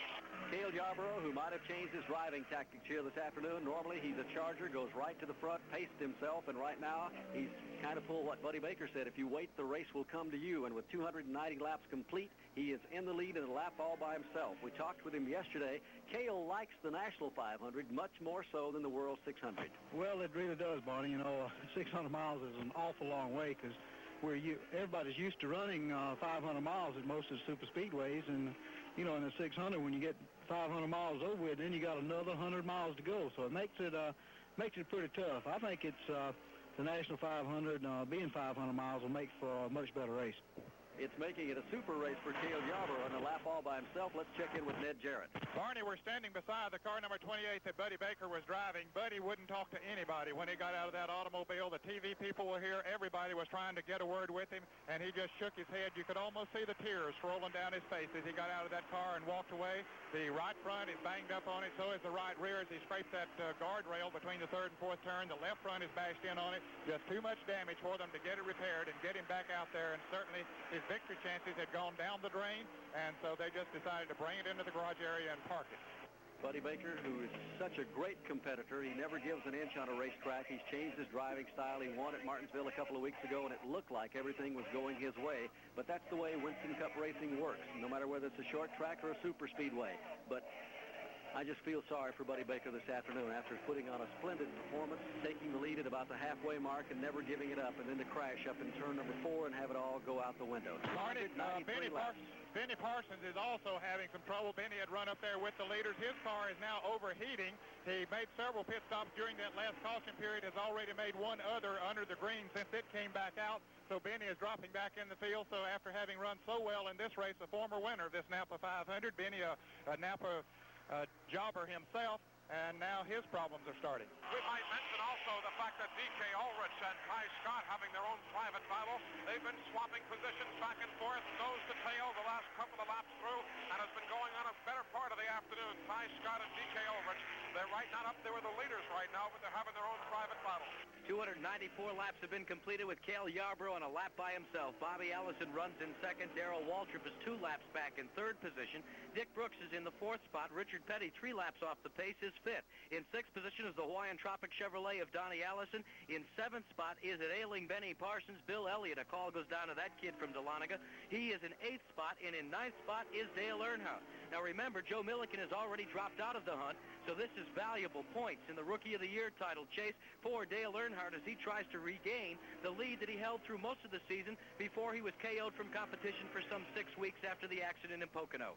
Another big factor here this afternoon is Darrell Waltrip has to be all smiles right now, although this race is far from being over. He's a couple of positions ahead of Richard Petty, and if he can continue that, he can protect his lead for the national driving title here this afternoon.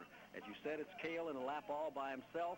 Bobby Allison rides in second. He's a lap off the pace. Then 2 laps down in 3rd spot is Waltrip. Dick Brooks, a call goes out to the Malik Racing team this afternoon. He is currently 4th, and Richard Petty is your 5th place car. From Charlotte Motor Speedway, this is the MRN Broadcasting Company.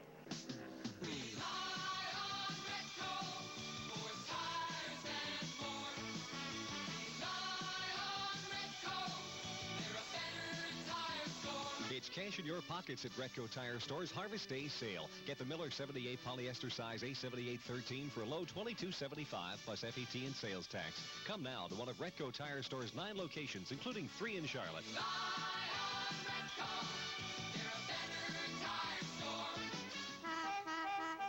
This is it, the last call, your last chance to buy America's #1 travel trailer at 79 prices. The 23-foot 79 Prowler travel trailer. Fully self-contained with a beautiful gold interior and all the luxuries of home inside, can be yours for just $48.95. This Prowler normally retails for $6,096, but if you come in soon to David Allison Camping Center, the 23-foot Prowler will be yours at a special price.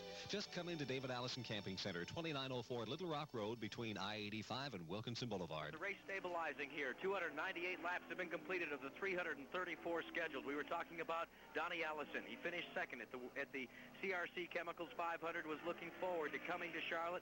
Problems have befallen the Hawaiian Tropic effort, and we also understand that there are rumors that Donnie Allison and Hoss Ellington and the Hawaiian Tropic people may split for 1980. We asked Donnie about it. Well, Jackie, the only way I can answer that is Hoss has told Hawaiian Tropic what he needs to run, and they were talking about maybe cutting the schedule back some, and I've told Hoss and everybody, I haven't talked to people at Hawaiian Tropic, so it's a little premature, but I'm not going to run a car just 10 races. If I don't run 14, 16 races or something like that, I'll have to find something else to do. We pause now for station identification. You'll find whatever you need for the care and repair of your home at Moore's. Just look for the sign of the Orange Fox. Your NASCAR connection is WSOC-FM, Charlotte. And when they come back across the sharp finish line, this time there will be 50 miles to go in the NAPA National 500 here at Charlotte Motor Speedway. 300 laps have just been tacked on the board. It will give us 50 miles remaining in the race. Cale Yarborough on a lap all by himself in a race that's had a little bit of everything here this afternoon. Riding second, Bobby Allison. He is a lap off the pace. Waltrip continues to hang on to 3rd position. He is 2 laps down. Dick Brooks showing in 4th, also 2 laps off the pace. Richard Petty, who is in 5th position right now, is also 2 laps down. 300 laps. Can Cale Yarborough keep his car from having any problems? Almost everybody that's went into the lead and looked like they were going to run away with the race this afternoon has had troubles. But right now, Mike Joy, Cale Yarborough just taking the same line he has all afternoon. He is, Barney, but the groove has consistently moved up the racetrack. A few laps ago, Richard Petty, who on the track is just ahead of Yarborough, was way up in the marbles going into turn 1. And that doesn't give you anywhere to go once you get to turn 2. They've moved the groove almost up into the top lane of the racetrack here at the south end of the Speedway. Well, this has to have been the most frustrating year that Cale Yarborough's ever had, Jackie Root. Even when he went with Junior Johnson, they were trying to develop the Chevrolet to being a competitive car. They popped engines almost every time they went on the Speedway. We talked with him the other day, and he said even that he could live with more than this. There's no doubt about it, Barney. You know, if you have a bad year and you just give up, then I guess your racing career is over. We haven't had as good a year as we've had in the past, but it still hadn't been all that bad. But we aren't going to give up. I feel like my racing career still has a few years left, and I'm going to give it all I got as long as I can. Well, only 3 wins this year for the Junior Johnson Bush Racing team. He's yet to win a pole position in 1979. That's simply unheard of for the Junior Johnson Bush crew. 373 starts in a career with 59 victories, just shy of winning $2.5 million. If he wins here today, he can approach that figure. And he's carved his career on sheer guts and determination. He's that kind of a race driver. And right now, everything is going his way, but we thought it was going to go that way for Buddy Baker, but it went out the window. You can never count out the winner of a Winston Cup Grand National race until Chip Warren drops the checkered flag. We've seen the complexion change with even 1 lap to go, Barney. Cale Yarborough's got a lap lead on Bobby Allison, but you can be sure that Allison is not laying over and playing dead. He's running just as fast as he possibly can with the Bud Moore, Warner W. Hodgson Thunderbird, and Allison has had a fine run all afternoon. Just some problems that have been encountered by the Bud Moore team, namely blistering some tires that have dropped him 1 lap off the pace. Jackie, Richard Petty and Cale Yarborough running so close together, it's impossible to tell which car, but one of those cars is backfiring quite a bit going into the turn. It was only occasional a few laps ago, but now it's backfiring a couple of times going into each time it comes into the first turn. As I say, they're running so close together, it's impossible to tell which of the 2 cars it is. Well, as they come out of that 4th corner, Petty now gets ahead of him by about 8 or 10 car lengths. Of course, Richard is the 5th place car. He is 2 laps off from the lead. Last rundown, Cale Yarborough, your leader. 1 lap back is Bobby Allison, 2 laps off the pace. In 3rd spot is Darrell Waltrip. Richard Brooks is in 4th position. In 5th position, now 3 laps back, is Richard Petty. Donnie Allison is in 6th position, 4 laps off the pace. Benny Parsons fades to 7th. 8th to Bill Elliott. 9th goes to Dale Earnhardt. T.K. Ulrich is in 10th position. Ricky Rudd shown in 11th. Ty Scott 12th. In 13th spot is Terry LaBounty. Richard Childress is 14th. Buddy Arrington is 15th. Harry Gant is faded back to 16th position. Kyle Petty begins to move up. He's in 17th spot. Dick May is 18th. 19th to H.B. Bailey. In 20th spot, we are now posting John Anderson. 21st on the grid goes to Tommy Gale. 22nd to James Harvey Hilton, and J.D. McDuffie shows as 23rd. And the average speed, 132.277 miles per hour. Well, there may be some consolation for Buddy Baker after all here this afternoon, Jack Root. We were just checking with Earl Sappenfield, and he has informed me that scoring tells him Buddy Baker led 77 laps overall here today, and the only driver that's close to him and leading that many laps was Bobby Allison. Now, if Bobby should be able to get back in the same lap, take the lead, he still has a shot at winning the $15,000 for the NAPA Supercharger Awards. But if it doesn't work out that way, then there will be some consolation for Buddy Baker. 307 laps are complete here this afternoon. 334 will make up the NAPA National 500. It's Cale Yarborough in a lap all by himself. And Ed Jarrett, I don't think he'll slow down a bit. Cale has learned a long time ago that if you have a certain rhythm or a certain flow going for the car and yourself in a race, you maintain that all the way. Yes, you do, and the car apparently has been comfortable for him here all afternoon, the way he's been running it, Barney, and he seems to be pulling away from Bobby Allison a little bit now when he could be cooling it even a little bit more, because that's his greatest concern right now would be Allison, but he is pulling away from him. But as you say, when a car feels comfortable to you, run it at that speed, because it seems to sort of get set in as you approach the turns and come off of the turns, and if you change your speed, then it could change the handling characteristics of the car. So run it the way that it feels good. Well, there shouldn't be any more pit stops. I would think he would be able to go the distance after that last caution. Yes, he should be able to go the rest of the way, certainly as far as gasoline is concerned, and the way that his tires have held up here this afternoon compared to the others, he shouldn't have any problems there either. Barney, we should... Nobody quite like you. You got your own thing to do. You like your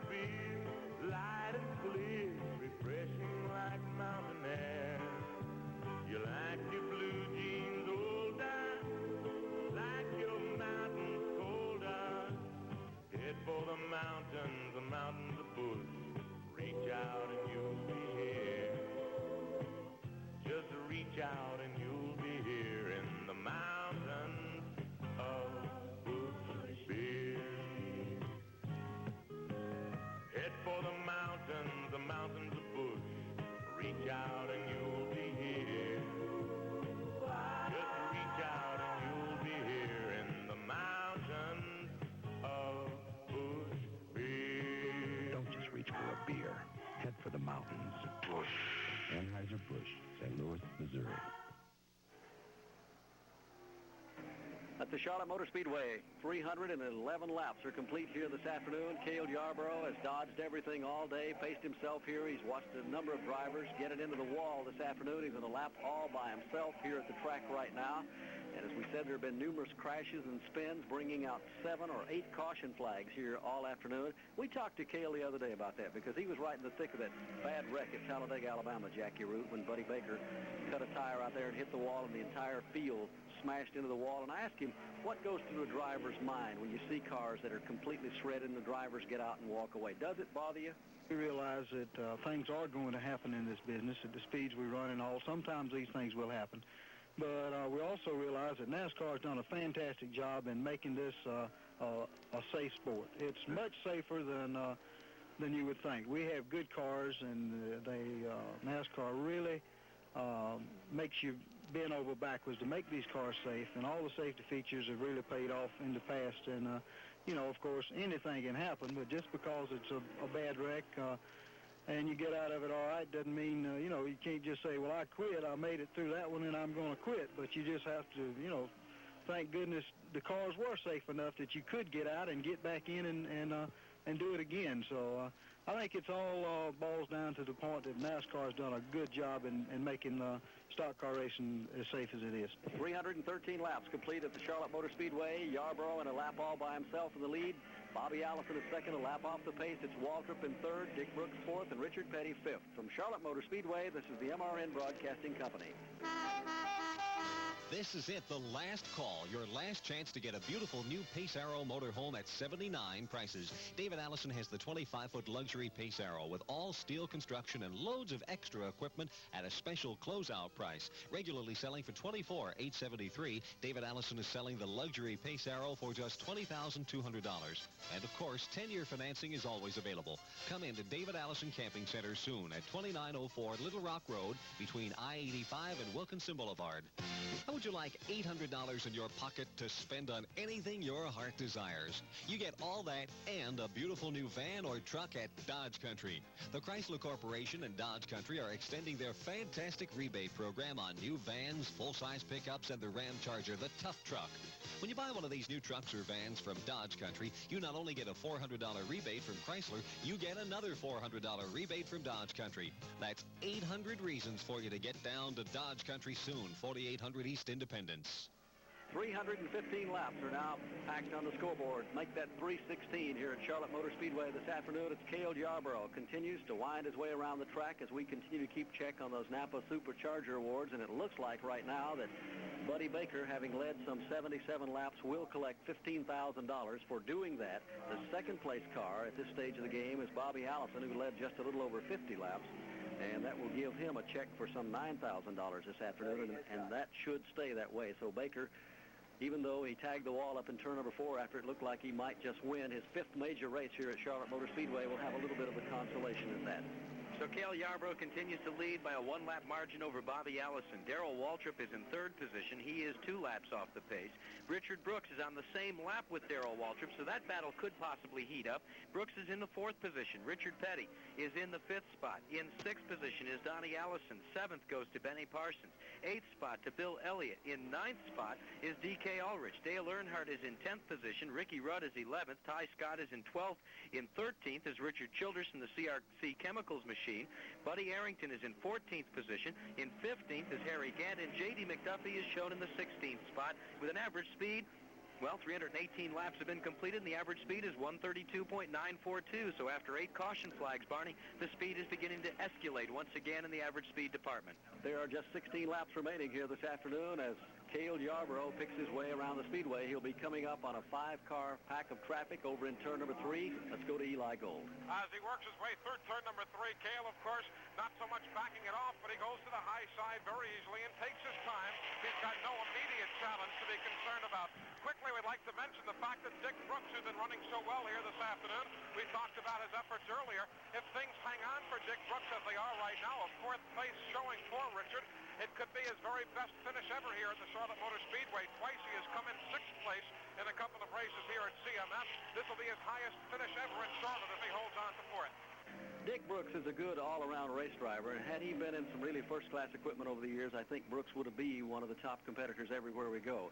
But he's kind of like Neil Bonnet. He's paid his dues in this business, and he's waiting to get in a super competitive ride, and I'd like to see it happen sometime for him. 320 laps are about to be posted on the board.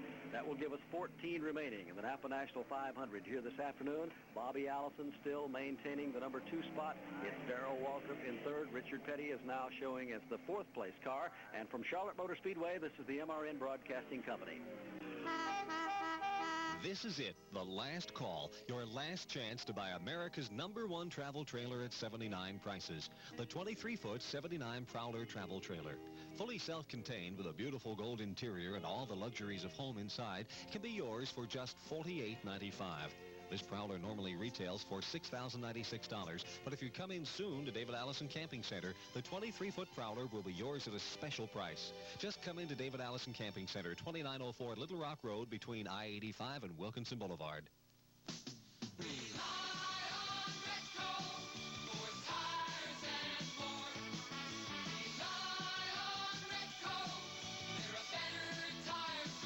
Cash in on Retco Tire Store's special of the week. An oil change and lube for only $9.95 or an engine tune-up for just $39.88. Sale ends October 13th. So hurry to one of Retco Tire Store's 9 locations, including 3 in Charlotte.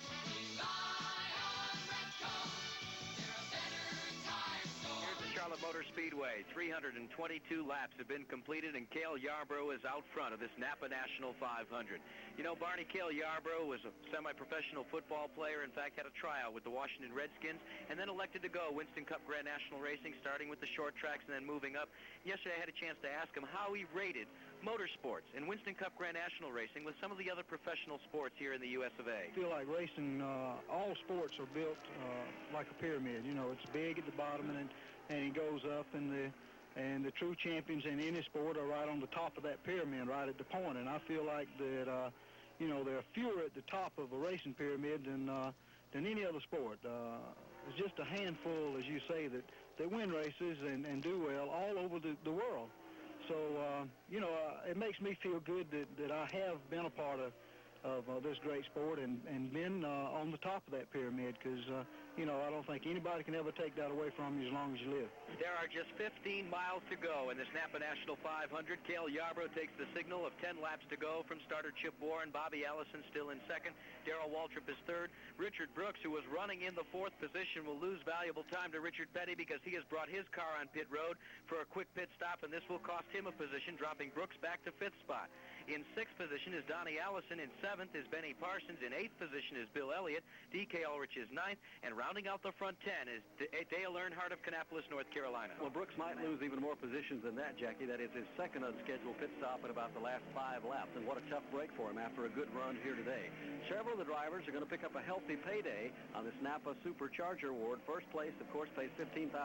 Buddy Baker has locked that out. Bobby Allison's going to win $9,000 in lap money here this afternoon. $7,500 will go to the 3rd place car, and right now that appears to be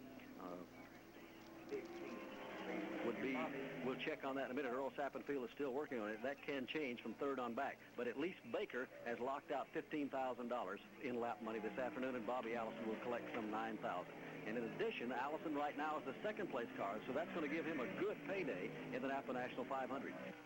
The racetrack itself, as we said at the top of the broadcast, has been very kind to Ford products in the past, but one thing that we may have neglected for a little while is the fact that Cale Yarborough has brought the Chevrolet Monte Carlo here. Remember Junior Johnson last year and then again this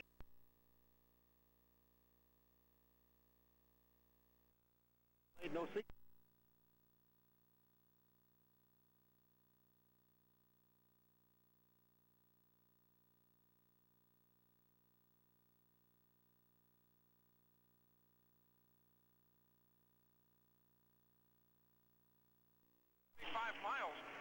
moved way up towards the outside retaining wall. Again, just somewhat of a feeling out process. Just the second major race that's been run on the newly repaved turns after yesterday's World Service Life 300.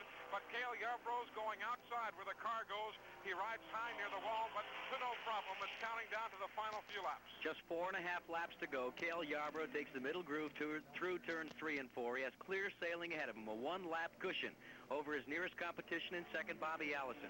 Yarbrough out of the throttle just a tad as he comes across the stripe. There are 4 laps to go as he comes to you, Mike. That is the car that was backfiring earlier, Jackie, as it comes into the turn. It's popping and sputtering about 3 or 4 times going into turn 1. Ned Jarrett mentioned earlier while we were off in commercial that maybe because he's letting off a bit sooner, but the popping noise continues to increase. Perhaps with 4 laps it won't cause him any problem. Well, Cale Yarbrough is third in overall winnings here at Charlotte Motor Speedway. He's campaigned in 31 races and $238,500 he's collected. He's won twice here at the Charlotte Motor Speedway, and if he can hang it all together, this will be his third major win at the track. 331 laps are showing on the board.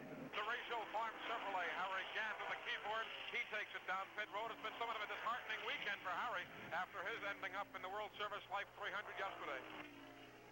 A tough break for one of the Rookie of the Year candidates. He's already planked that car on the pole at the Coca-Cola 500, and again, he broke the track record at the CRC Chemicals 500, despite the fact that it was in the second day of qualifying.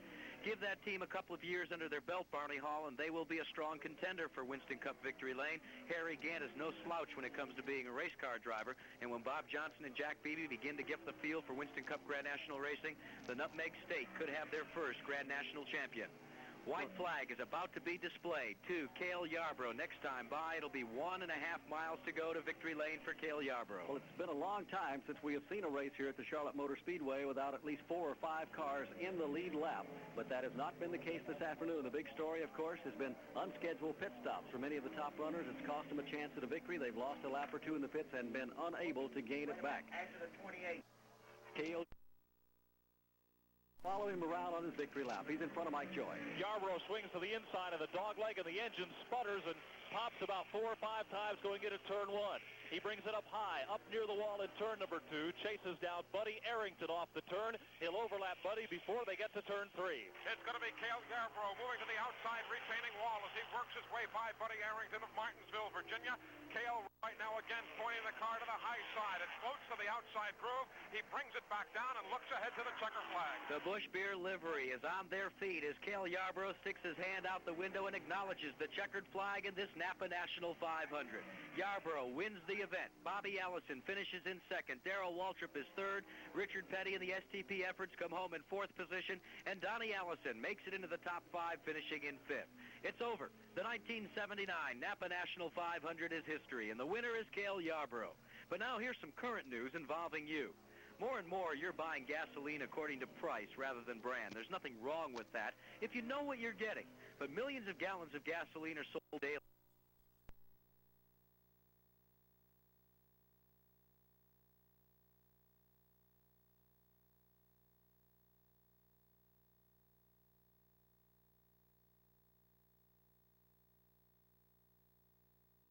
STP gas treatment. Because if you want to be sure these days, you've got to do it yourself.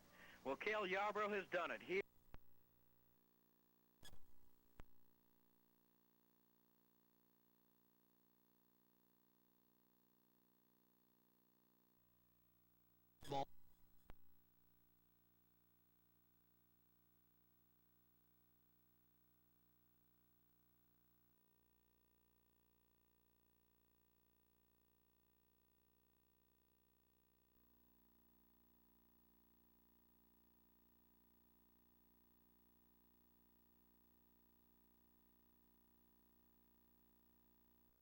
Polyester size A7813 for a low $22.75 plus FET and sales tax. Come now to one of Retco Tire Store's 9 locations, including 3 in Charlotte.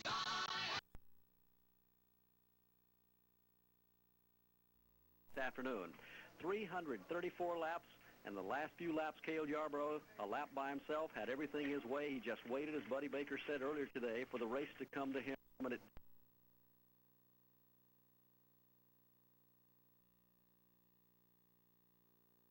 the last one coming out, and it was a heartbreaker when Buddy Baker hit the wall up in turn number 4, he and Jody Ridley getting together up there. And as over in Victory Lane. Quickly, let's go down and see if Ned Jarrett is there. We're here. The Cale Yarborough is getting ready to come out of that Busch Beer Chevrolet, but standing by beside me is Monty Roberts, the marketing manager for Busch Beer. And, Monty, I believe that this is the first race that you have been at that Cale has won. Yeah, I was at Rich. All on your face, so needless to say, you're a happy man. It's been a long time coming. You'll be sponsoring that team again in 1979.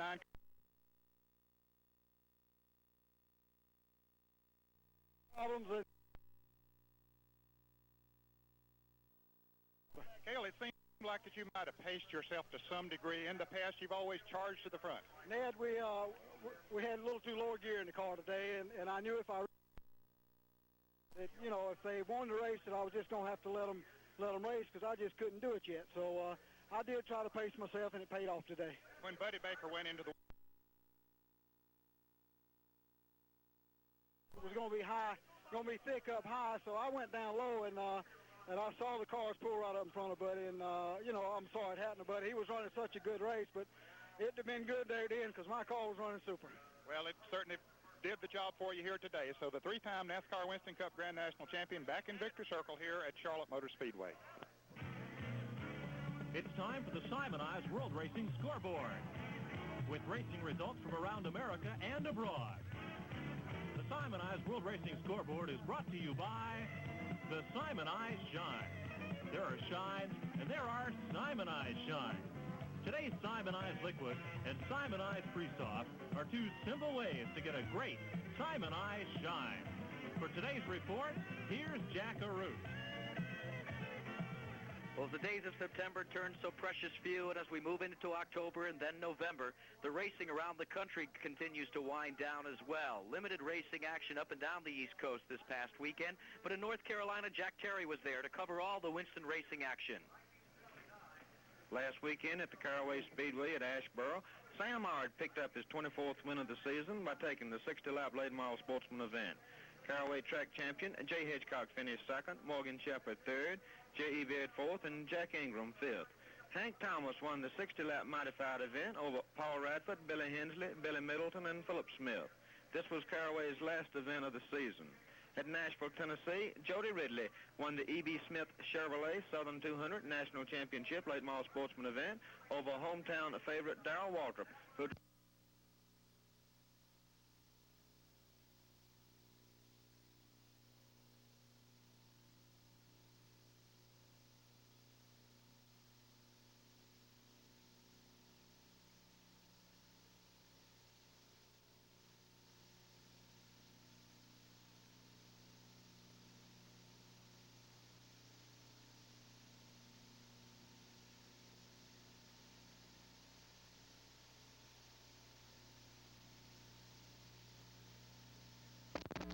lap modified doubleheader.